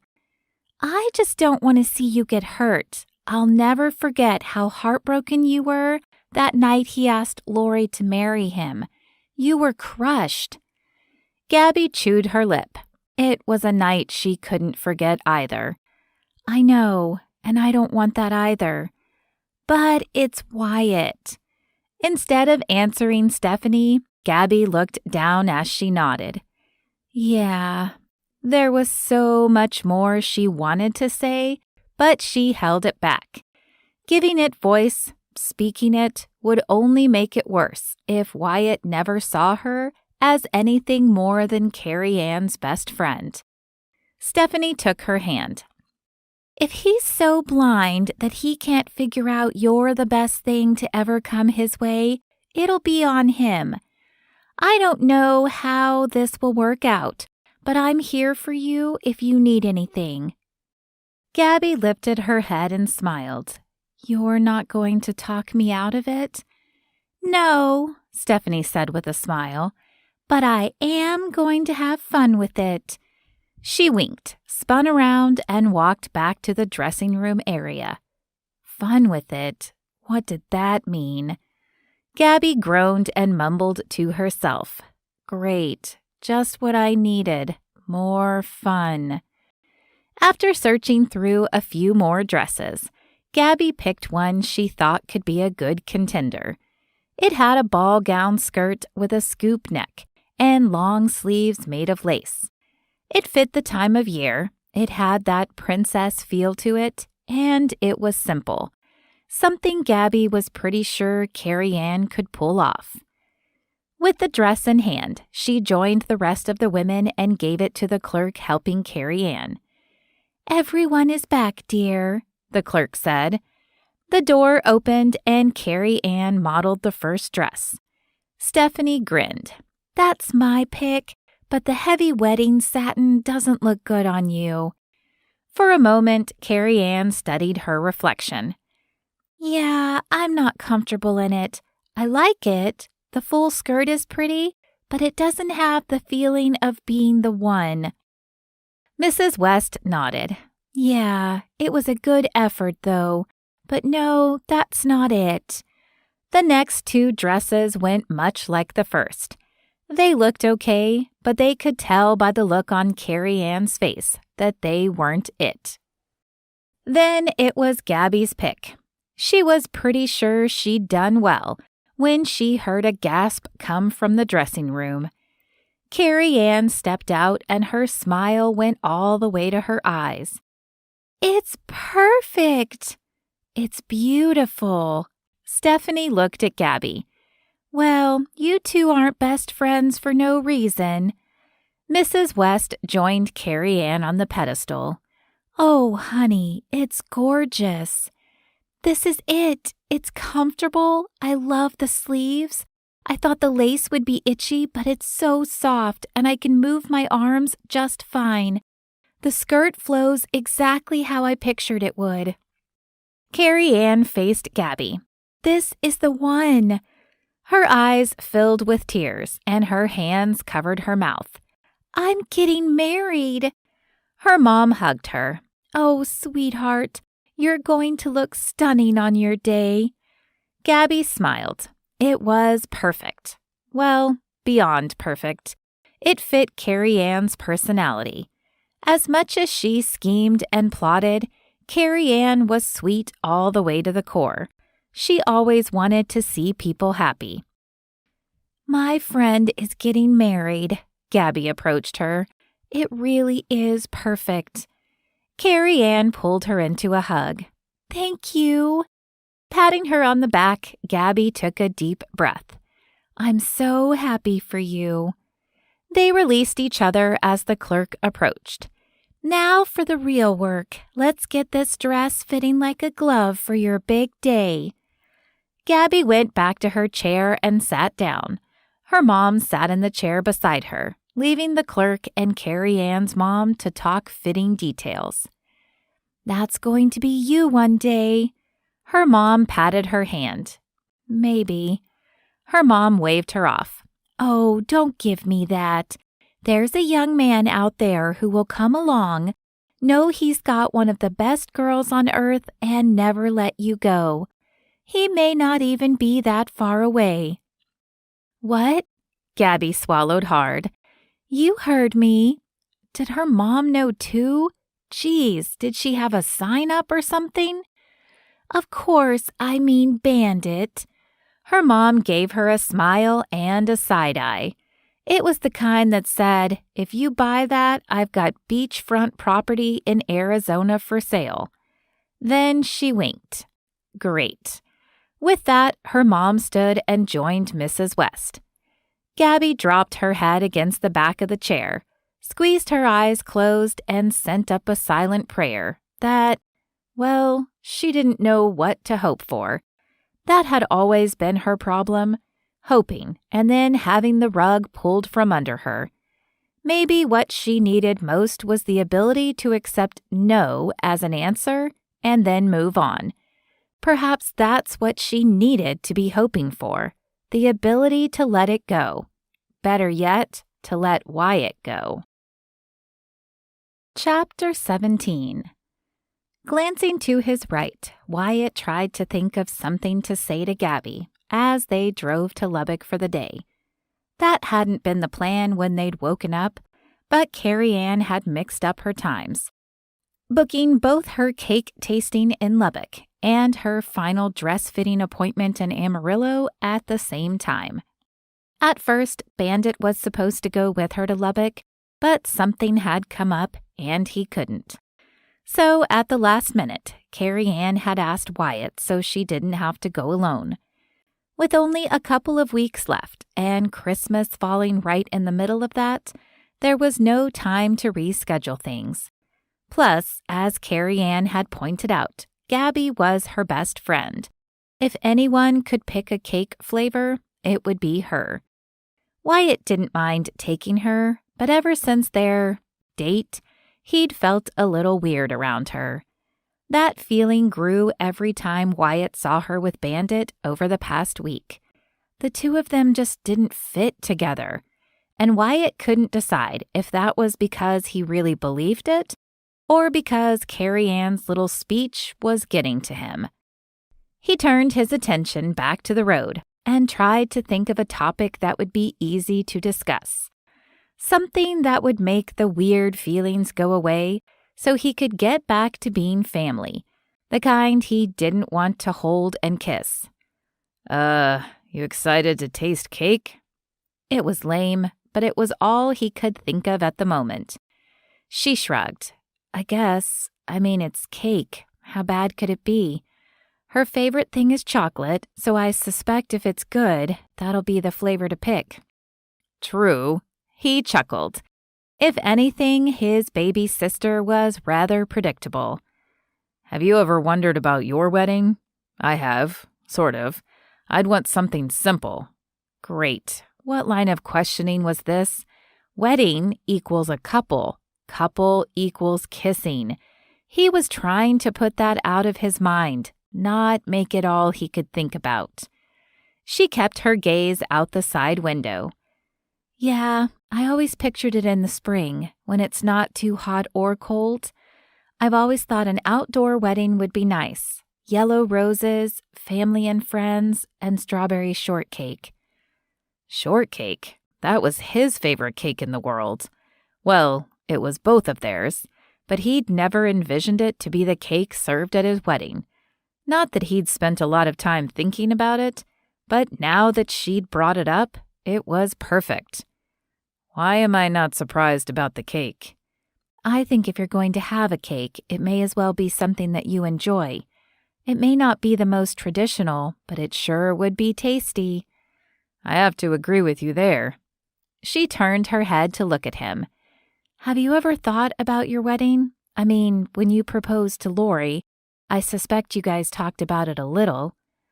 One of his worst mistakes. He couldn't even remember why he'd done it. He'd brought Lori home to introduce her to their families at one of their family dinners.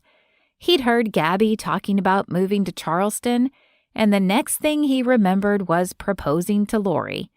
It had been so strange. To this day, he had no idea why he'd done it.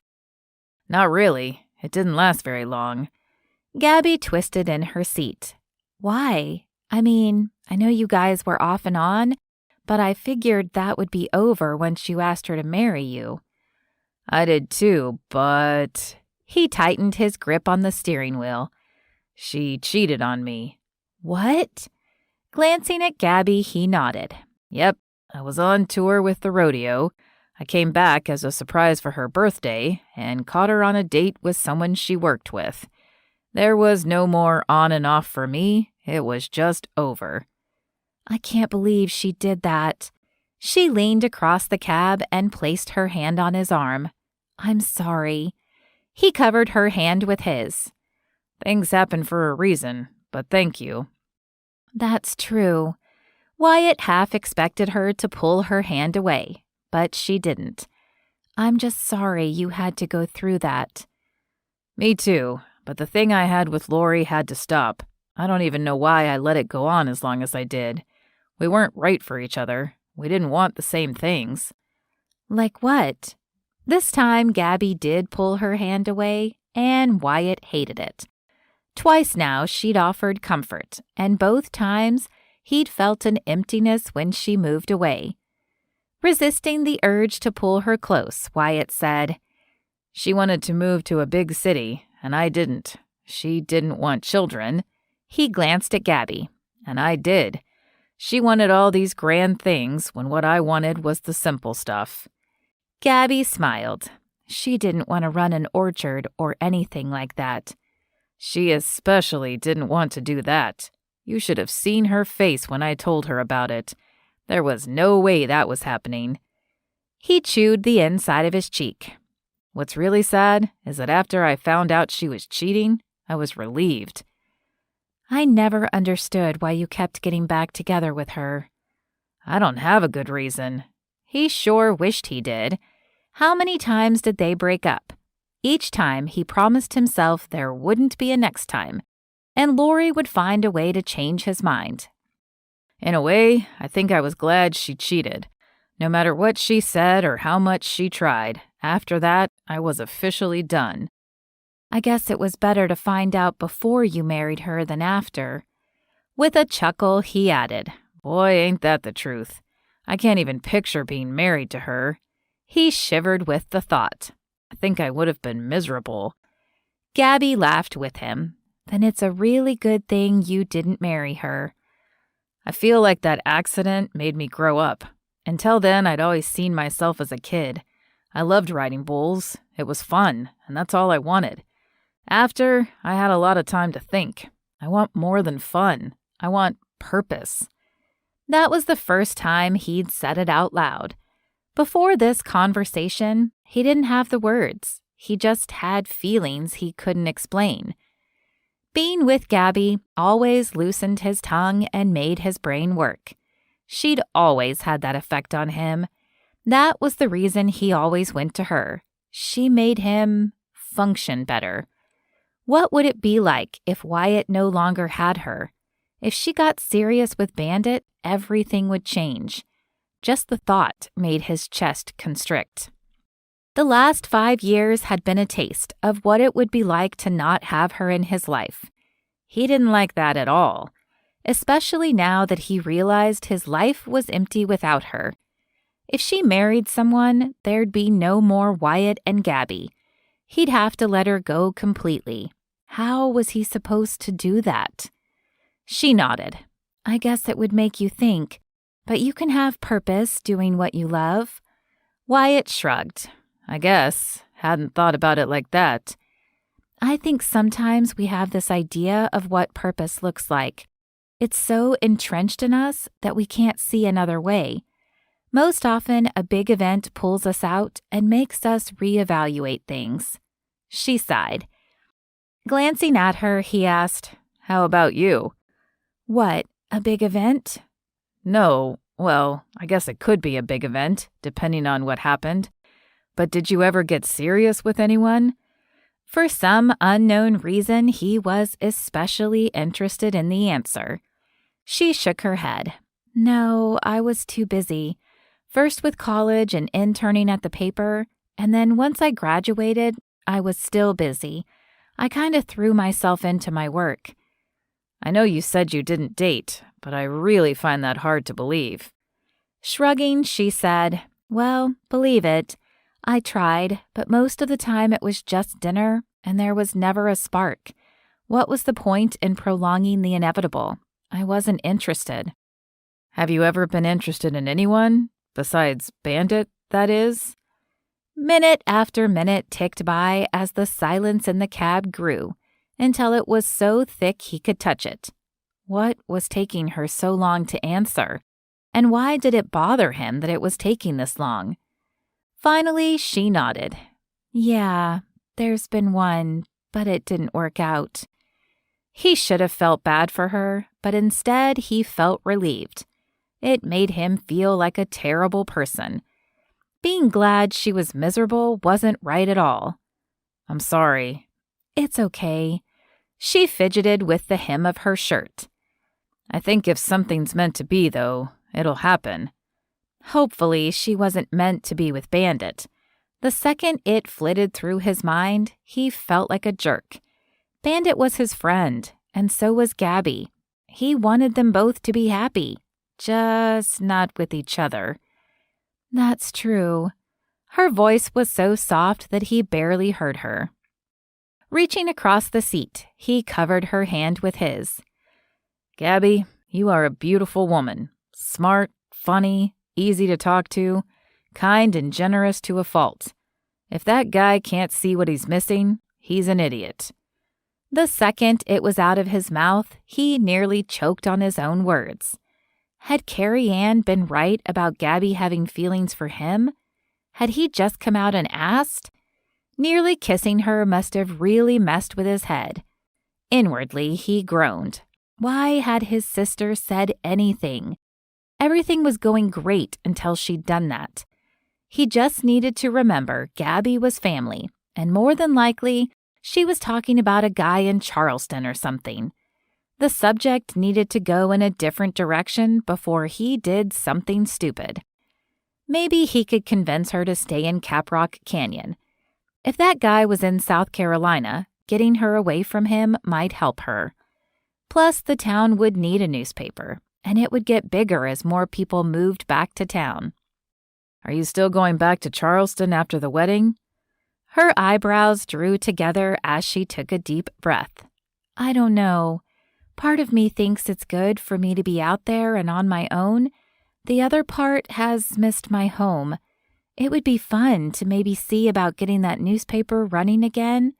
I do have a little savings, not open an orchard kind of money, but maybe I could get a loan for the rest. He scoffed. You don't need a loan. I've got plenty, more than plenty. If you want that paper, it's yours. No, that's not. I need to do it on my own. Wyatt scowled. I don't understand. We win this money and no one wants it? What can one person do with $1 billion? What's the point in having it if all the things you want to do involve people who refuse to take it? She braced her hand against the seat and leaned over. Wyatt, it's not that people don't want to take it. It's that we want to be able to say we did it.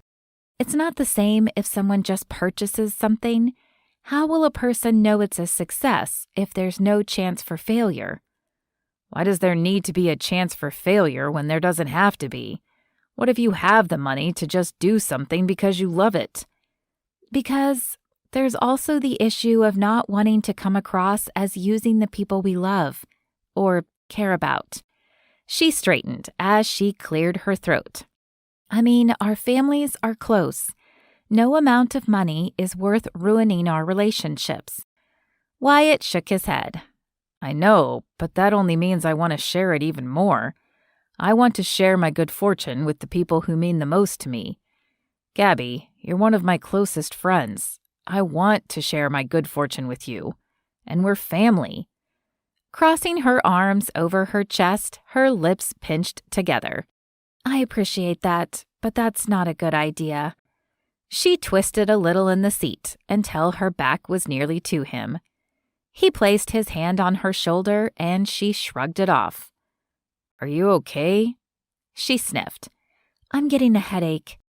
We've only got a few more miles to Lubbock. I can stop to get you something for the headache and a drink. Thank you, she said softly. I appreciate that. From that point, Gabby didn't speak another word to him.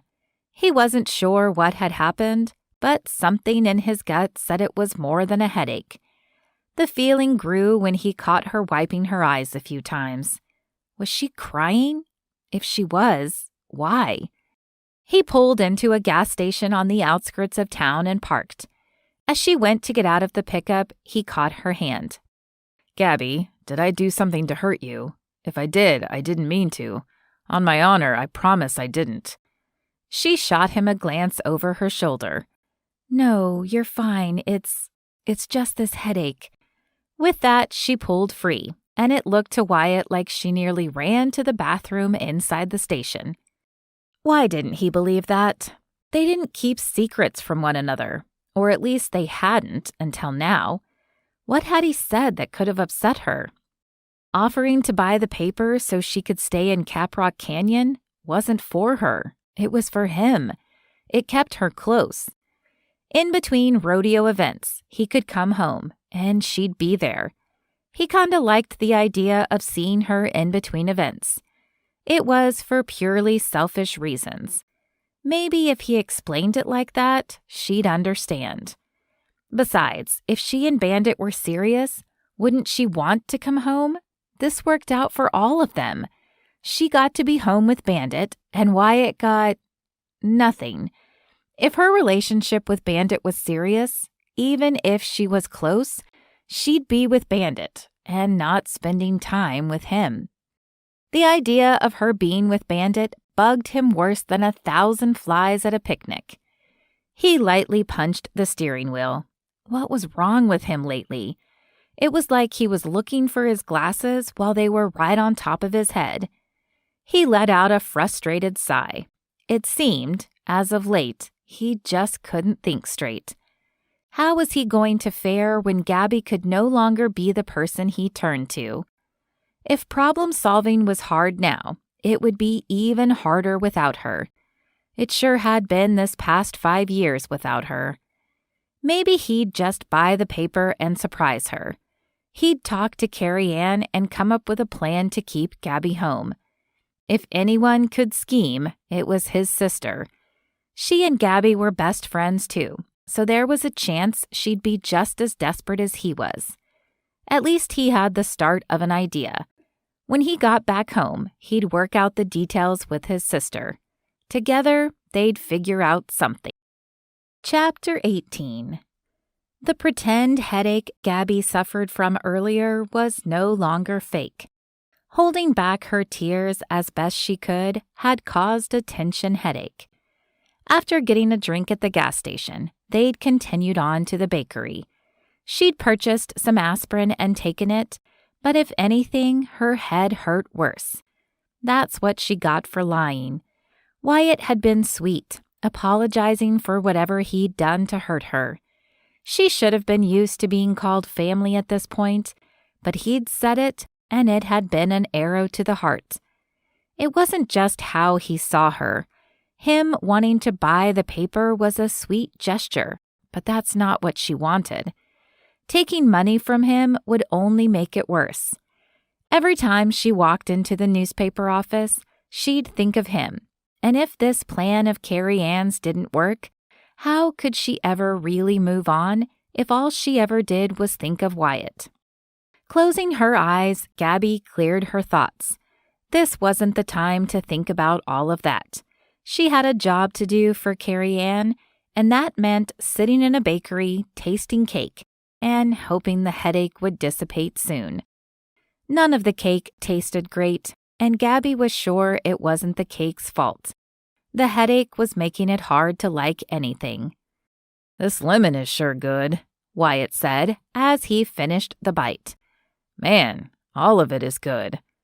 So far, they'd tried 6 flavors, and with every sample, the headache slowly worsened, making her stomach turn. It made her glad they'd started with the chocolate.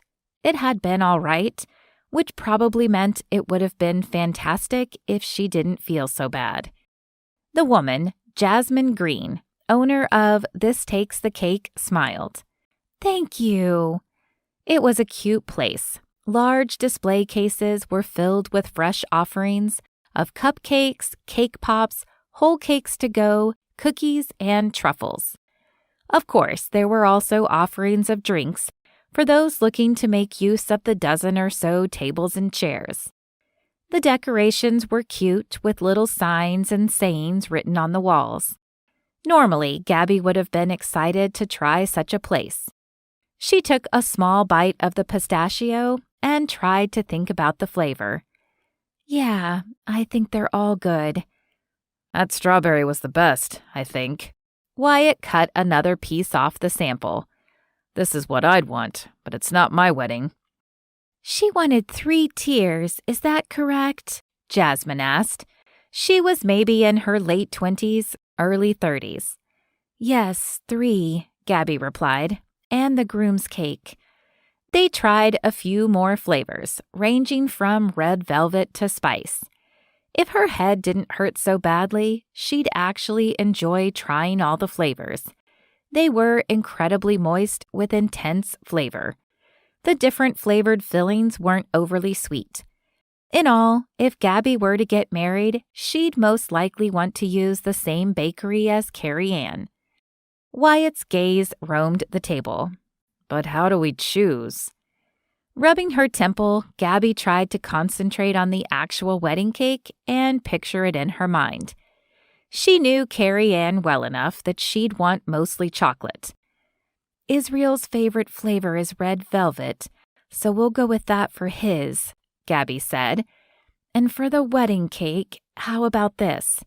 The first layer will be chocolate with vanilla icing, and the second will be another chocolate one with white raspberry frosting.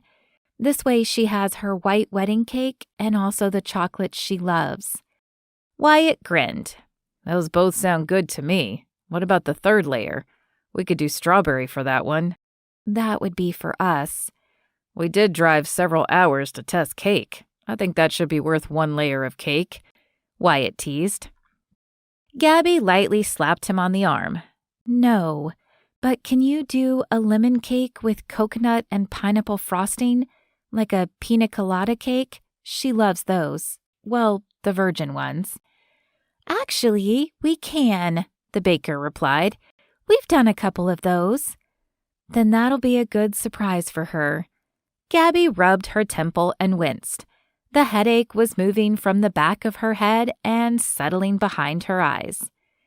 While Jasmine scribbled down the cake flavors, Wyatt leaned over. You okay? It's just this headache. Is it a migraine? She shrugged. I don't know, maybe. Without looking up from her clipboard, the baker read the notes back for confirmation. Right, Gabby said. Okay, the baker said, again writing on her notepad.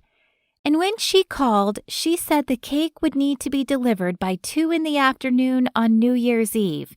Is that still correct? Wyatt nodded. Yep, that's still the plan. Okay, we'll get working on this. Smiling, she shook Gabby's hand and then Wyatt's. See you on New Year's Eve. Gabby stood, picking up her purse and shouldering it. Thank you. Yes, thank you, Wyatt said and stood. This was great. They walked to the door, and his hand came to rest on the small of Gabby's back. Have you got anything for your headache? He asked. The bell ringing above the door may as well have been a gong. I've got some motion sickness stuff. I think I'm going to take that. It usually makes me drowsy. Maybe a little nap will help. He kept his hand on her back, guiding her to the truck and then helping her get in. Do you want me to get you something else to drink? No, it probably doesn't taste great now that all the ice is melted, but the drink from earlier should be fine. You sure? He asked, cupping her cheek. I'll get you whatever you need. This was the exact reason she loved him. He was always tender, sweet, and caring. He did it without even thinking about it. I'm sure. He leaned in and kissed her forehead. Okay, but if anything changes, you tell me. I will. Giving her one last look. He paused and then shut the door before jogging around the front and getting in. He started the truck just as she'd finished fishing her medicine out of her purse. She tossed them back with a long draw of her drink and hoped they'd kick in sooner rather than later. Laying her head back, she closed her eyes and hoped she'd feel better by the time they got home. Chapter 19. It had been about an hour since Gabby had fallen asleep. She'd just started to doze when Wyatt convinced her to lie down and use his leg as a pillow. At the time, he thought he was just being practical, but now he realized he'd just wanted her closer. Just as he glanced down, she mumbled something in her sleep and draped her arm across his lap. He slid his fingers through her silky soft hair, pushing it back from her face. Something he wouldn't be able to do if her relationship with Bandit got serious. Or more serious. The idea bothered Wyatt. He couldn't be the only one who felt Bandit wasn't right for Gabby, although it didn't seem to bother her. She hung all over him. Anytime Wyatt saw them together, it was always her making the move. At times, it almost felt as though Bandit was an unwilling participant, which didn't sit right with Wyatt. Either a man wanted a woman, or he didn't. You didn't string someone along. It wasn't honorable to do that. Of course, the same could be said for him and his relationship with Lori. But that wasn't him doing the leaving and coming back. It was always Lori dumping him and then coming back. He was still angry with himself that he'd done that so many times. It shouldn't have taken her cheating on him to realize he didn't want to be with her. At least it had ended, but he'd grown increasingly lonely. Maybe that was why he'd taken her back each time. He'd hated being all alone. And at the time, it was better to have a warm body than an empty space. "What's got you thinking so deeply?" Gabby asked. Wyatt jumped a little, and the truck slightly swerved. "Gracious, woman, give a man a heart attack." She sat up and giggled. "I'm sorry. I didn't mean to scare you." "I'm not scared, just surprised." "Right." He glanced at her and rolled his eyes. "Are you feeling better?" She yawned and stretched. "Yeah, the headache is gone." "You look like you're still tired." "I am, but," she said, rolling her head, "I think I woke up because my neck was hurting." Wyatt slid his arm around her waist and pulled her flush against his side. "How about resting your head on my shoulder?" "You don't have to do that." He kissed her forehead. "I don't mind at all." And he didn't mind how great it felt to have her tight against him. Her nose brushed against his neck as she laid her head down. "I really like this cologne you wear." She took a deep breath. "I always have, but I think I told you that a long time ago." "I remember." He blinked. Holy smokes, that's why he wore it. Now the full memory of the day rushed back with motion picture quality. He'd been playing football with Bear, and Gabby had come over to meet Carrie Ann before their dates took them to their senior prom. She'd said hello, and he'd done a double take. Man, she'd been a treat for the eyes. The dress had been perfect on her, and of course, it had been red. It hugged her curves so well, like a neon sign screaming, "Look at me." Wyatt's concentration on the game had faltered, and he'd taken a ball to the gut. It had laid him out. Next thing he knew, she was hovering over him, asking if he was all right. He could remember just nodding because he was speechless. The sun had hit her just perfectly, haloing behind her. For a moment, he thought he was looking at an angel. Finally, he'd mustered enough wits and told her she was beautiful. She'd smiled and kissed his cheek before thanking him for the compliment. Then she'd said she liked his cologne. From that point on, he'd worn it any time he knew she'd be around. He hadn't even realized it until now. For just a brief second that year, he'd wondered what it would be like to ask her out. It had been quick, but that peck on the cheek had affected him more than he'd been willing to admit. The whole thing had shaken him up. His thoughts had run rampant with pictures of Gabby and him together. But she was like his sister, and there was no way he could go there. So he'd shut those thoughts out before they'd had a chance to take root. He'd told himself that if a relationship with Gabby went sour, it could affect their whole family. He'd pushed the thoughts so far down that he was only now remembering them. How would their lives have turned out if he hadn't rejected those thoughts back then? She brushed her nose across his skin again as she got comfortable, and goosebumps raced down his arms. "I've missed home." "I've missed you." He kissed the top of her head and shocked himself. He wasn't sure she didn't hear it, though, as soon as she breathed out. The way her body relaxed against him said she was asleep again. He tightened his arm around her, enjoying the feel of her next to him. Boy, did she fit. He had missed her smile and her laughter and her, all of her. Again, the thought of what would happen to the family if they dated and something went wrong flitted through his mind. At the same time, he couldn't help but wonder what it would be like if things did work.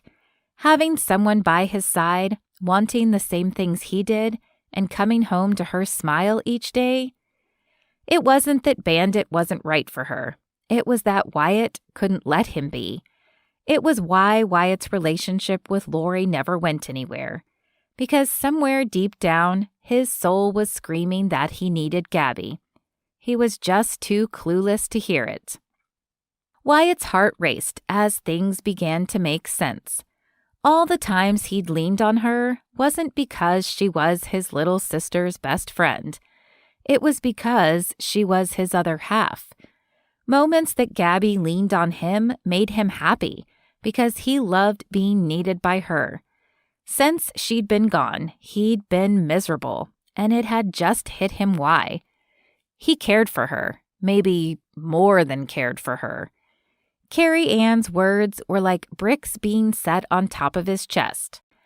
"One of these days, you're going to figure out the real answer to that question, and she'll have moved on. You're going to wake up one day and realize you've lost her." And she was in a relationship with Bandit. She'd moved on. And here Wyatt was, regretting that it had taken too long for him to realize exactly what she meant to him. If he said anything now, it would be a jerk move. As much as he cared about Gabby, Wyatt cared about Bandit too. Even if Bandit didn't seem as into Gabby as Wyatt thought he should. That didn't mean it gave Wyatt permission to try to steal his girlfriend. Maybe the guy was just shy and didn't like public displays of affection. What if the guy just liked his privacy and it had nothing to do with how he felt about Gabby? It was a conundrum for Wyatt. Did he approach Bandit and ask the man if he was serious about Gabby? It was possible they were very serious. They'd known each other a long time. Thinking about it made Wyatt feel disgusting. Barging in on someone's relationship just because a light bulb had finally gone off didn't seem right to him. That was Wyatt's fault for not taking his chance when he had it. He set his cheek against Gabby's forehead, and his heart ached at the thought of not being with her. But he wanted her happy more than anything. If Gabby had moved on, Wyatt would just have to accept it. If he really cared about her, he wouldn't want to mess up her relationship. Shaking his head, he grumbled to himself. All these weird thoughts and feelings were Carrie Ann's fault. Planting that suggestion that Gabby had feelings for him had weaseled their way into his subconscious, and now he was all out of sorts. When he got back to the ranch, he was talking to his sister and straightening this whole thing out. She was the one who started the whole thing, and she'd be the one to fix it. The entire drive home, Wyatt's thoughts had gone in circles. By the time he parked the truck, if someone had asked him which way was up, he couldn't be certain he'd point the right direction. There wasn't an inch of him that wasn't at war. It didn't help that Gabby was beside him, arm around his neck and breath tickling his skin. She was warm and perfect, and the longer he held her, the more he didn't want to let go. Which was why he was still sitting in his parked truck 10 minutes later, debating whether he should carry her to her room or continue watching her sleep.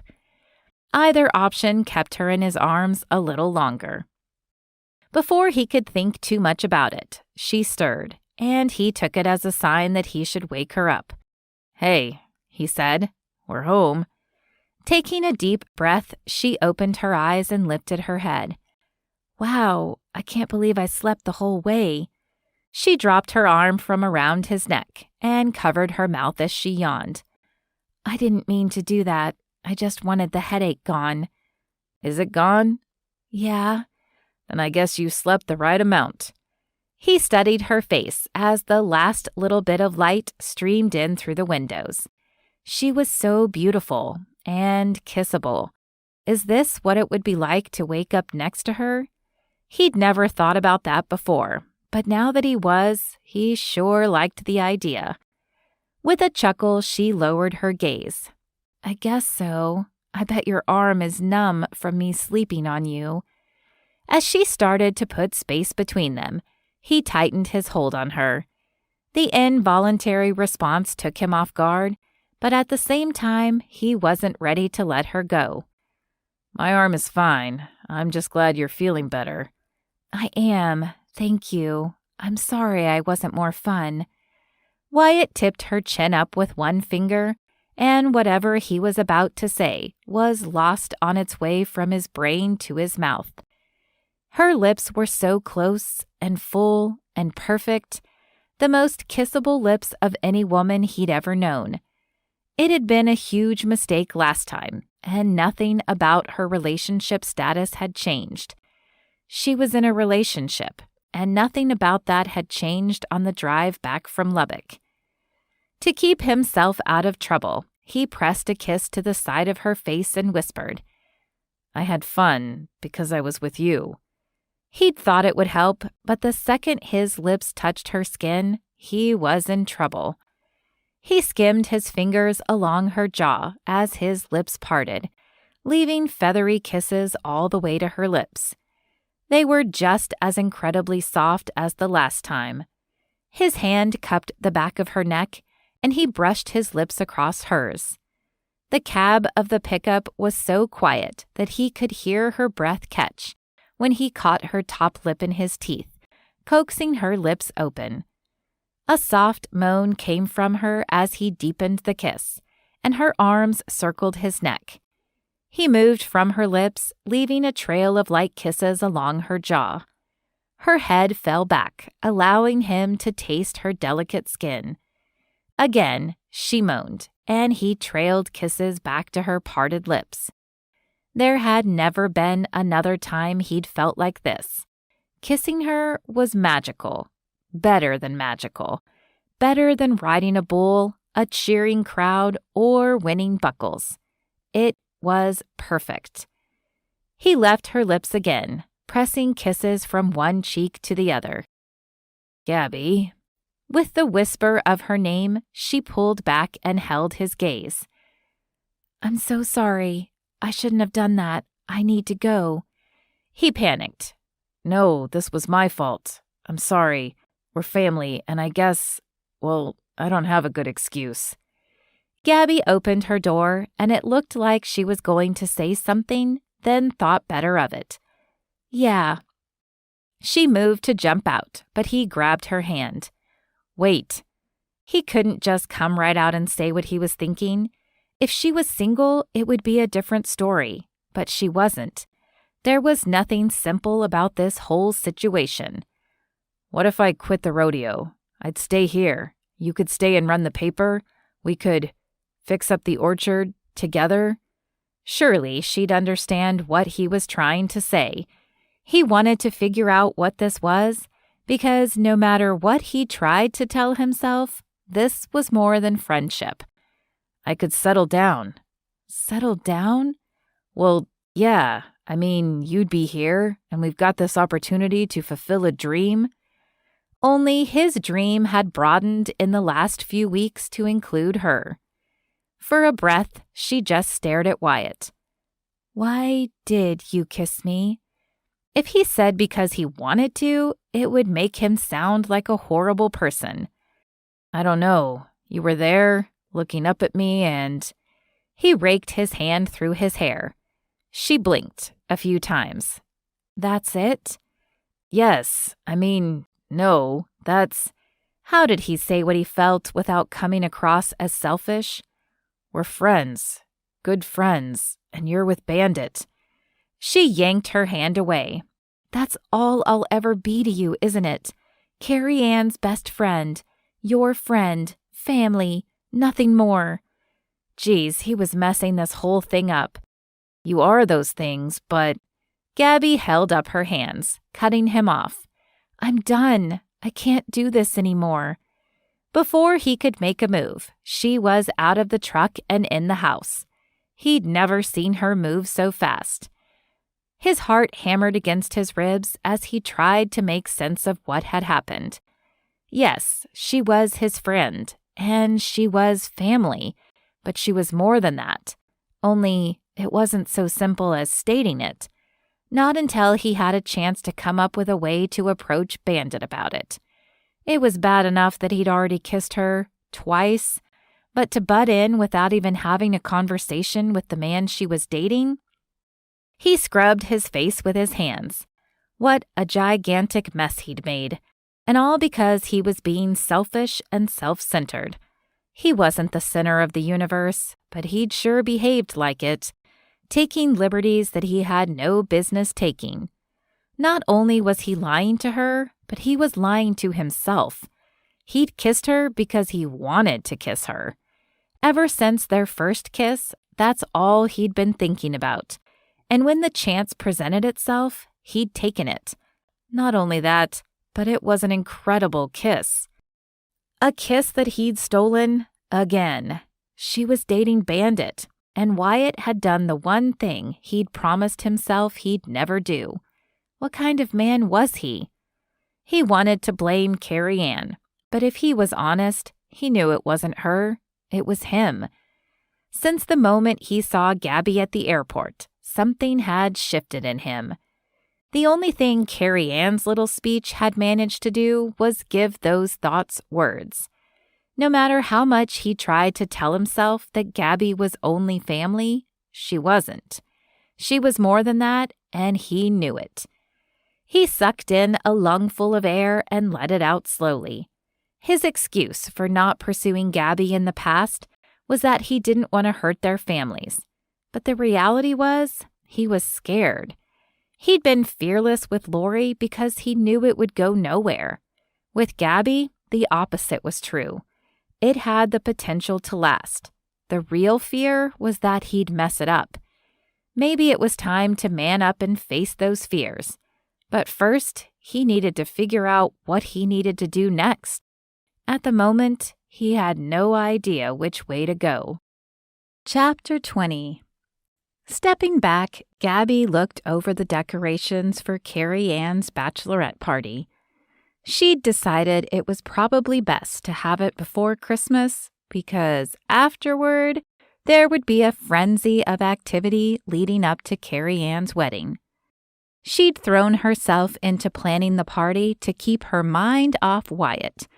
It was her own fault for allowing the kiss to happen. He'd already been cheated on, and he thought she was dating Bandit.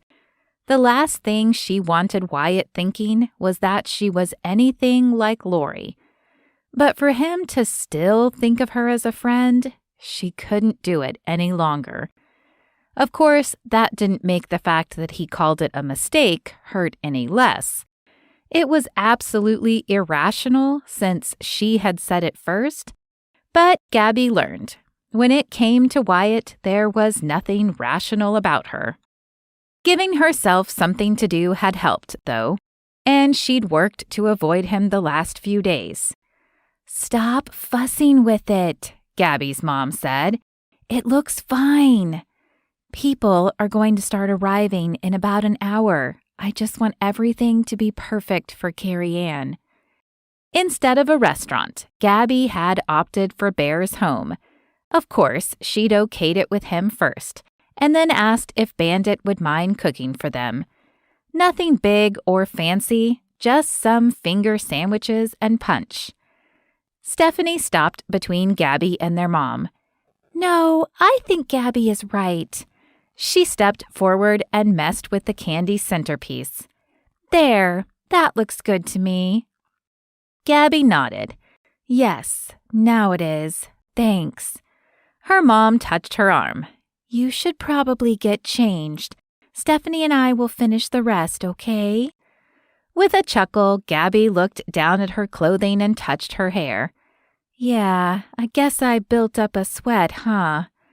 I could smell you from my room, her sister teased. Gabby playfully popped her arm. Shut up. I'm gonna go now. She left the room, walked through the house, and hit the stairs at a jog. As her feet touched the top of the landing, she bounced off a body, smacking her head hard against the wall. She sucked in a sharp breath, her vision blurring. Strong arms grabbed her around the waist. Whoa, Gabby, are you okay? Wyatt asked. She wanted to respond, but she was dazed. Her knees buckled, and a second later she was being lifted into his arms. The next thing she knew, she was being lowered onto a bed. Wyatt sat next to her. Gabby, are you okay? I think so. She blinked a few times to clear her head. I'm so sorry. I was rushing to get downstairs and not paying attention. She lifted onto her elbow and said, It's okay. I think I'm all right now. He took her jaw in his hands, his eyes roaming over her face. Are you sure? You nearly passed out. He dropped his hands from her face but continued to keep his intense gaze on her. Guess I'm not just tender-hearted, I'm tender-headed too. She chuckled and winced. I may need some aspirin. She pushed herself into a sitting position. Wyatt took her in his arms and held her. You scared the dickens out of me. He pulled back just a fraction, kissed the side of her face, and held her tight again. It's okay, Wyatt. It was just an accident. I wasn't watching where I was going either. Now that her head was clearing a little, she was keenly aware of how tightly Wyatt was holding her. Her head was dizzy again, but it had nothing to do with cracking it against the wall. I still feel bad you got hurt. Gabby leaned back and smiled. It's just a bump on the head. Cupping her cheek, he rubbed his thumb across her cheek. I think it would break my heart if something happened to you. No, I know it would. What was going on with him? He'd kissed her when they'd returned from Lubbock, and they'd had little interaction since then. Really, I'm fine. If I ask you something, will you be honest? He dropped his hand from her face and sat back a little, his gaze continuing to bore through her. She knitted her eyebrows together. Wyatt was acting so strangely. As honest as I know how to be. Are you and Bandit serious? He held her gaze. Like, really serious? She didn't know how to respond. Did she fess up and tell him it had been a lie? What then? If she told him the truth, he'd want to know why, and she wasn't sure she could tell him. Well, the word was barely spoken before he brought his lips down to hers. Was this his form of truth serum? If so, it had an excellent chance of working. His arms wrapped around her, pulling her flush to him. With the second brush of his lips against hers, her lips parted and he deepened the kiss. She slid her hands up his chest and around his neck, her fingers stretching into his hair. This kiss was nothing like the one they'd shared in the truck. It was hard and demanding, making her heart quicken with every second that passed. He broke the kiss, trailing feathery open-mouth kisses from her lips to her collarbone, across the sensitive skin of her neck, to just below her ear where he stopped. I've been thinking about kissing you since we came back from Lubbock. Blood rushed in her ears, making her almost ask him to repeat himself. You have? He leaned back and held her gaze. The intensity was nearly smothering. I'm a little mixed up as of late. Me too, she whispered. You and Bandit being together? Was that why he'd kissed her? Because he thought she was with Bandit? It sure didn't feel that way. Plus, she knew Wyatt. He'd never hurt Bandit like that. She shook her head. Carrie Ann charged into Gabby's room. "Hey!" Startled, Wyatt jumped up and stuffed his hands in his back pockets. "Hey." "Am I interrupting something?" Wyatt strode to the door. "Nope, and I'm late meeting the guys. You ladies have fun with your party. Just don't do anything I wouldn't do." The hard look he gave Gabby made her want to crawl under something. With that, he was gone, and Gabby felt blindsided. Beyond that, her head was beginning to throb. "What just happened?" Carrie Ann asked.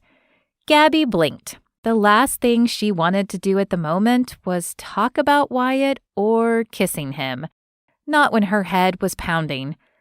"I ran into him coming up the stairs and hit my head. He was just making sure I was okay." Her friend approached the bed and sat down. "You hit your head? Should we call a doctor?" "No, I'm okay. Just some pain medicine and I'll be good." She pulled her cell phone out of her pocket.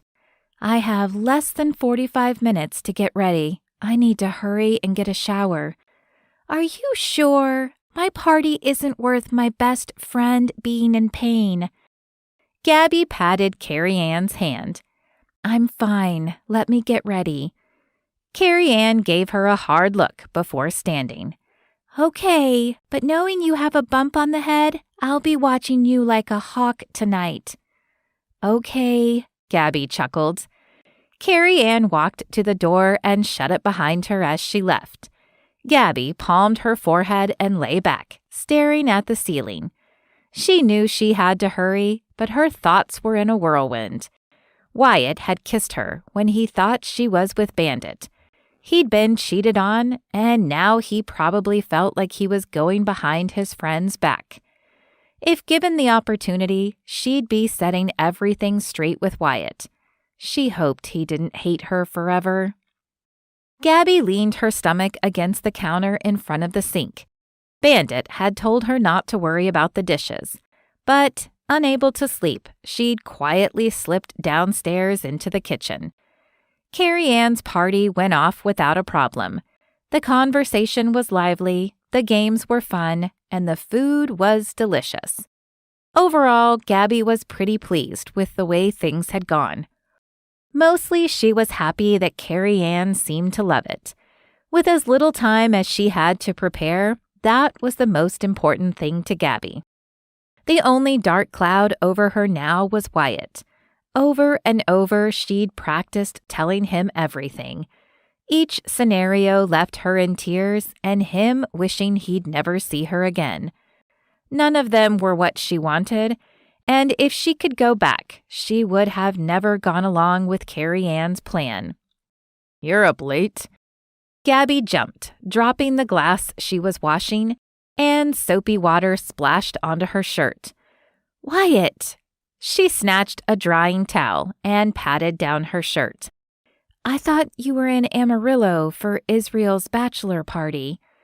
He stepped a little farther into the kitchen and leaned his hip against the island counter. "I was supposed to be, but I had trouble sleeping." "So you drove home? I didn't even hear you come in." "I didn't want to wake anyone up." She braced her hand against the counter and palmed her forehead. Her whole body shook as the adrenaline rushed through her blood. "You scared me to death." "I didn't mean to, but I'm glad I caught you." His voice held an edge. She nodded. "I'm glad you did too. I need to tell you something." Crossing his arms over his chest, he nodded. "That you and Bandit aren't really dating?" Gabby jerked her head up and looked at Wyatt. He locked eyes with her, and she nearly withered under the glare. "He told me tonight, after I pleaded for his forgiveness for kissing you." "Wyatt." He dropped his arms and held up his hand. "I don't want to hear it. Not only did you lie to me, but you let me believe I was cheating on my friend. Do you have any idea how guilty I felt? I thought I had He cut himself short of finishing the sentence, looking disgusted with himself. What could she say? That it was Carrie Ann's idea? That didn't make it any better. It didn't change that Gabby had gone along with it. There was no amount of excuses that could make any of what she'd done okay. "I know, and I'm sorry. I was waiting for you to get back to tell you the truth." "Why did you do it?" His voice broke, and along with it, the last shred of her heart. "I thought if you believed I was unavailable, you'd see me differently. I thought it'd make you—" Now that she was saying it aloud, it was stupid. Games and tricks and deceit weren't how you started relationships. If she'd just been honest from the beginning, he may not have seen her as someone he wanted to date, but at least he wouldn't be looking at her like she'd gutted him. He crossed the room and stopped in front of her, piercing her with a look. "Those kisses we shared meant nothing to me. I'd thought about giving up the rodeo to move home. I was going to do it for—" He stopped short. "It doesn't matter. You lied to me, played me for a fool. I won't do anything to hurt our families, but you should stay away from me from now on. You're right, those 5 years you were away, you did change. Just not for the better." Gabby fought to hold back tears as each venom-coated dagger hit. He had every right to be angry. "I know." Wyatt turned and walked out of the kitchen. As soon as he was out of sight, Gabby lost the fight, and tears streamed down her cheeks. A soft sob escaped, and then another, until she slid to the floor, covering her face with her hands. She'd made such a mess of things, and she couldn't see how it would ever be fixed. Chapter 21. "What are you doing in here?" asked Bear. "Still upset about Gabby?" Wyatt looked up from where he sat by the window in the study. "No, I just wanted a minute to myself. I hadn't checked out this area of the house yet and thought I'd give it a try." More like he couldn't stand being in the same room with Gabby. Not that he'd kept tabs of where she was. He'd done his best to ignore even caring if she was around. He'd finally decided to come clean to Bandit after feeling terrible for so long, and finding out from Bandit that she'd lied to him had made him sick to his stomach. Wyatt hadn't even given Bandit a chance to respond before he'd marched out of the hotel and took off in his truck. He'd driven around Amarillo a little while and ignored the more than dozen phone calls from his brothers and Carrie Ann. He'd not been in the mood to chat. It didn't matter to Wyatt why she'd done it. It only mattered that she had, and now the very sight of her made him wish she'd stayed in Charleston. He'd been so close to telling her. He pushed the thought away. Whatever feelings he might have had were gone now. Lunch had been a few hours ago. Wyatt had found himself needing a minute to think without all the noise, and found this room to be perfect for a man with much on his mind.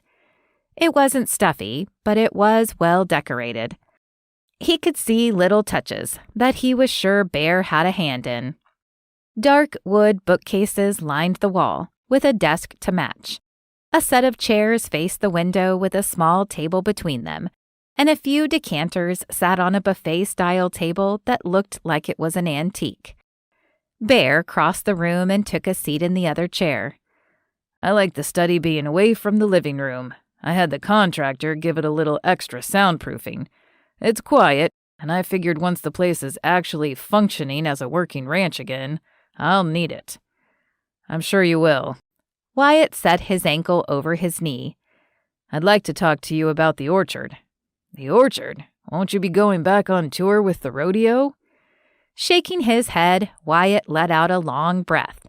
He'd gone back and forth about the orchard, trying to decide if he still wanted it. Then he'd come to the conclusion that he wasn't going to let the ties to Gabby keep him from doing something he wanted. "No, I'm going to do one more ride to finish my 8 seconds, and then I'll hang up my saddle." Bear's jaw hung open. "I never thought I'd hear those words come from your mouth." "Me either, but I want more out of life. I had fun with it when I was a kid, and I enjoyed the crowds and all that. Lately, I haven't enjoyed it." He'd figured that out over the last few days. Even if he was staying on the entire 8 seconds and giving it his all, he still wasn't satisfied. I thought you loved it. I did, but I want more than 8 seconds of glory. I want to build a life and a future, something that I can pass down to my kids, something I can be proud of. I'm not knocking riders or the rodeo, but it's just not what I want anymore. Bear rubbed his jaw with his knuckles. Well, if your heart isn't in it, then I agree. Wyatt smiled. It's not, and I'd like to purchase that orchard from you. Oh, man, it's yours. You can have it. I've got plenty of acreage. He figured his brother would say that. The only thing the money had changed for Bear so far was his address. Everything else about him was just as simple as it was before. I know, but I want something that's mine, something I can share with someone. Shrugging, Bear said, All right, I think we can do that. It'll need to be after the holiday. I might be a billionaire, but I'm blue-collar smart. The holiday rate would be astronomical. Wyatt held his stomach as he belly laughed. I bet it would be. What are your plans for the place? This part was what had kept Wyatt up the last few nights. It gave him an excitement about the future bull riding had never given him. But it also weighed on him because he'd hoped Gabby would be a part of it. He'd gone back and forth about whether he could go on with the plans without her. He'd been so close to telling her how he felt about her. After being so blind all those years, he hadn't wanted her to have any doubts that he cared about her. But now none of that mattered. He hadn't even had one real chance with her, and it was hard to let the dream go. He could do it, though. As the sun gradually sank behind the horizon, Wyatt talked over his plans with Bear. During the talk, one by one, his brothers and then their dad joined them. It was an animated discussion about all aspects of it. The biggest issue was the house. Could it be salvaged? His dad seemed to think it could. Hunter disagreed. Wyatt hoped his dad was right, but he suspected Hunter knew what he was talking about, since he was a house flipper. He didn't need Gabby to make that orchard more than just a house with some trees. All he needed was a healthy budget and time. Eventually, he'd see it as a home, and who knew, maybe he'd find someone to share his dreams with who wasn't a liar. His heart felt skewered with the very idea of someone besides Gabby standing hand in hand with him, making that plot of land a home. He forcefully shut the thoughts down. She'd lied. And once a liar, always a liar. He didn't need that. What he needed was to move on. Something bigger and better was in store for him. As Wyatt stepped out of his truck, the front door of the house opened. Carrie Ann stomped down the steps, pointing to the barn. You, me, barn, now. By the looks of her, he was about to get the chewing of a lifetime. Why? He'd just gotten back from looking at the orchard again. It was cold, and he'd planned on warming up with some coffee. We need to talk, and now. If it's about Gabby, I don't want to talk. His sister stopped inches from him and glared up at him. Tough, we're talking. He stepped back. Carrie Ann, I'm in no mood to deal with you. She lied. End of story. It was my idea. His sister's idea? Gabby never said that. Whatever. I don't care. I still don't want to talk. As he went to go around her, she caught him by the arm and stopped him. You've broken her, Wyatt. Good. She deserves it. Even as he said it, his chest constricted. He knew he'd been angry, but his sister didn't use words like that just because. And this was my fault. I was the one who planned the whole thing. She's loved you since she knew what the word meant. When was the first time it hit you that she wasn't family or friend? Right after you saw her with Bandit. Wyatt set his hands on his hips, turned his back on her, and swore under his breath. That was true. He'd started seeing her different at the airport, but he'd never allowed himself to think of her as anything other than Carrie Ann's best friend until Bandit was in the picture. He turned and faced his sister. So what? She didn't have to lie. Carrie Ann's entire body sagged. Wyatt, it was all my fault. If you're going to hold on to hate for someone, it should be me. She rubbed her arms. Can we please talk in the barn? This wind has a bite. Fine. They walked to the barn, and once they were both inside, he shut the door. Carrie Ann walked to one of the stalls and leaned back against the gate. Silence stretched as the wind screeched outside and currents pushed loose hay across the dirt floor. If you're going to talk, talk. Otherwise, I have things to do, he said. Have you noticed she hasn't been around? She's missed a few meals. It's not that big of a deal. A few? Try since after my bachelorette party 3 days ago. She hasn't been out of her room. I've seen her once, and tomorrow is Christmas Eve. Wyatt, she's in shreds. I think the only reason she's still here is because she won't leave me before the wedding. When he didn't respond, she continued. It was me. She didn't want to go along with it, but I talked her into it. This whole thing is on me. He huffed. Why would you do that?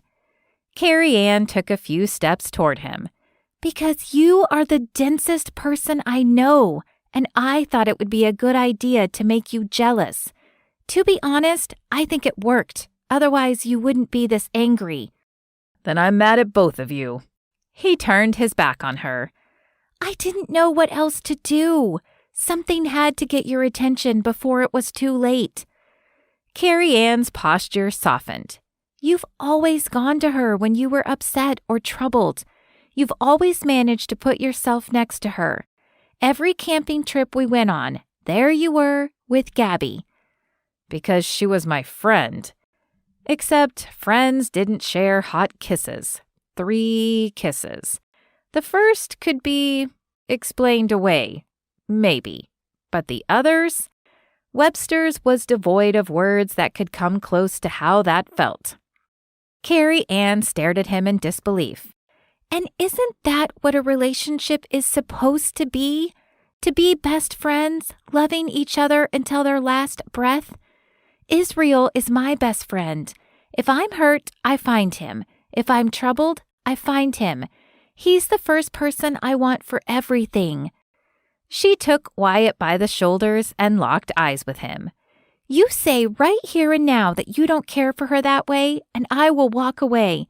I'll let Gabby cry on my shoulder, tell her she can do better because that's what a good friend does, and help her get over you. Be honest. With me, with yourself. If not for yourself, for Gabby. Why are you angry? If she's just family, does it really matter? I don't like being lied to. Isn't that reason enough? She walked around him and made him face her. Now who's the liar? I'm not. Really? He walked to the upturned bucket and took a seat, raking his hand through his hair. This entire time, guilt has been eating me alive because I was having feelings for another guy's girl. That was a rotten thing to do. This isn't me. I don't go around stealing another man's girlfriend. Guilty about what? I kissed her 3 times. He looked up, but she kissed me back every time. I was a horrible person because I'd kissed her, only to find out it wasn't true. I felt like a fool. Did she tell you she was dating Bandit? Did those exact words fall from her lips? Wyatt shook his head. No, but they were hanging all over each other. Carrie Ann scoffed. So then you've dated all those rodeo girls that hung all over you? That's different. I didn't know them. There's 0 difference. If you aren't dating Gabby, she's free to hang on anyone she wants. The problem is you didn't want her dating anyone. He hung his head and closed his eyes. There was no more point in fighting it. His sister was right. Ever since I picked her up at the airport, things have been different. Our whole past is different. All those times I'd make sure my sleeping bag was next to hers. That year she wore the red dress and I wanted to punch the guy who was taking her to prom. Proposing to Lori when I heard Gabby talking about moving to Charleston. I think I've been fighting tooth and nail against the truth because I couldn't get past the fact that she was family. He paused. And then that day at the orchard when I wanted to kiss her so bad it hurt, the truth was, I did have feelings for her. Carrie Ann closed the distance and squatted in front of him. Wyatt, tell the truth. Are you really angry or are you scared? Wyatt pulled away, took his hat off, and slapped it against his leg. Geez, Carrie Ann, it's not that simple. If something happens and it doesn't work. Carrie Ann pinched her lips together. You sell that snake oil elsewhere and tell the truth. You're more scared of Gabby than you are of a bull. Scared? He wasn't scared. That was ridiculous. I'm not. She let out a soft breath. You're afraid of falling in love. I'm afraid of hurting her, he blurted, before he even realized he'd had the thought. His sister stood as she grinned. And there it is. Wyatt came off his seat. I don't want to hurt her. I don't want to lose what we have if it goes south. I can't picture life without her. I think I'd wither and die. You are hurting her, and you're going to hurt her again. He turned to face her. Well, thanks, sis. And she's going to hurt you. It's life. And it isn't about how much you hurt each other. It's about what you do when you realize you've hurt each other. Do you walk away or do you make it right? It's loving and laughing and fighting and being strong enough to bend when you need to. It's compromise and forgiveness and grace. Carrie Ann smiled. It's a partnership all the way to your soul. What if I make a mistake? That's an inevitable part of loving someone. His stomach churned as he thought back to the night of the bachelorette party. I hurt her, Carrie. I told her she meant nothing to me. I don't think she'll ever forgive me. Carrie Ann's head dropped back. Oh, Wyatt. I was just going to talk to her, and the more I drove around, the angrier I got. By the time I got back home, I couldn't see straight. His sister rolled her lips in and cringed. Oh, Wyatt. If she loves you like I know she loves you, I think you can go in there and apologize. I'm not saying that will fix all of it, but it'll be a start.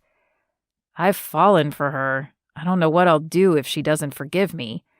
I think she will. I just don't think it'll be easy. She hooked her arm through his. Let's go inside. I need a fire to thaw out my bones. I'm freezing in here. Wyatt was freezing all right, but it had nothing to do with the weather. He'd been mean and cruel and hateful to Gabby. It would be a flat-out miracle if she forgave him. He'd have to find a way to apologize that she couldn't run from. He quickly looked up and inwardly begged for mercy. He wanted her, to be with her, and he hoped she still wanted him. If she did, he'd spend the rest of his life grateful he fell in love with a woman patient enough to put up with him. You think she'll listen? He whispered as they walked through the barn. Carrie Ann squeezed his arm. She's loved you for forever. I know she will. He held Carrie Ann's gaze a moment, debating how he should tell Gabby. Should it be simple? Should it be something so grand there'd be no doubt in her mind how he felt about her? There was a rodeo coming to Amarillo the day after Christmas. He hadn't planned on participating, but it could be his last ride. A good ride. If Gabby was there, he knew he could stay on those 8 seconds, and then he could tell her. He could retire and tell her he was ready to start a life with her, and there'd be no doubt that he was sorry. He wanted to live out the dream they'd had since they were teenagers. A new, better dream, one that had her by his side and at the center of his world. Carrie rolled her eyes. Don't overthink this. Just tell her. What if she thinks I'm only saying it because... She won't. Wyatt shook his head. No, I want to wait. There's a rodeo event coming to Amarillo between Christmas and New Year's Eve. It's just a small one, but I could tell her after my ride, my full ride. Carrie Ann jerked to a stop and put her hands on her hips. Right before my wedding? No way. It'll be fine. I'll be fine. Carrie Ann crossed her arms over her chest and shook her head. If you get hurt... He gave her a crooked grin. I've only been hurt once. I've got the best reason in the world to stay on this time. The whole family can be there. I can tell everyone that I choose her because I want her. I can tell her then, and she'll know for sure it's the absolute truth, that I love her. The words made him come to a full stop. He loved her. He'd always loved her. Now that it was out, he felt light and free. It was the truest thing he'd ever felt. His sister grinned wide. I knew you loved her. I do. I do love her with all my heart. Well, it only took a sledgehammer, but that thick head of yours finally got it. Laughing, Wyatt shook his head. Okay, fine. I deserve that. Dropping her arms to her side, she said, I still don't like you riding right before my wedding. If I get a weird feeling, I won't, but I'll still tell Gabby. Silence stretched as Carrie Ann seemed to consider what he'd said. All right. She hooked her arm through his again. Let's go. The fire's calling my name. Wyatt nodded. He wasn't cold. His insides were blazing. He was picturing himself riding a full 8 seconds, dismounting and then telling the world he loved Gabby Fredericks. He just knew that would be the best way, walking away from the rodeo when he'd conquered his fear, and then facing his future with the one person he loved most in the world. A smile stretched wide on his lips as he thought about the new future he was planning, the one where he and Gabby faced the world together. Chapter 22. Normally, Christmas Eve was Gabby's favorite part of the holidays. Bandits, cinnamon rolls, and time with family. Before the Wests won the lottery, everyone would be squished into her parents' house, or the Wests' home. It was warm and cozy and familiar. All the things that made Christmas great. This year was such a stark contrast. There were no elbows to the ribs or sitting on the floor. No, excuse me, can I slide by you? Cups filled with drinks were safe from spills because there wasn't a gauntlet of people to get around. All the annoying things that made it Christmas with family. Instead, there was a trimmed 12-foot tree, so perfect it looked fake, and sofas in a half moon around it. Everyone had a spot to sit. It was comfortable and spacious. Gabby almost missed the annual meeting of the sardines decking the halls. Stephanie moaned as she picked up the last bite of her cinnamon roll and popped it in her mouth. She melted and her eyes crossed.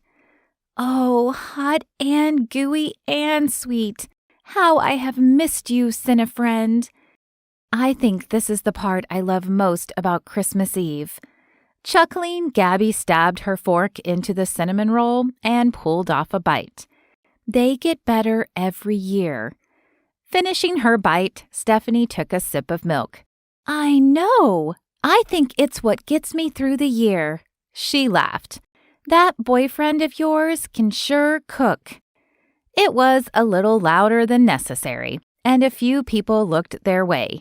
One of them being Wyatt. Gabby glared at her. Bandit can definitely cook. I haven't had nearly the fun I thought I would by now, Stephanie whispered. Stop that. I don't know why you don't just tell him how you feel.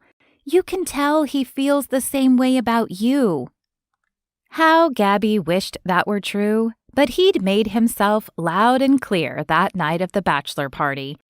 Since then, she'd tried to stay out of his way. He had a right to hate her, and she wasn't about to fault him for it. A little more than 24 hours ago, she'd pulled herself together enough to stop crying. For too long, she'd held a Roman candle for a man who wasn't meant to be hers and never would be now. It had hurt worse than a scorpion sting, but once the initial burn had worn off, she was okay. Not great, not fantastic, but okay. There were a couple of times Wyatt had tried to talk to her, but she'd tucked tail and run. Her heart still had shrapnel lodged in it, and she'd needed a minute to find all the pieces. She'd spent her time making plans for her future, spending time looking into loans so she could purchase the paper. Now that Wyatt hated her, he'd probably go back to the rodeo instead of pursuing the orchard. Not that she could blame him. She wouldn't want to spend time in a place that reminded her of someone who hurt her. Stephanie tapped her on the arm. "Hey, this is for you." Gabby, startled, wiped her mouth with a napkin and took the small present from her sister. She put it up to her ear and shook it. Whatever it was light and didn't make much noise. She looked at it again and found that her name was the only name on the tag. "Who is this from?" Everyone looked around at each other. Her mom finally spoke up. "I have no idea. I picked it because it was the smallest gift." Another part of their Christmas Eve tradition was that they couldn't pick their own smallest gift. They had started roughly 20 years ago when Josiah tried to cheat and open one of his bigger gifts. "Okay, confess, who is this from?" Gabby asked as her gaze roamed from face to face. Hunter chuckled. "Just open it." Gabby grumbled under her breath. "Fine," she said, and peeled the paper off to reveal a small white box. She lifted the lid and sighed as she pulled a sprig of mistletoe out. Her heart ached for a split second, thinking it might be from Wyatt. "Funny. It's from me." Stephanie snatched the sprig from her, jumped out of her chair, and ran to the entryway of the kitchen. "Okay, you guys be careful. There's mistletoe now." She wiggled her eyebrows at Gabby and then banned it. Hanging her head, Gabby groaned. Just what she needed. "Stephanie, get that down." She glanced over her shoulder. "Please." "No way. This will be fun." She winked. Translation: her sister had turned up the fun knob to 11. She probably wouldn't have if Gabby had told her what happened, but so far she'd lacked the courage to tell anyone. She'd barely even spoken to Carrie Ann. Stephanie returned to her seat and grinned. "You'll love it." "I already hate it." Hunter laughed. "I don't know. Could be fun for someone." After everyone had finished opening their one gift, they talked a little longer before Josiah and Mr. West suggested a card game. "Nope, I'm having some hot tea and working on this puzzle I just got," Mrs. West said. "How about you?" She looked at Gabby's mom. "Want to join me? I bet we can put the puzzle together before they're done with the game." Laughing, Gabby's mom nodded. "I could go for some hot tea and a puzzle as well. Who else wants to join us?" Card game or puzzles? Gabby finished off her cinnamon roll and stood. Stephanie touched her arm. "Where are you going?" Gabby smiled. "I'm putting my dishes up and going to bed." "It's only 9, Wyatt said. Without looking his direction, she said, "I'm tired." "Wait," Wyatt called out. "I need to make an announcement." Gabby paused, and everyone stopped what they were doing to look at him. "There's a small rodeo coming to Amarillo the day after Christmas. I wasn't going to participate at first, but they allowed me to register late. I'll be riding. I wanted to see if everyone wanted to go." Mrs. West's mouth dropped open. "Have you lost your mind? That's right before Carrie Ann's wedding." His eyes widened as if he wasn't expecting her to object. "Mom, I cleared it with her first." And I said I didn't like it. Carrie Ann waggled her finger at him. Mr. West made a timeout signal with his hands. Whoa, Nellies. Now, Wyatt, your mama has a good point. Wyatt's mom pointed her finger at Wyatt. See? His dad held up his hand. But Wyatt is a good rider. Out of all the rides he's done, he's had one accident. Granted, it was a big one, but that's it. Of course, he's had bruises in places it's not polite to talk about in mixed company, but I think he'll be okay. Mrs. West shook her head. I don't like it. If he gets hurt. I won't. If I have a bad feeling at all, I won't ride. I promise. With his attention on his parents, Gabby slipped off to the kitchen. She was pretty sure she wasn't on the guest list. The metal sink clinked as she set her dishes down, and the fork she'd used clattered as it fell off her plate. She turned, and Wyatt was standing in the kitchen doorway. Are you really that tired? He asked. She looked down and nodded. Yeah. The sound of footsteps drawing closer made her lift her head. Wyatt was now directly in front of her. Holding up her hand, she stopped him. I know. It's okay. I messed things up, and I don't expect them to ever be where they were, not after lying to you. Gabby, just let me... No. She pinched the bridge of her nose, and then lifted her gaze to his again. You need time, and I need time. Let's just call it a truce for a while, please? He sighed. All right, but I want you at my event, okay? All right, she said softly. He shot her a sweet half grin and walked back to the kitchen doorway. See you in the morning. Well, at least he didn't hate her guts as much as she thought he did. Maybe there was a chance they could be normal again. She wouldn't hold her breath or get her hopes up, but this was a start. Chapter 23. Heart palpitations, sweaty palms, upset stomach. Wyatt's anxiety ratcheted up with every second his ride drew closer. Whispers he'd heard about the bull he'd drawn was that it was mean as a snake. He was the biggest bull at the event, and if he got you off the saddle, he was coming for you. Wyatt's gut feeling was that he'd be okay, but that didn't mean he was stupid enough to believe the ride would be easy. He was going to have to keep his mind focused. When he dismounted, he was going to need to bolt out of the arena as fast as possible. He shook his hands out as he paced, psyching himself up. As he turned, he looked over the crowd, trying to find his family. More importantly, he wanted to see Gabby. This was for her as much as it was for him. Wyatt sensed someone watching, whirled around, and smiled as his gaze landed on Gabby. Hey. She hooked a thumb over her shoulder. I'm sorry, I'll go. He quickly closed the distance. No, wait. I'm glad you're here. I wish you'd come to see me like this at every event you came to. He gave her a small smile. Her brows furrowed in confusion. I saw you pacing and just wanted to make sure you were okay. She slid her hands into her back jeans pockets and shrugged. Yeah, just pre-ride jitters. You know how it is. Now that she was standing in front of him, he wasn't nervous at all. Getting myself ready to go out there. You do know if you get hurt, Carrie Ann will make you wish the bull had killed you. She rolled her lips to keep from smiling.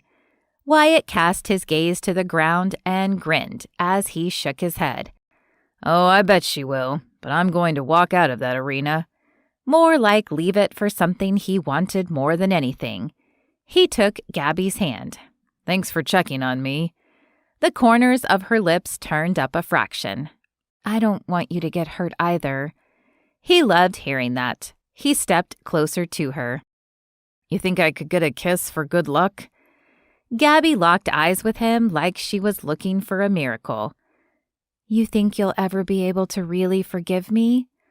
How about that kiss for good luck, and we'll start negotiations there. She lifted her head, eyebrows drawn together like she was trying to figure out what he was doing.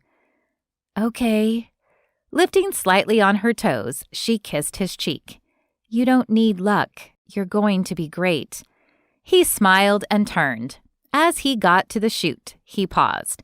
If he was going into that arena with a 2-ton bull, he wanted to make sure he at least got one more of her kisses, just in case. He wrapped one arm around her waist, held the nape of her neck with the other, and touched his lips to hers. Just as they touched, the announcer called his name. The crowd cheered and the noise nearly deafened him. Man, his timing smelled to high heaven, but a quick kiss was better than nothing. When he pulled back, he said, I'm riding for you. What? After this, I'm done. This is my last ride. If something bad happens, I need you to know that I love you. Her mouth dropped open, and her eyes widened. Talk later. He winked and jogged back to the bullpen, climbed up the side, and hopped onto the bull. He had a lot more to say, but it would be after. Hopefully, he'd get the answer he wanted when it was all said and done. Chapter 24. A cheering crowd, a buzzer loud enough to give her hearing loss. And what had Wyatt just said? This was his last ride? More importantly, he loved her? She quickly pinched herself. This was a weird dream. It had to be. Surely Gabby had heard Wyatt wrong. Maybe he loved her as a friend, but that was all it could be. He was still angry at her for lying to him. She should have said no to the kiss. Apparently, her iron will was a little more aluminum than actual iron. He'd asked, looking at her with those puppy dog eyes, and her head had bobbled like a doll. It didn't help that he was in jeans and chaps, looking like a star in a western. Love? He said he loved her. No way. She had to be hearing things. It was what she'd wanted for years, but there was no way that was true. What was he doing to her? More importantly, why was he doing it? The buzzer rang, the gate opened, and the bull shot out. She ran to the nearest stand and pulled herself onto it so she could watch. In all her years going to events, she'd never seen a bigger bull. The thing was a monster, and it was bucking like its only life purpose was to get Wyatt off. She also got the feeling that if it did manage to get Wyatt off, it would do its best to stomp him into the ground. Normally, 8 seconds wasn't all that long, but watching Wyatt hang on made those seconds tick by in slow motion.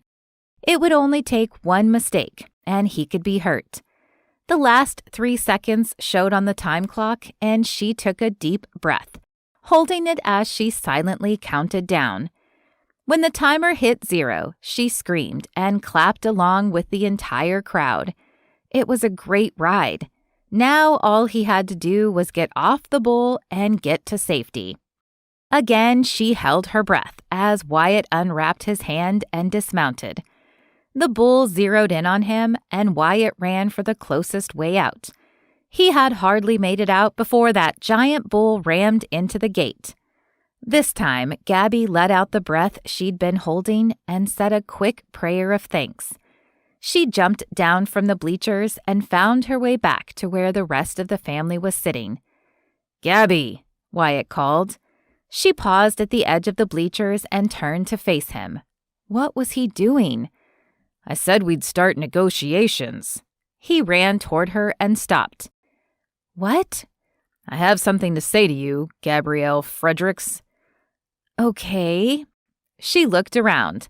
Suddenly, the crowd grew quiet as they noticed something was going on, and a spotlight swung around, planting them right in the middle of it.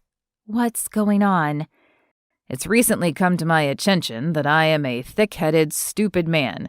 I've had the best thing in my life staring me right in the face, and I've been too blind to see it." He shot her a smile. "I'm here to rectify that." "What?" He took a step closer. "You. It's always been you. You've always been the best thing, and you've been right in front of my face all along." Gabby blinked, Her heart pounded in her chest so hard she had to focus on what he was saying. This couldn't possibly be happening. He'd said that their kisses hadn't meant anything, that he was done with her. What? He took her hand and placed it over his heart. I'm in love with you. It took far too long to get wise enough to see it, but I'm wholly aware now that you are all I want. I love you, Gabby Fredericks. What? The 3 little words she'd hoped for had come from his lips, but she was almost too stunned to take them in. Wyatt dipped his head and chuckled. Can you please say something other than what? She opened and closed her mouth a few times, trying to make sense of what was going on. You love me? He slid his arm around her back and pulled her closer as he nodded. With all my heart, forever and always. This was my last ride, and I'd like to start a new ride with you. But you were so angry. Because at the time, I didn't know my sister was the mastermind behind the whole scheme to make me jealous. He grinned. And I'm glad she did it. I wasn't angry with you. I was angry because I had feelings for you, and I was afraid. I'm hoping I'm not too late. You think you can forgive me for being so stupid? Tears pricked her eyes as she smiled. I don't know. You were pretty stupid, she said, laughing as tears streaked down her cheeks. I can't deny that. He smiled. Will you let me love you to make up for it? I promise I won't be that stupid ever again. I think that'll work. I'll make sure you aren't, even if I have to spell everything out. The crowd roared as he brought his lips down to hers. She circled her arms around his neck, and it seemed as if the noise of the crowd grew louder than before. They broke the kiss, and he touched his forehead to hers. I love you. I love you too. The 3 words she'd waited a lifetime for, dreamed of hearing, and not a single dream came close to how they sounded coming from his lips. He loved her. Epilogue. New Year's Eve. Carrie Ann's wedding day had one little bump. The family had scrambled to find large tents when a snowstorm unexpectedly popped up on the radar. It had dumped 6 inches the night before, and Wyatt's baby sister was beside herself. Josiah had come to the rescue big time. A client of his who had purchased commercial property happened to own a rental shop. He'd put in a call, and the company had them driven from Dallas that next morning, with just enough time for the ceremony to start. Wyatt, Bear, and Josiah had taken on the task of clearing the snow so the guests wouldn't be walking in cold, wet sludge before the affair was over. It had taken quick work and a lot of shoveling, but they'd managed to clear it in time to get the tents up. The actual ceremony, however, was nice. It was simple, which Wyatt liked. They'd all worn tuxes with little purple peonies pinned on the lapel. The bridesmaids, all 5 of them, wore knee-length purple dresses to match. There was the exchange of vows with Carrie Ann bawling like a baby, and Wyatt was pretty sure Israel had shed a few tears. His favorite part was when he was able to loosen his tie. If he didn't know any better, his brother had been trying to choke him. That thing was so tight that a few times he wondered if his head wasn't turning beet red. If he took nothing else away from this wedding, it was that Bear was never touching his ties again. Carrie Ann sidled up next to him as guests danced on the dance floor. It's less than an hour until the new year. Got any resolutions? He cut a glance at her. Maybe. I hope you've adopted a smarter, swifter way of life. Hush, I'll mess up your hair. She popped him on the arm. You do, and I'll have a posse on you so fast you'll wish you hadn't. This is 4 hours of work. 4 hours? What did they use? Curlers harvested from the tips of Mount Everest? No, and shut up. His shoulders bounced as he laughed. I'm just messing with you. You're so pretty you made your husband cry. Now, was that so hard? I think I died a little inside. She huffed and leaned in. Don't you waste another minute of time, Wyatt West. You got me? He knew exactly what she meant, and now that he had her blessing, he knew exactly what he was going to do. Winding through the crowd, he found Gabby talking to Hunter. Gabby turned to Wyatt. Hey. Would you like to dance? I'd love to.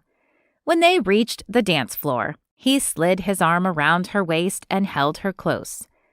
I've been thinking a lot about the new year. Yeah, I bet you have. Retiring from bull riding is a big deal. Nah, not about that. He chuckled. You and me. Us? I'm buying the orchard from Bear. We've been working out the details, and as soon as the world goes back to business, we're making it official. She gasped. Really? Yeah, but it's missing a piece. A really crucial part of the whole thing. What? Did you find out something was wrong? Wyatt shook his head. No. He went down to one knee. You're the crucial part. I don't want the orchard without you. I'd really like it to be our home, our venture, our blood, sweat, and tears mingled together. It's not home without you. Gabby touched her fingers to her mouth. Wyatt. Say yes. Please say yes. You're my best friend, and you're the only best friend I want, now and forever. He pulled out the small box he'd hidden in his tux and flipped it open. Will you please marry me? She gasped and nodded as tears ran down her cheeks. Yes. He slipped the ring on her finger, stood and grabbed her by the waist, swinging her around. Yes. The guests clapped and hollered. It's about time, Bear called out. Wyatt set Gabby down and held her tight. I love you. I love you. He touched his lips to hers as fireworks blasted behind them. His new year was already starting better than any other year. He had Gabby and a plan for more than 8 seconds. This has been The Best Friend's Billionaire Brother, a Caprock Canyon romance, Book 1. Written by Bree Livingston. Copyright 2019.